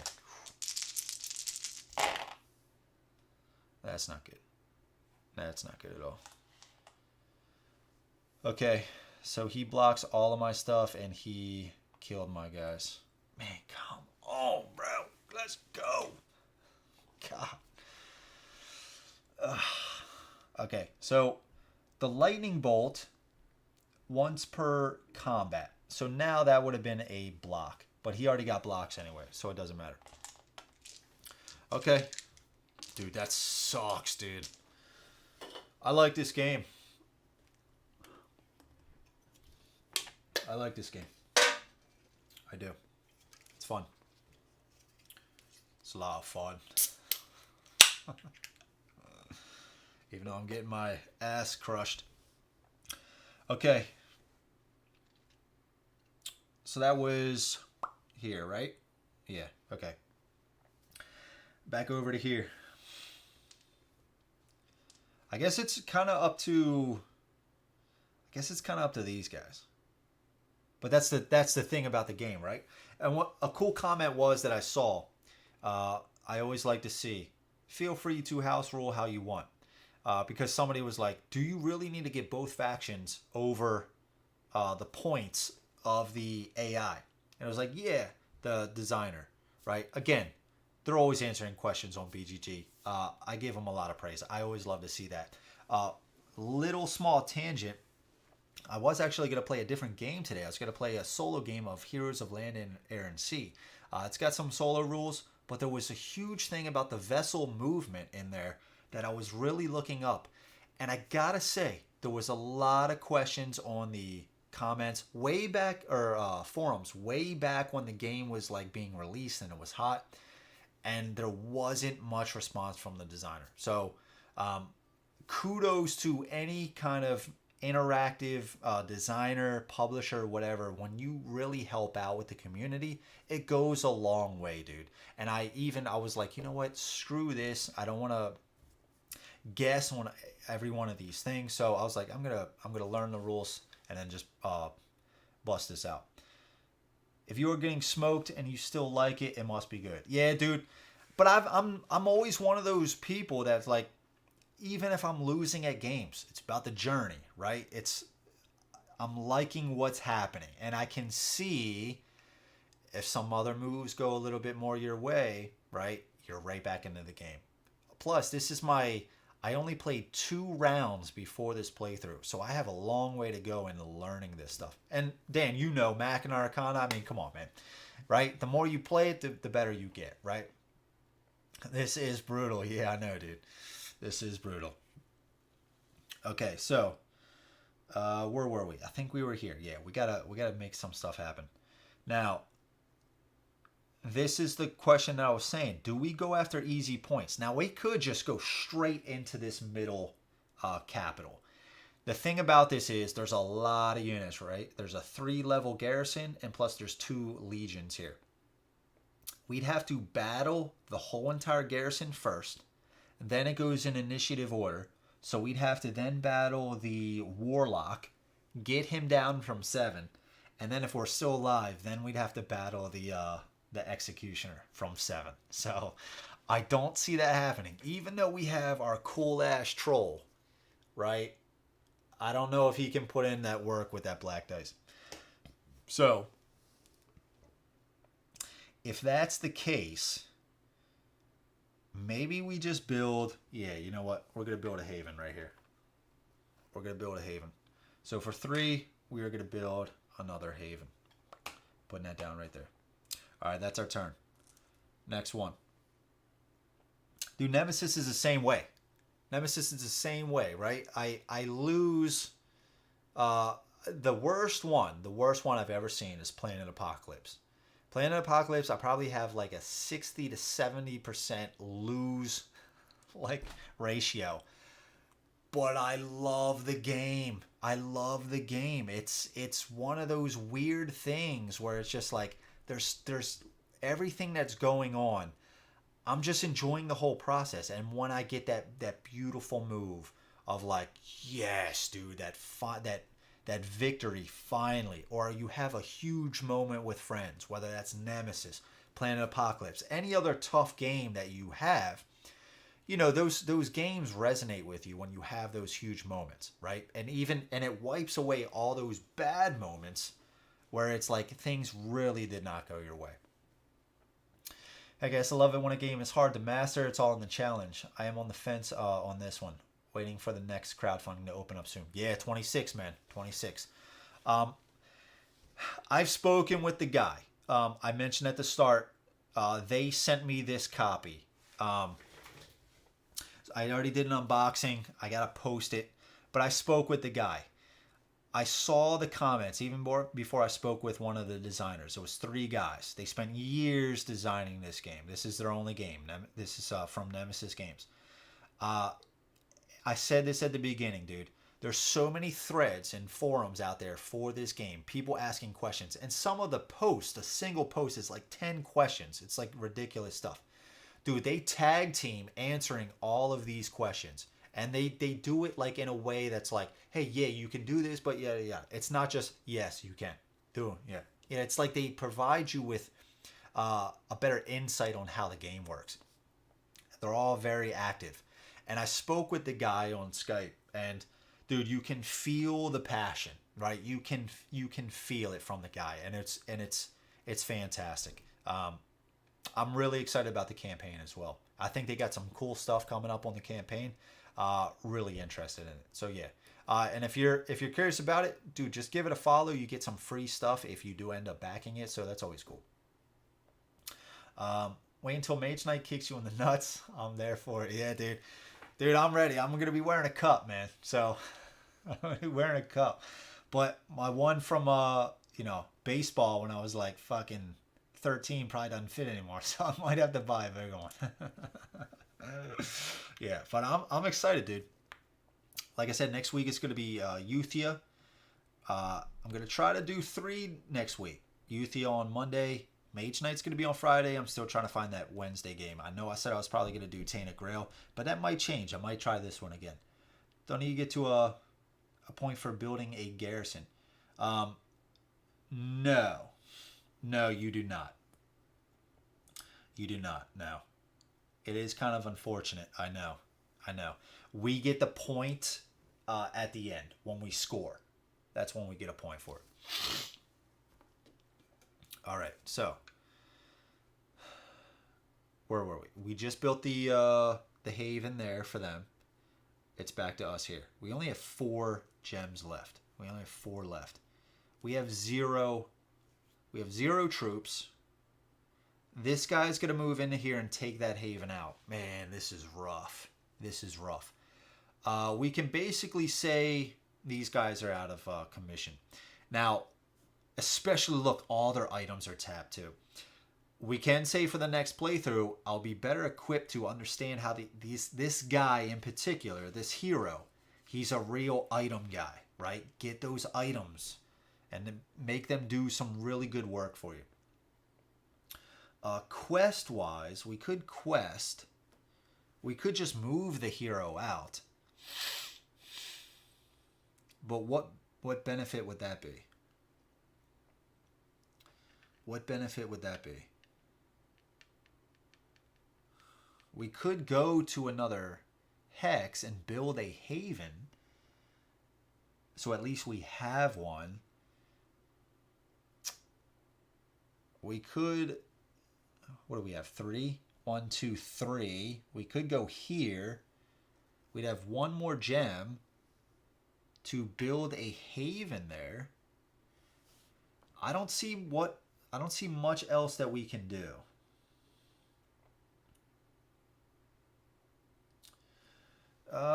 We could do this. Nethersea Navigators.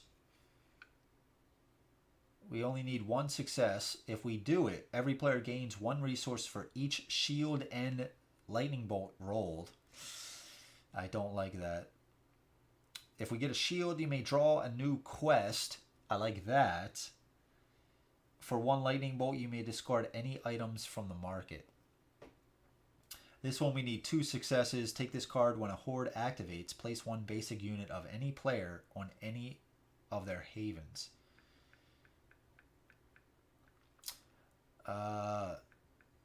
any player on any of their havens. I'd probably use that on the red player.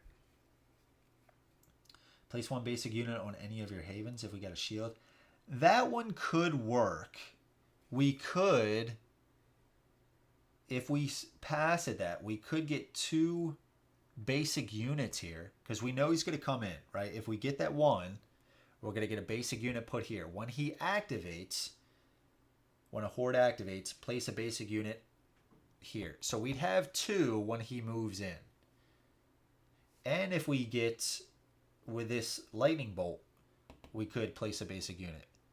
The problem is, though, we only have 3 more basic units total, and they're the archers. All the rest of our basic units are already in the graveyard.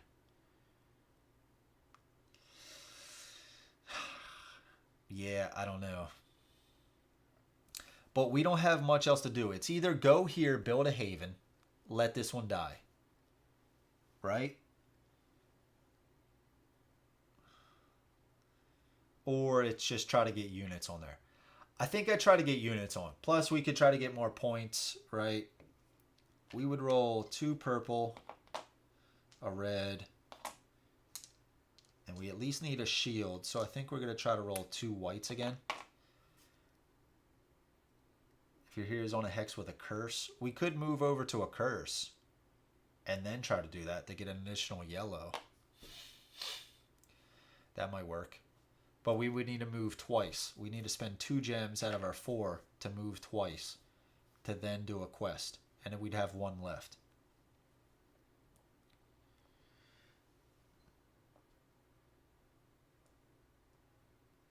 Yeah, I mean, I think I do it, though. I mean, I'm not doing anything else, right? The hero isn't doing much for me right here. And I don't see what...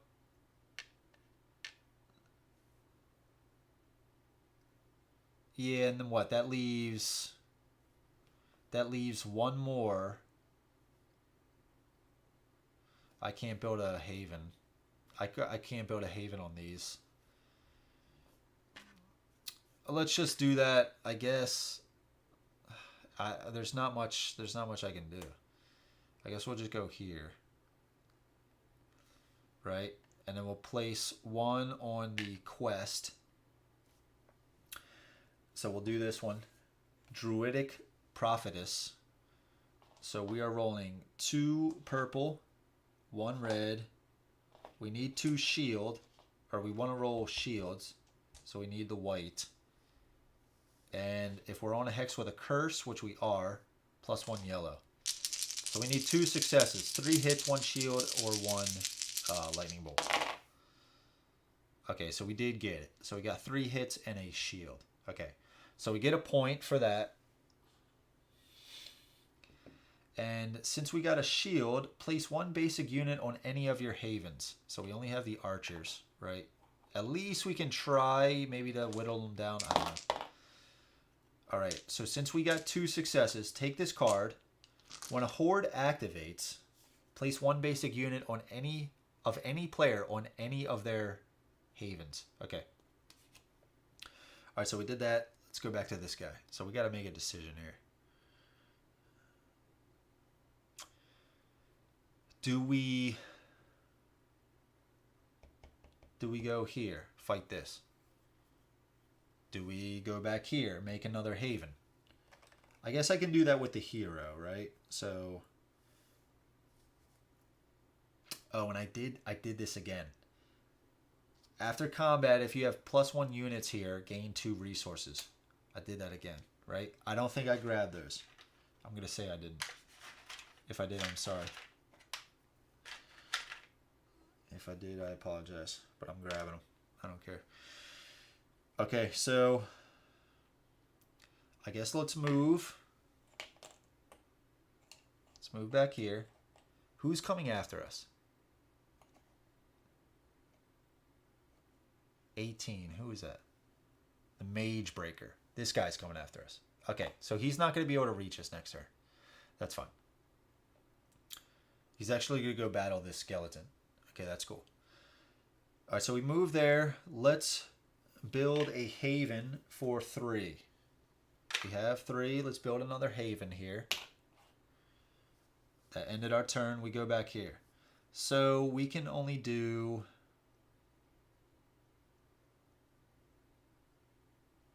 I guess there's not much we can do, right? We could quest again.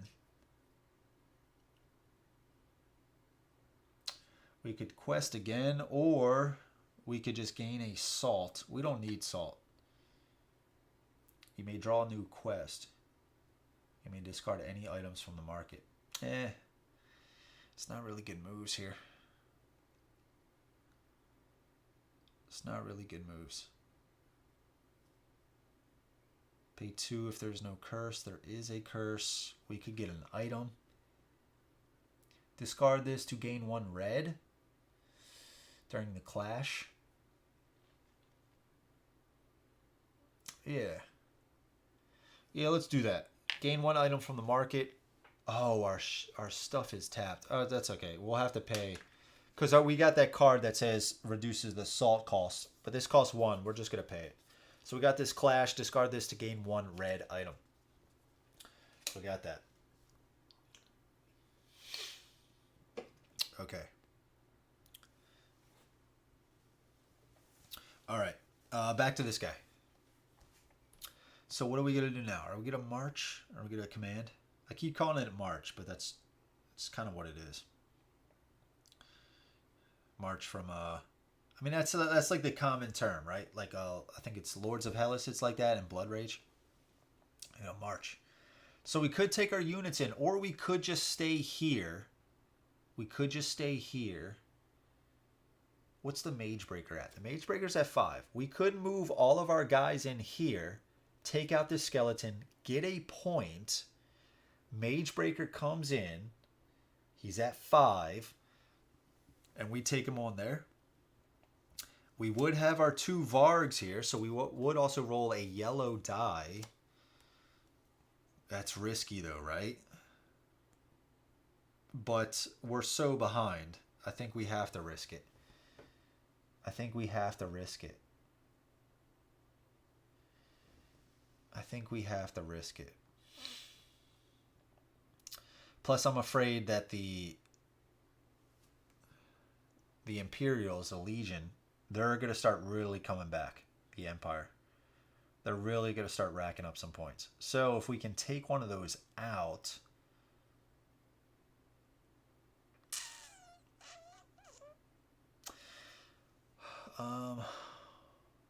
it's either that or start taking out a garrison.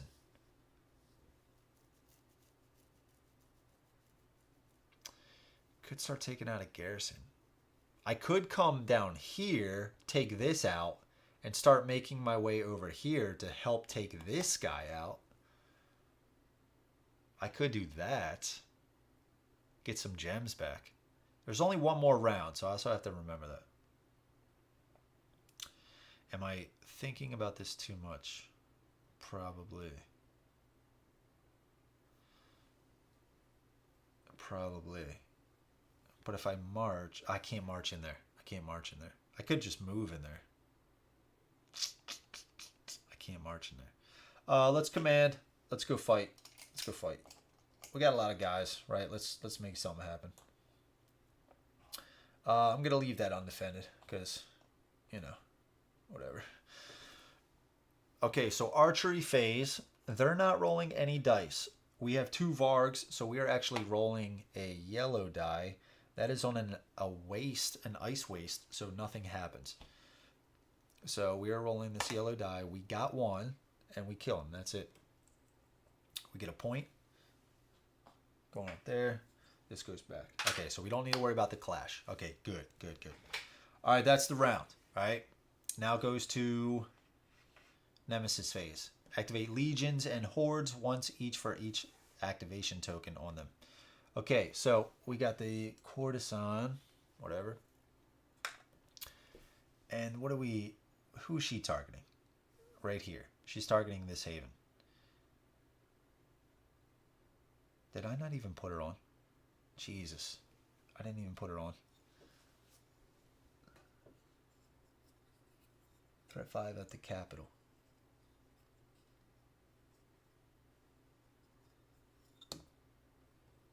Am I missing something here?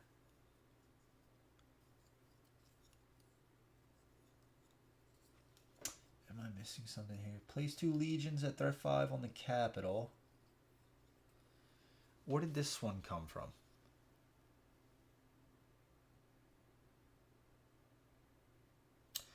What am I missing here? Place 2 legions at threat 5 on the capital. Place 2 legions at threat 5 on the capital. Okay. And the only reason why the Mage Breaker was not was because when he is placed down, remove the sea tower, empty if possible from the game, place the Mage Breaker on that hex. So she was supposed to go right here. I just forgot to place her down. Okay. So she is going to move 1 space over. She's coming after this right here. This is her target. This spot right here. And that's her activation. So the Warlock goes. Event card. Yeah, okay. Okay. Thank you, Jason. So the Warlock goes, and the Warlock is here. He has no target, though, right? The Warlock has no target, so he's actually just going to... Oh, and she activated it as well, so she would have placed a garrison. But once one gets placed, place another one. So we can't place one there. So we're going to just place one on one of those. So the Warlock goes, and he's going to do the same thing. Let's place this here. Actually, let's place this here. Try to get more points from the red. Okay. So that was the Warlock. The Coven goes. All right. So the Coven is actually going to prioritize havens. Come in here. And we have this card.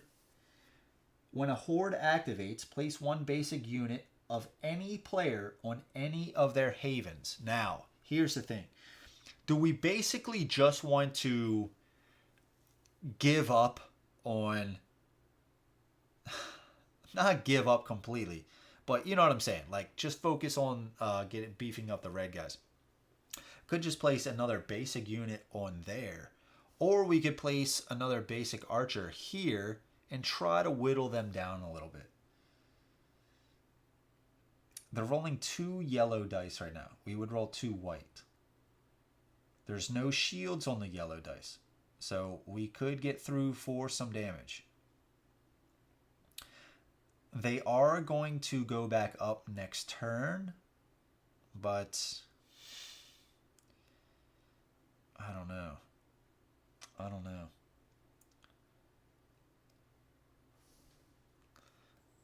Maybe I just do that. Get some gems back. That's the idea, right? To get some gems back. So we'll place it there. It might be a lost cause. Oh, shit. Is this permanent? When a horde activates, place 1 basic unit. Is this just permanent anytime a horde activates? It doesn't say like to discard or anything like that. Yeah. Because of this symbol here. Always. And that's got the same symbol. That's freaking cool, dude. Okay, wow. That is powerful. That is powerful. Okay. All right. So he moved in. We have 2 white. It is a ice waste, so it is not being altered. And they are rolling 2 yellow. Okay, so we got through. We at least got through. They killed us. They killed one of our guys. We got through for 1. So they go down to 3. And this is where they will be able to block some stuff now. So they're rolling a purple, 2 blue, and a white. And we're still only rolling 1 white. Yeah, I mean, it's not looking good, but we got them down 1. We got them down 1. So they block and they hit us and kill us. Okay. Boom. This is destroyed. This is destroyed. This target, there's no more havens, so this is going to go back to the capital. And that was that. Okay. Now the Mage Breaker. Mage Breaker is here. So the Mage Breaker is targeting this haven here. So he's going to go right in here. And this is what we were setting up for, right? All right, so it's going to go into archery. Mage Breaker is rolling 3 yellow. What's up with this? Ice Waste. Nothing. 3 yellow. And we are rolling 1 yellow because we have 2 Vargs there. Okay, I can deal with that. I can deal with that. So we hit for 1. We hit for 1. Taking him down to 4. Taking him down to 4. We lose a guy. Obviously one of these guys. That was then. This goes into the graveyard. Now on to Clash. So he's rolling a black, 2 blue, a yellow, and a white. Jesus.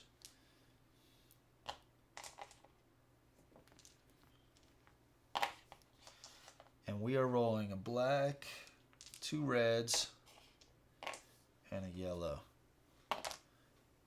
Yellow, black, 2 reds. Yep.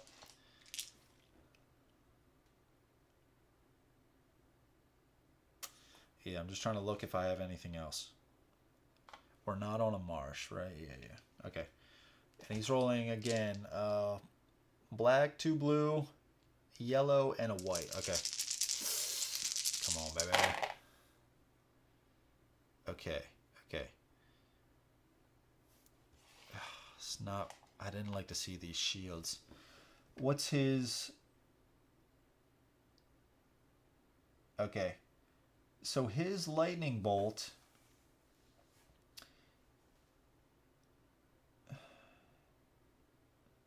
Every time she re-targets, remove 1 sea tower from the game. Okay. Gain 1 hit for each lightning bolt on all dice. Okay.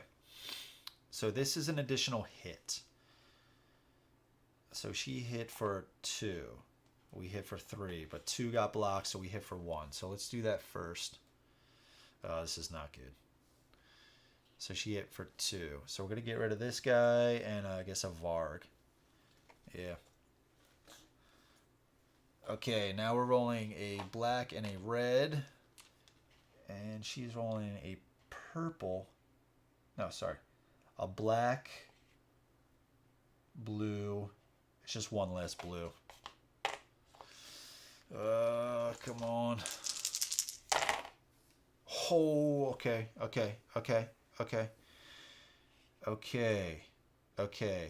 I think we took her out. That was a good roll. All right, so this blocks, right? This is nothing. We got a lightning bolt. So we could do this. Gain the resources shown on the hex. 2 salt or gain a point. Let's gain a point. Or we could block a hit. We could block a hit. Yeah, let's block a hit. So we're going to lose 1. Only 1's going to go through. We're going to lose the Varg. So we have the troll left, right? We hit for 4. Block 1. So we hit for 3. Just enough. Hell yeah. If destroyed, remove her target and gain 1. Alright, move her target.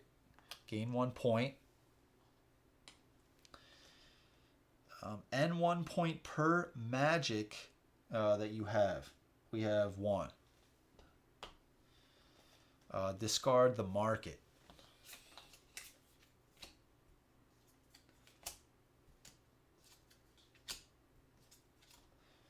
Okay. Nice. Okay. All right. That was cool. Destroyed. Mage Breaker. Destroyed. Okay, cool. And we got a troll still there. That was awesome. That was awesome. Okay. Okay. Okay. I believe that's it. Oh, no. We still got the Executioner. Jesus. Executioner does not have a target. So the Executioner is just going to stay there and build a garrison. So we're just going to build another level on here. Okay. And that's their turn. Gain resources based on the total havens. Okay, so we actually have 3 havens out here. So we get 2 salt, 1 plunder, and 5 food. Hell yeah.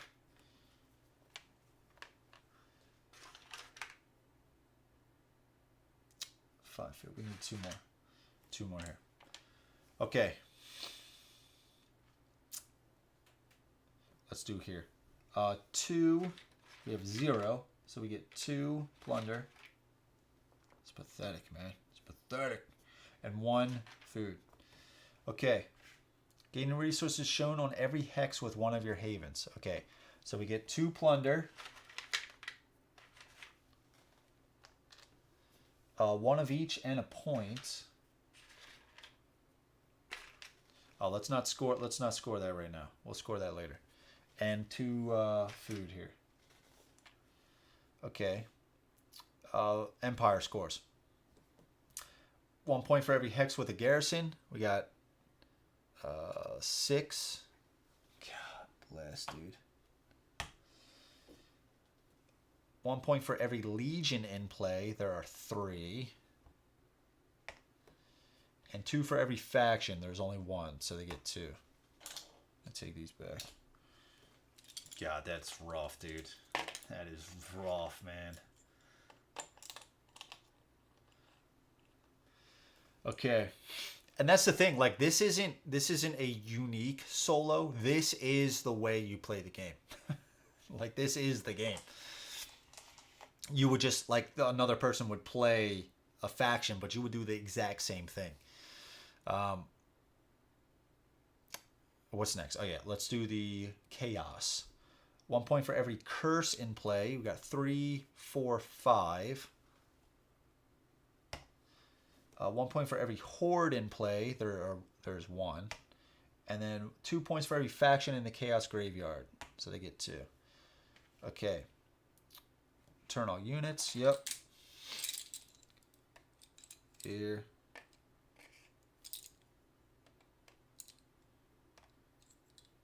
Okay. And then we go to us. 2 points for each of their havens in play. So we get 6. There you go. So you got to get those havens in play, man. 0 for here. Special hexes. So we get a point for this one. And do we want to start paying? I will be back in this. Nice, dude. Yeah, dude, I'm excited, man, for the campaign. It's sooner than I thought it was gonna be. All right, brother, I gotta call it a night. Thanks so much for the stream. I enjoyed spending my night with y'all. Catch y'all the rest tomorrow. Have a great night. All right, Freddie, dude. It's not your birthday anymore. Well, at least here on the East. So, but seriously, man, thanks for stopping by. Hope you had a great birthday, man. As always, really appreciate it. And I'll catch you on the next one, dude. Have a good one. And you pulled out the hard mode cards. Yeah, I know, dude. I pulled out all the hard mode cards. Yeah, for sure. For sure. Okay, last round. Reveal 1 druid card. Archery and Clash. Place 1 of your units from any graveyard in any explored hex without enemy units. Well, that's pretty good. Flip all your face down. Okay, here we go.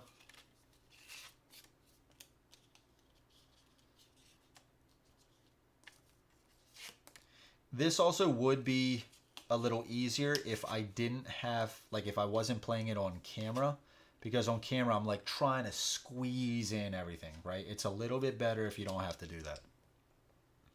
I don't think I have anything face down here. Okay. Regain your gems. Now this guy, taking this guy out probably isn't that big of a deal, right? Because I guess we still would get the gems immediately. So we still could have an additional action, but, you know. Draw 3 new item cards.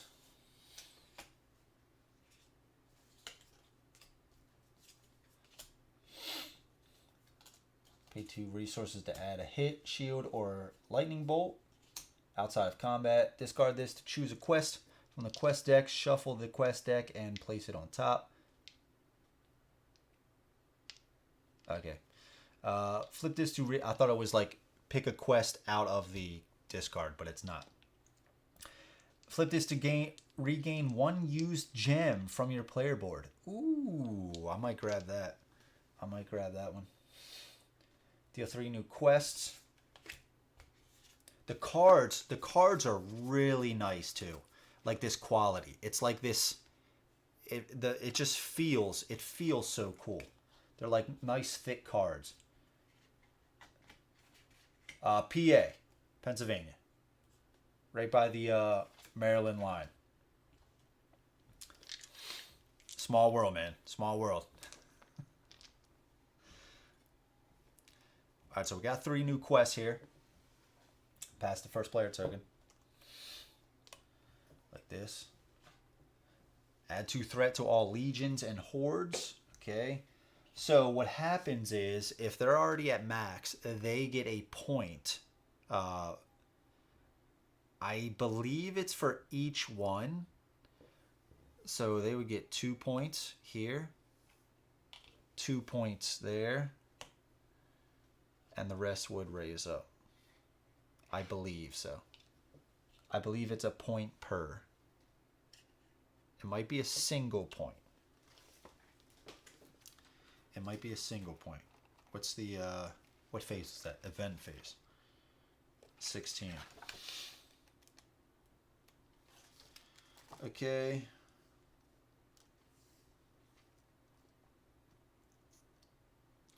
If the threat goes above their maximum, that faction gains 1 victory point for each threat missed. Yep. Okay. First player draws and reads the next event. Okay. Now the chaos that floods Azul from all directions raises its fist and extends its deadly grip to the capital of the islands itself. Place 2 skeletons on every sea tower. Okay. That's not terrible.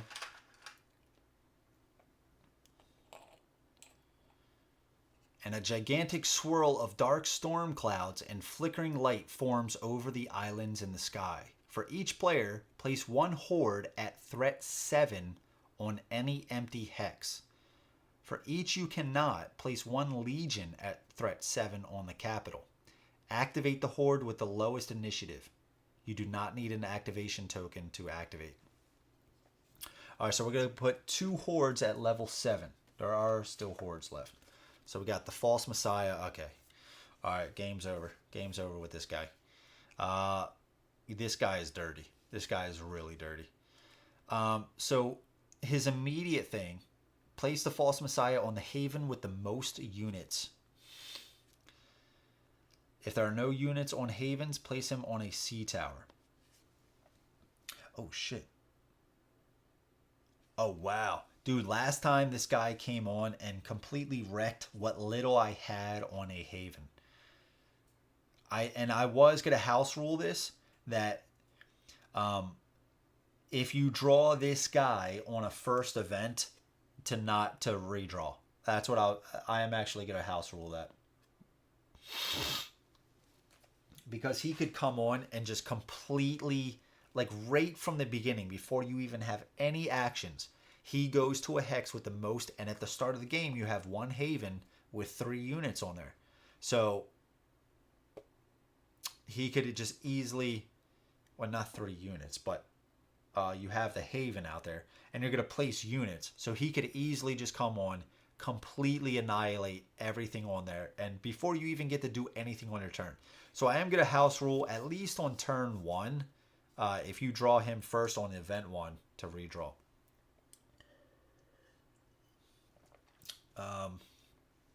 Okay, so sorry, where were we? So we were doing place 1 horde at threat 7. Okay.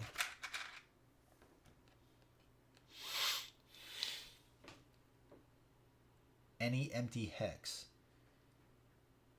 On any empty hex. But this guy says Haven with the most units. If there are no units on Havens, the hero is not a unit.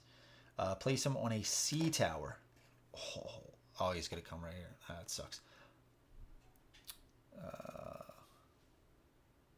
False Messiah. Right here.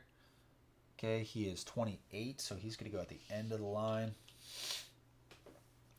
And then the next one. One more. The Banished.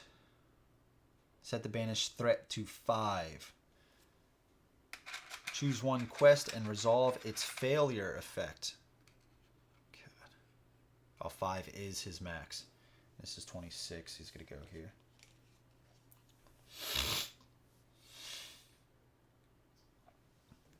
And this is going to go where? On any empty hex. Any empty hex.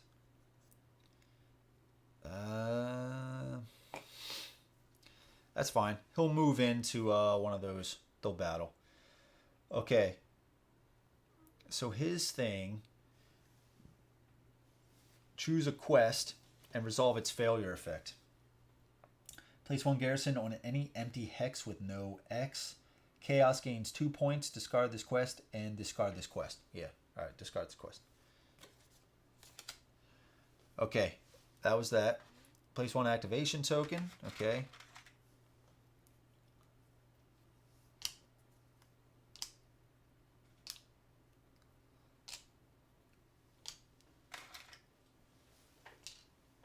Alright.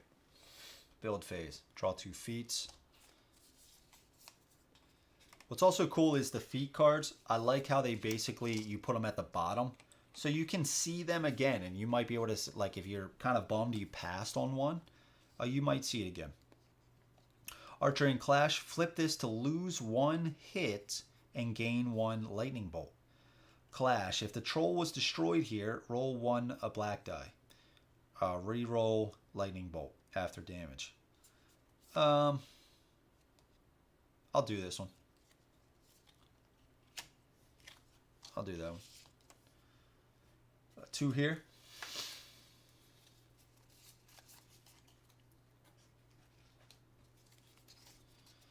Clash. Pay 1 salt to turn any one of your dice to show 1 single hit before damage. Or we get an upgrade here. I might not do this one just because remove all activation tokens from 1 legion. Discard this quest. Gain 1 resource for every hit you roll. Discard this quest. We get a point and we draw a new quest. Remove all garrisons from 1 hex with no... Ooh. Ooh. Ooh, lightning bolt. What is that? What gives me that? Does blue? No. Neither does white or yellow. What dice am I rolling for lightning bolts? Red. Rolling a red and 2 purple.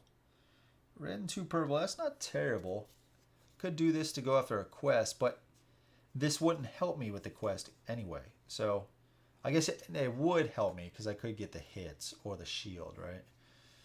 Pay 1 salt to turn any one of your dice to show it 1 single hit. Let's do this. Let's do this one. I think at this point I'm kind of giving up on this guy with the troops, and let's get a leadership. We already have 2 guile, so that's enough. We'll get a leadership. Okay. Build any units, towers, yada yada. All right. So what are we gonna do? We want to get some vargs out, right? Want to get some vargs out. We're gonna do some battle. We don't have that much salt. We don't have that much salt. Could build a lot of guys here too. Yeah, so we're gonna do. We already have our troll, which is kind of the most expensive. We're gonna do. Here's 5 food. Right. Let's do 1, 2, 3. Do it like this, maybe. We'll do 2 food. Let's do actually 4 food and 6 salt. 6 salt for 2 vargs. Yeah. And then we are going to do, we don't have any salt left. We will do, we need another food for, yeah, we need another food for that. Let's get 1 more of these guys. We'll move our troll down there. And I think that's it. Are we going to build any sort of defenses? Is anybody coming after us? Oh, we still have a Varg up here too. Jesus. We could have enough command stuff. I don't think so. I think we need more food. We need more food. Okay. It is what it is. Let's go over to these guys. So we have 8 salt, 5 food, and 4 plunder.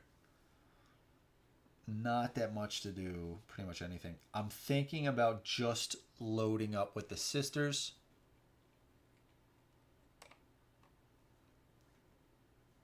We have no haven, so we got to choose an explored empty hex, and that's where we can place units.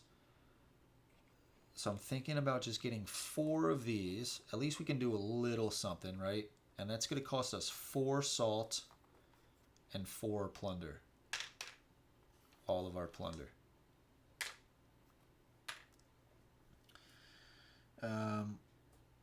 But also, we're going to do 3 food and 2 salt. I'm going to grab 1 back to do a Beastmaster. I think this would be a really fun, like, I think it's a great solo game, but I could also see a lot of fun with multiplayer as well. I can see a lot of, like, you know, just people hanging around the table, just really talking this one out, right? Just, I can really see some good memories on this one. Okay. So, I believe that's it. I believe that's it. Okay. Action phase. Starting with over here. So again, we only have 6. We only have 6. Supposed to have 8, man. Supposed to have 8. So the coven is back up. If we go in here, we have to fight the skeletons first. Oh. We could just go in and try to start taking out these garrisons. I don't know, dude. We would be able to fight the Coven first. He has a lower initiative value than this, the False Messiah. He's still at 5 threat. He's at 5 threat. I don't like our chances. I do not like our chances at all. But what else are we going to do? We could go into here and battle this garrison. It's a level 3. It's going to roll 3 white dice. At least here, it's go straight to the clash phase. Yeah, I mean, I don't know. I don't know. What's our quest here? Oh, I guess first off, flip this to gain 1 salt per sword sister in play, right? So we gain 4 salt. Got to do that before we lose them in combat, right? Items. Oh, we could get that one. Yeah, let's go to the market. Let's buy something. We're gonna buy this for 2 salt because it's cheaper for us. Action: flip this to regain 1 used gem from your player board. Oh, this is, I forgot to take this out as well. This is one of those red things. So yeah, we're just going to flip this now, right? And just take this back. Okay. Yeah, it sucks we don't have any archers because we have this cool archery thing. Reroll up to 2 of your dice. Yeah, that sucks. But either way, we just did that, right? So it's back to us, back over here. So what are we gonna do? I guess we're just gonna battle, right? We need to get our troll in there, right? We need to get our troll in. Now what we could do is like we could come in with the troll, then go over here, battle this, have this come in here and go over here. That's a lot of gems. That's a lot of commands. Plus we don't have much food either. Also, I would need to move my hero in there first to explore, which is also annoying. Do we just go big? Do we just move a crap ton of guys in there? Do we just do that? It is explored, the capital. I mean, we're gonna just get wrecked. Or do we just come over here and try to do this? Maybe we work our way around? Yeah, maybe that's a little bit better. Maybe that's a little bit better. Let's not be that dumb with it. So let's pay 1 to move. We're gonna have to go over here and explore. And then we'll pay 1 to explore. All right. So we have like blades. The ice here gnawed its way into the intruders of the grim fangs. Gain 2 salt. If empty, which it's not, place 2 skeletons here. If not, reinforce here and place 2 skeletons with other skeletons. All right. Oh, shit. Yeah, I'm going to go around. So if it's not empty, reinforce here. So it turns from a level 2 garrison into a level 3. Plus, place 2 skeletons with other skeletons. Now, the book says you can divvy this up. The problem is every other place has 2 skeletons. So, I think what I'm just going to do, I think I'm going to place both of them in one spot. Because instead of 2 turning into a curse, only 1 will turn into a curse with an extra skeleton. And I believe we're just going to do, this really doesn't matter. So there's no point in thinking too much about this. Let's put that there. Another curse comes down. Yeah, that was unfortunate. But that's the thing. Like, you get some stuff, but they're always pretty bad what happens from revealing the tiles. But I have to move around, man. I gotta go fight. All right, it's back over to here. I guess we move into here. There's a level 2 garrison. Oh, we gotta explore. I keep forgetting that.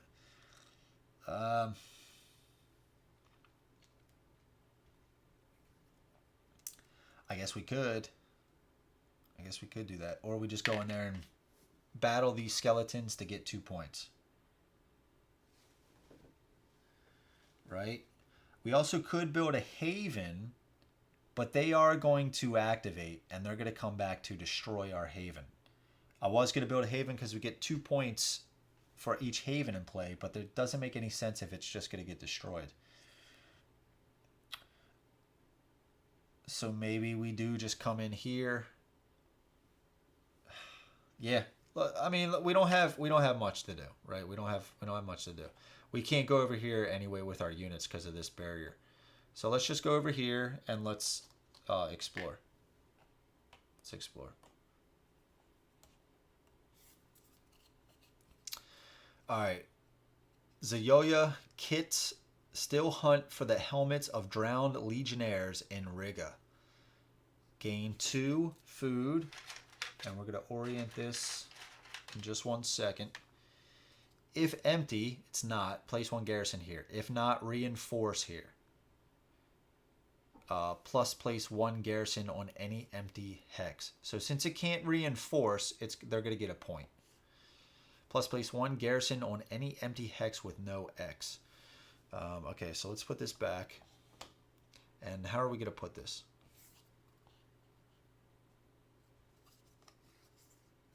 guess just like this. Well,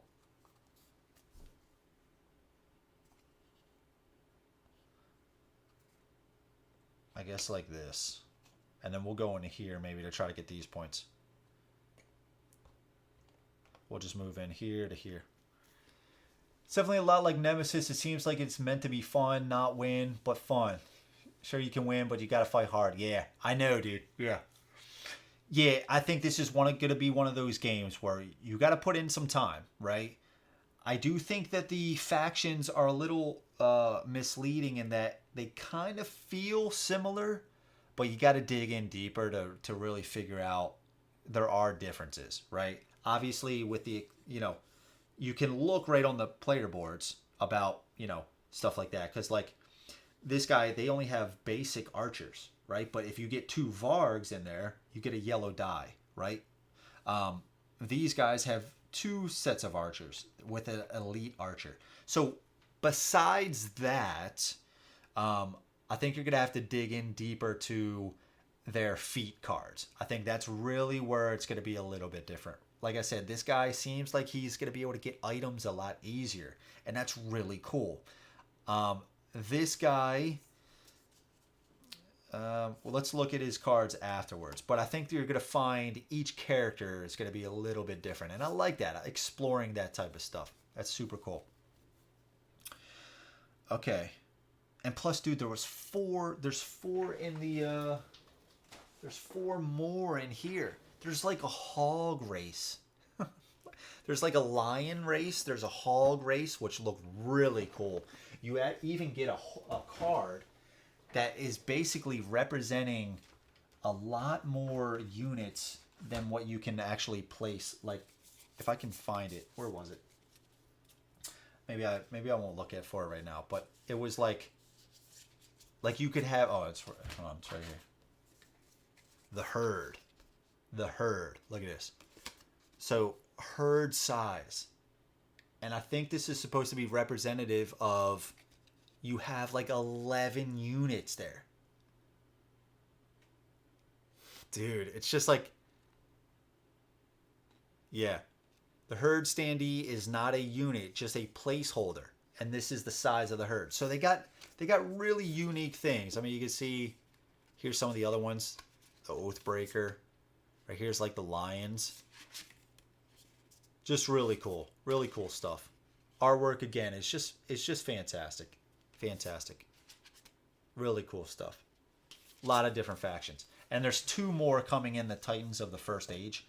And then they're going to have more ways to mitigate bad rolls in Titans of the First Age. So what I also really like is I think this expansion and this campaign is more about, hey, we put out our love project, right?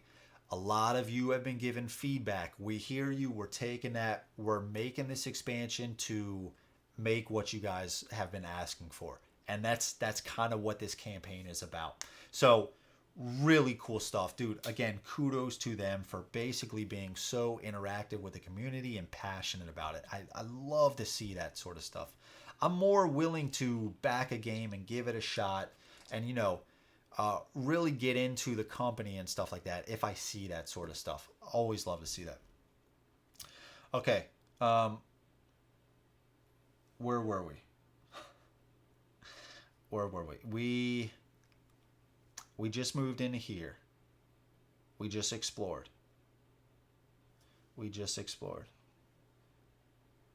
Okay, place 1 garrison on any empty hex with no...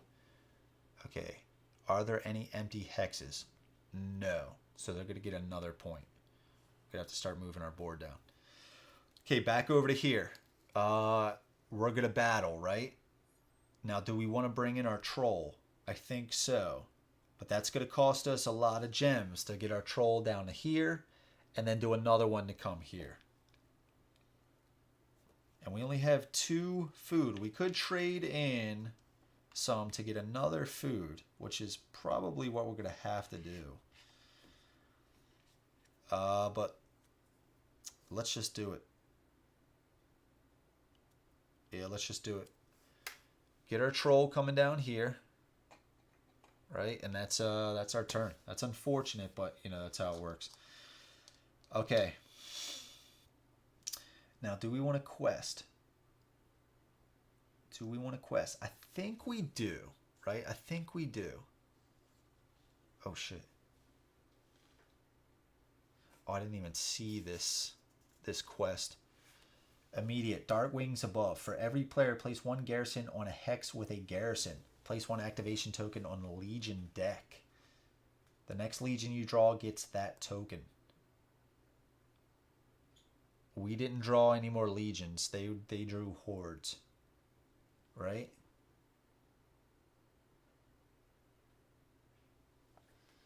Oh, did they?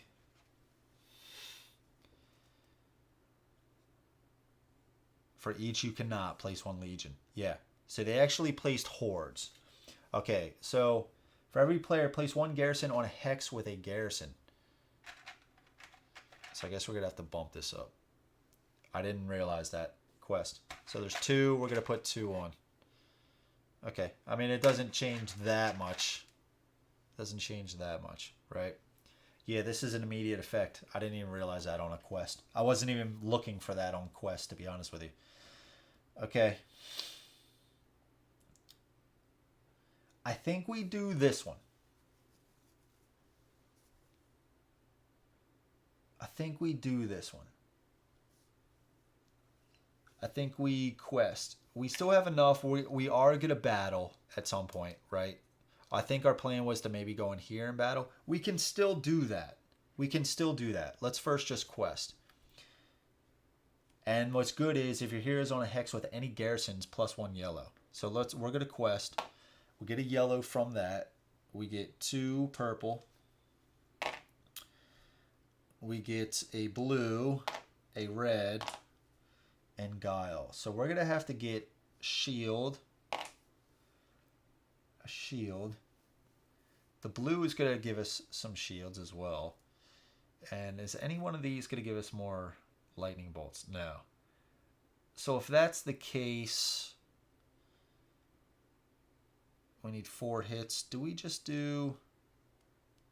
We only need 1 shield. So let's keep a blue and a white. Let's throw in another yellow, because we get 2 for our guile.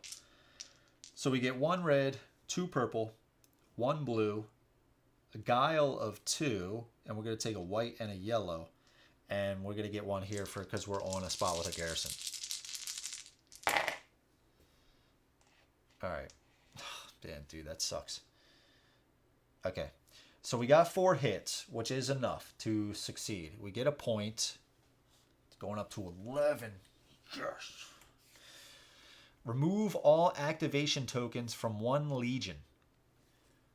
From 1 legion. Does this even matter?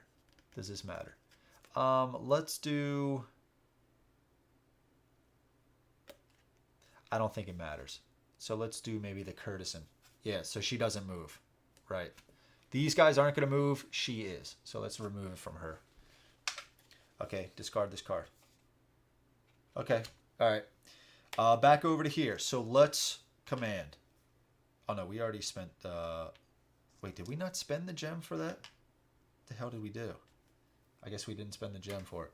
Okay, we're going to spend another one to command, and we are going to come into here. We're going to come into here. All right.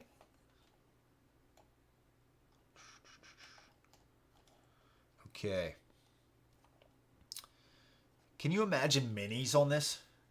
You know what I mean? They got to be standees. Starting out, this could even great games in the future. Absolutely. Absolutely, man. Yeah. Yeah, if they put the time into it, yeah, for sure. But it seems like this one again, man, it took them years. Like this was their sole focus, just a few guys just hanging out, wanting to make a cool game. I was on their site and it's cool. They had like 3 pictures of like early prototypes from like 2017, 2018 and stuff like that. Dude, the one from 2017, it was like, if you're looking at the 3 pictures all the way on the left, dude, it looks sick. It looks so cool, man. There's like minis on there. There's like ones holding the flag. They're all painted and stuff like that. Really cool stuff. Okay, so let's do battle here. So archery phase, it is a level 3 garrison, 3 whites.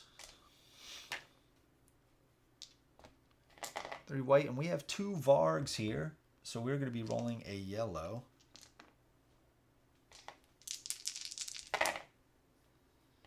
Okay, so they block and they do a hit. Okay, that's unfortunate. Lose one of these guys, goes into here. Okay. All right. So on to the main stuff. Clash. Red. 2 reds, actually. And a black. Now they get white, 2 yellow, 2 blue.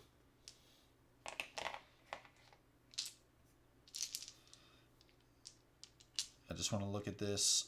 Archery and Clash, flip this to lose 1 hit and gain a lightning bolt. Okay. Place one of your units from any graveyard in any explored hex without enemy units. So I could just get it back if this roll turns out well. Okay, so that's the thing. Our dice, we're not really rolling any shields, right?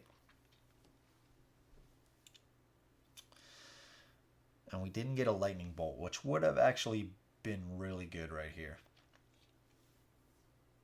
So 3 hits and 3 hits. So we do destroy them. So we do get 3 points for that. This is a 3-level garrison. Alright. Do get points for that. Now we took 3 hits as well. I guess 2 vargs. Keep the troll. Keep the troll. Yeah, I guess. Keep the troll. Okay.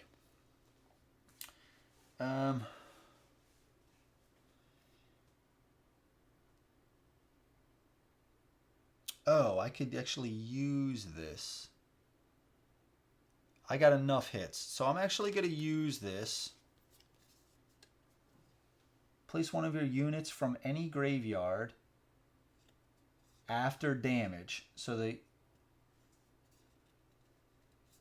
After damage. After damage. So...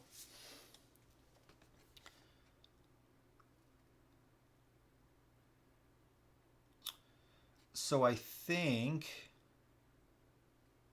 After damage. So that's not after combat though, right? Remove Haven. Legion targets. Resolve effect of destroyed hordes.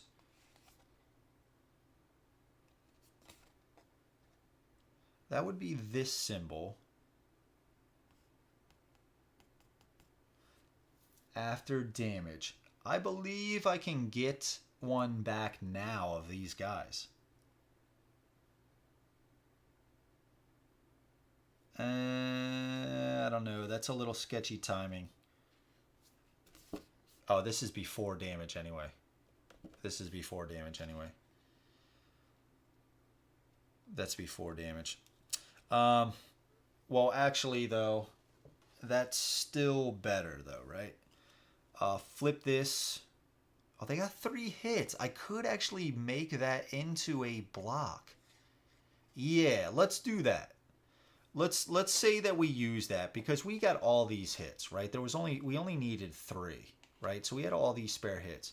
So we're going to say we flip this to lose 1 and gain a lightning bolt. And we're actually going to make that a shield. We're going to block 1 because they got 3 hits. We removed 3, but with that 1, we're going to save one of these vargs. Yeah, we're going to say that happened. Okay, I like that idea. Okay. Yeah, I like that. Let's put that down here. Okay, after combat, if you have +1 units here, gain 2 resources if you're on a hex with your hero. So we're going to get 2 food so we can keep on commanding. Okay, that was our turn. Going over to here. So we got 3 left. Is it time to move and fight? Is it time to move and fight? Yeah, let's do it. What else are we waiting for? All these guys in going in here. Okay. All right, here we go. 3 white for the garrison, level 3 garrison. And do we have any? No, we don't, right? Yeah, we don't have any archers. And this is a swamp. Sorry, marsh. Reds become white. Okay. 1 hit. So we're going to remove this guy right here. Put that in there. They're going to get more points for that. All right, going to regular clash now. So they're at level 3. Here they are here. We get 3 yellow. I think I'm also going to buy a dice pack as well when I do that. Back that campaign. 3. What am I looking at here? 3 in a red. They do. It does come with a lot of dice though, so I like that as well. It's not a fantasy flight game or a command game. All right, 2 hits. They block both of those and they hit us. Of course, of course, of course. Get rid of these 2. They're still rolling this, and we're rolling this now. Come on. Okay. All right, all right. They took us out, but we took them out. 3 and 3. No blocks for them. We took them out. We get 3 points. Okay. Took them out.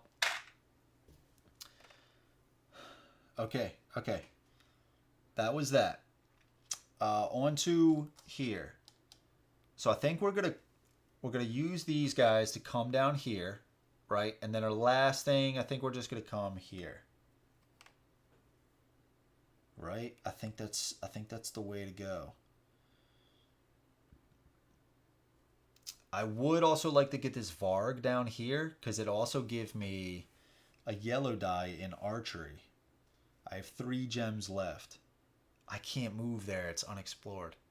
Do I just go to the capital and try to battle? Maybe I just do that. That sucks, dude. So I do 1, 2, 3. That's all 3 of my gems. It's all 3 of my gems. I could also build a haven to get more points. The courtesan is not going to activate, so that could get me more points. I could do that and just get these 3 guys down here. Yeah, okay, let's just try that. Let's build a haven. Let's build a haven right here.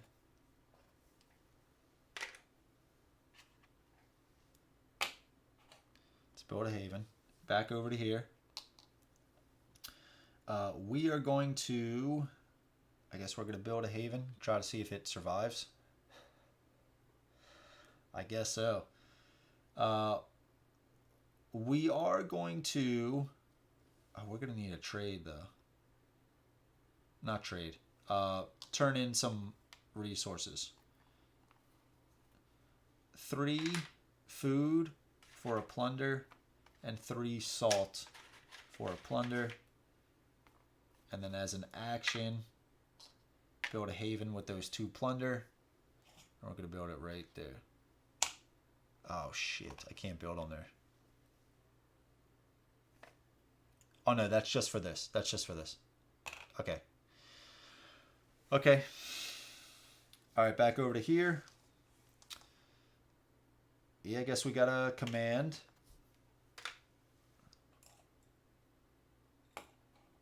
Right. That was our turn. Back over to here. Last thing, I guess just quest, right? I guess we just can quest. Let's quest. Expedition to the mainland. 2 purple. 1 red. 1 blue. 1 of these, I guess just a yellow. If you're here is on a sea tower, we are not. Alright, so we got the shield. Got 1 lightning bolt, that was close. And we got 3 hits. So we got 2 successes. You may discard items from the market. That doesn't matter. And we get a point for the shield. Solve. Gain 1 resource for every hit you rolled. So we get 4.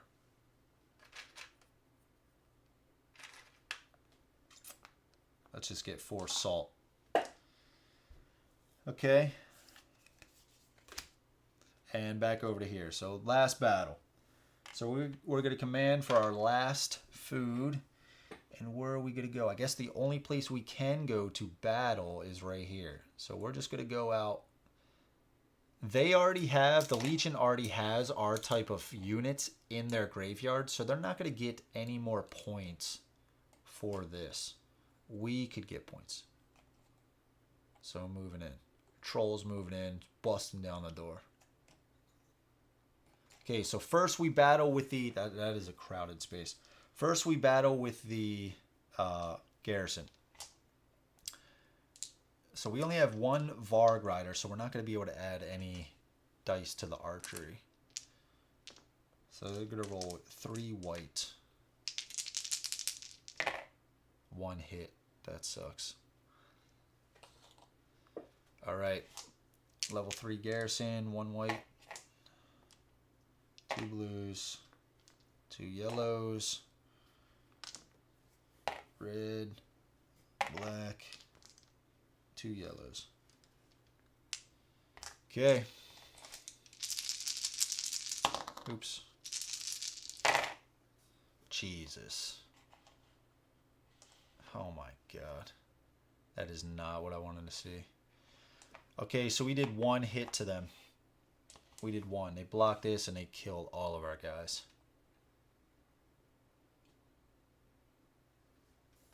God bless. Man, oh man. That's terrible. And we did 1 hit to them. We did 1 hit to them. God. That sucked so bad. Okay, that was it. Okay. Let's go to theirs. Activate legions and hordes. We skipped the first one because we removed that. The warlock is going to... Why is there 1 missing from... Oh yeah, we battled right there. Warlock is going to activate. Staying right here. It's going to build another level on here. Okay, that's all. I like it. Coven is actually going to move to here. It's going to put a curse. Move to here. They're going to battle. This might be a long battle. Okay. Yeah, this might be a long battle here.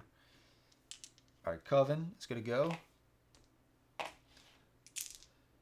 3. This is for the Coven Horde, and this is for the Garrison.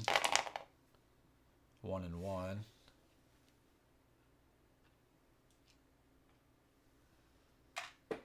Okay. Rolling 3 blues, purple, and a white. And for the Garrison, blue, 2 yellows, and a white.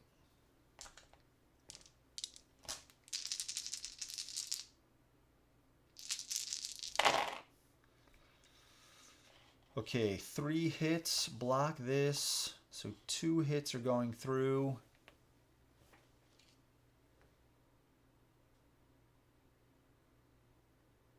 Flip all your feats. So I guess if the enemy doesn't have feats, they would just use them to block. I'm assuming. So we're just going to say everybody blocked everything. That's a little weird. 3 hits and 1 block. So block. So they had 2 hits go through. 2 hits go through. Where are they? Right here. 2 hits go through. We're just going to place this here for the graveyard. And they had 2 hits. Sorry, 3 hits go through. Okay. Now on to the courtesan. Okay. Copies the unit, wall, and tower dice, but not items and feats. Okay. Okay.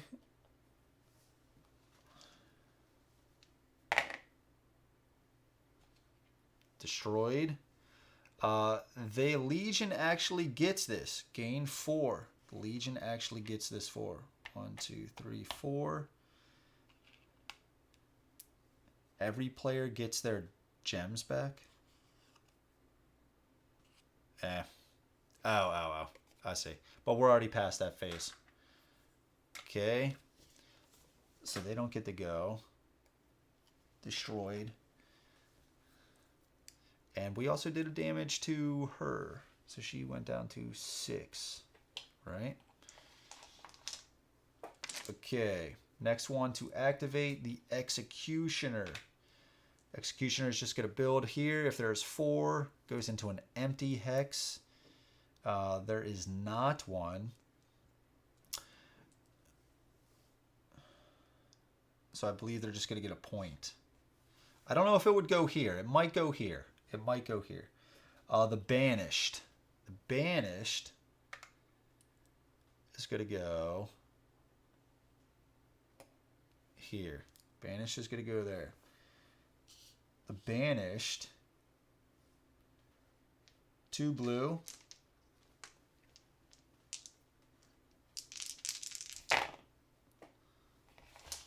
Okay. And now they're rolling purple. It's like we're just kind of sitting back like, oh, who's going to get the most points? All right, main. This is for the Banished. And this is for the Garrison.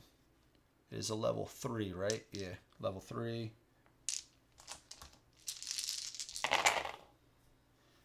All right, 3 hits and a block. So the Banished do 1 hit here. And they do 3 hits to the Banished. Wow. Wow.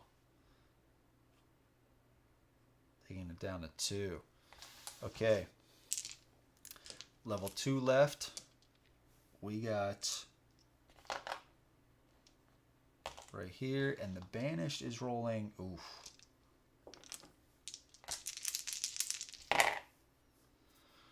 Yikes. Banished is dead. If destroyed, gain 3. Man, the Empire's putting in work, dude. Place this card at the bottom of the Horde deck. Okay.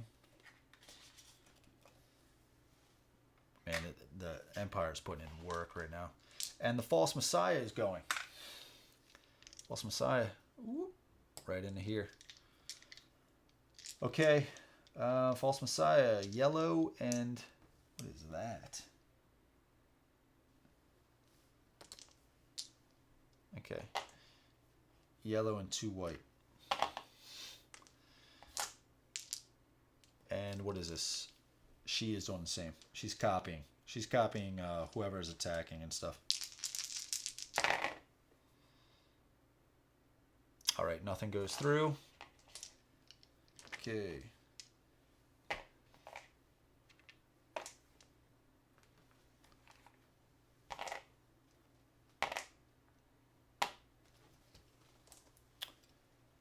Should be good.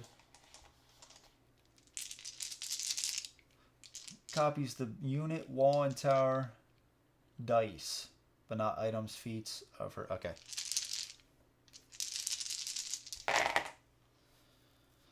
Three hits, a lightning bolt, and a shield. 4 hits and a lightning bolt. Okay. Remove 1 haven of any player in play, of course. Yeah, let's just get you out of here.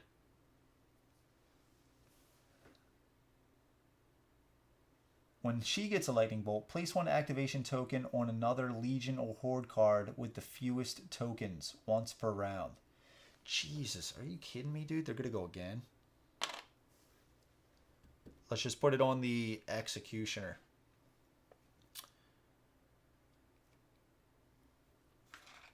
Executioner.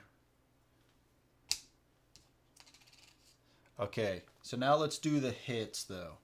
We got 4 hits here. 1 block. So we got... So I guess one of these will go to a block. So we got 4 hits with 2 blocks. And that's going to be against the courtesan. Going to 4. Took 2 hits. And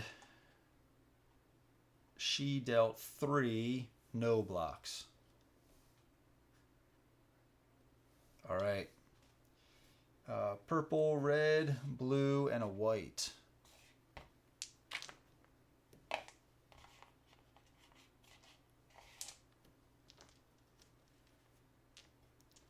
Okay.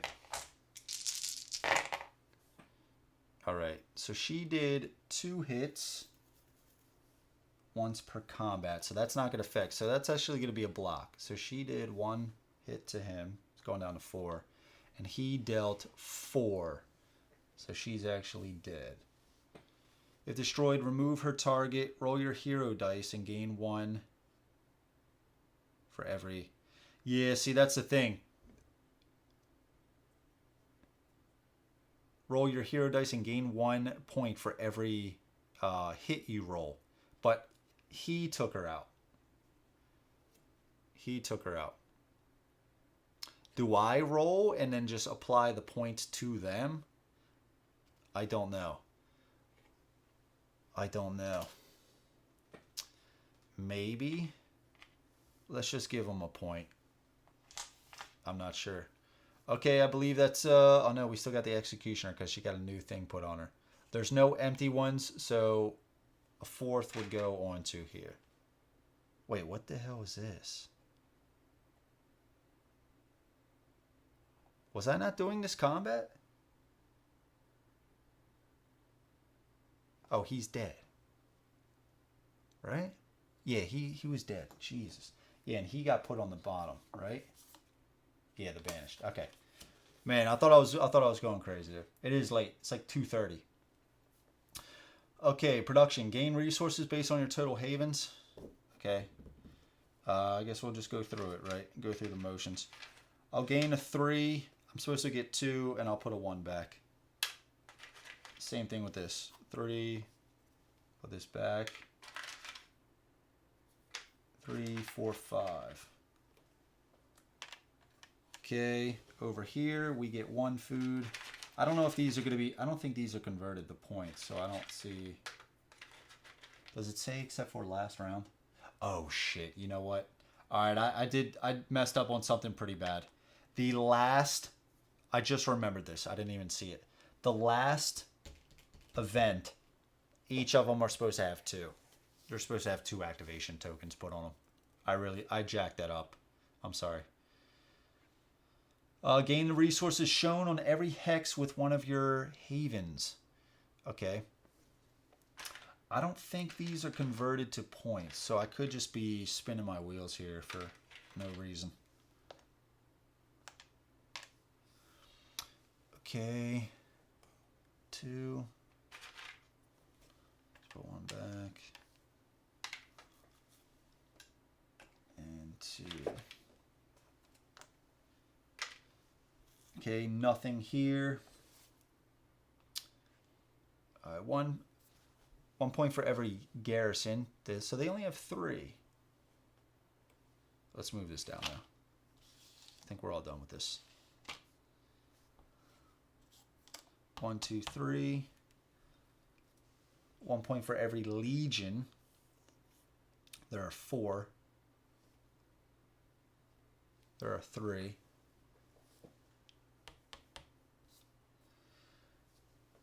2 points for every faction in the Imperial Graveyard. There are 2. So they're going to get 4. Okay. Chaos. 1 for every curse. They were also supposed to get a point. The Fallen Messiah was here. When it activates, it places a curse and then moves. There's already a curse here, so they were going to get a point. So they'll get another point. All right, 1 for every curse in play. There are 4, 5, 6, 7. Jeez. Dude, we're at 15 back there. Okay, 2 points for every faction in the Chaos Graveyard. They did kill the Legion player, so I gotta get 2. Okay, turn all units, yep. 2 points for each of their havens in play. Okay, so we have 4. So we actually get 8. So we're actually gonna go up to 30. Okay, all right. Points for special hexes, we get 1. And 1 point to any player per 5 resources paid. Okay, so let's do that. So we can do 3, 4, 5.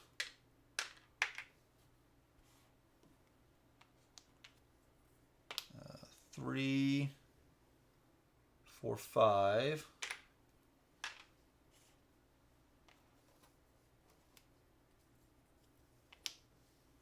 We got 6 here. One back. And of course we are 1 short. Okay, can we do anything like that over here? 3, 4, 5. I guess we get it. Did we get our points yet? No havens, no special hexes. Yep. 5. And we have 3 left over. That's so funny, dude. Okay, so this seems to be your final score. We have the Empire in at 53. We have the Chaos in at 41.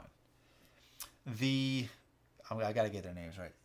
The Krowh with Krowh, the Destroyer here, coming in with a solid 34. And then we have Feanor with the, what is it? I keep forgetting their name. Druwhn at a measly 16. So, yeah, I mean, it was, like I said, dude, this is kind of the first real game. I did play 2 other rounds before that, but they were still even kind of learning rounds. So, I think this is definitely going to need a few more plays. And I think with that, I think you're really going to start to see some strategies unfold. You're really going to start to understand how things work. You're really going to be able to say like, dude, we need to take care of these hordes, or this is really going to blow up. But it's still going to put a wrench in your plans, even if you do know how to plan stuff properly, because these are going to be drastically different. They're going to be some things that you just can't stop, right? There's going to be some skeletons put on that are going to turn into a horde. So there's always going to be things that are going to pop up on you that are going to surprise you. But again, you're really going to start to be able to understand the game, and I think it's going to get a lot better. And we were semi-close to here. We were semi-close. I think with some better play, I think maybe getting those havens on and protecting them a little bit better, that might have been a better way to go. But at the same time, you got to find that balance of, and I'm going to put out a full review of this after I do another, few plays of it. But just as a small little recap, like initial play thoughts. Even if you do that and you're like protecting your havens and stuff, maybe you get some towers and walls on there, you might be neglecting those legions and hordes out there. So they're just around the board building up and stuff like that. So you're going to have to find that balance of, okay, when do I want to just stick in and guard my haven so I get more resources and more points to stay in there? Maybe you go out and tackle some easy skeletons or easy garrisons, just to get those points to stay up in the lead. And maybe you don't lose as many of your troops at that, so you don't have to pay. Well, you still have to pay to get more on, but you'll still have maybe a bigger army as well. So with more plays, you're going to be able to figure out all this stuff. So I think it's going to be really cool. I'm really excited to jump into more factions. I'm really looking forward to it. And I am eventually going to put in those advanced cards. I think it's really cool, man. And I'm excited to play with more people as well. I think this is going to be a really good 3-player game. I'm just getting that vibe of it. It was great hanging out, as always. Thanks for the epic content you put out for us. Had a decent comeback. Yeah, good night, bro. Yeah, man, I did. I gotta hand it to the Krowh here. They did pretty good. They had a pretty good comeback. So, and the quests were pretty cool as well. So, yeah. As always, guys, dude, Jason, Freddie, whoever else is on or was on, thank you, guys. Really appreciate it. The support is fantastic. It's 2:40 in the morning right here, so pretty tired. And Jason, you're on the same time zone, right? So you know what the deal is. So thank you guys for watching. Hope you appreciated it, or hope you enjoyed. I'm getting tired. I'm getting all delirious and stuff. So I am probably going to have another playthrough of this maybe next week, maybe next Wednesday. So be sure to stay tuned for that. So until I see you guys next time, have a good one. Take care. And I'm out. Peace.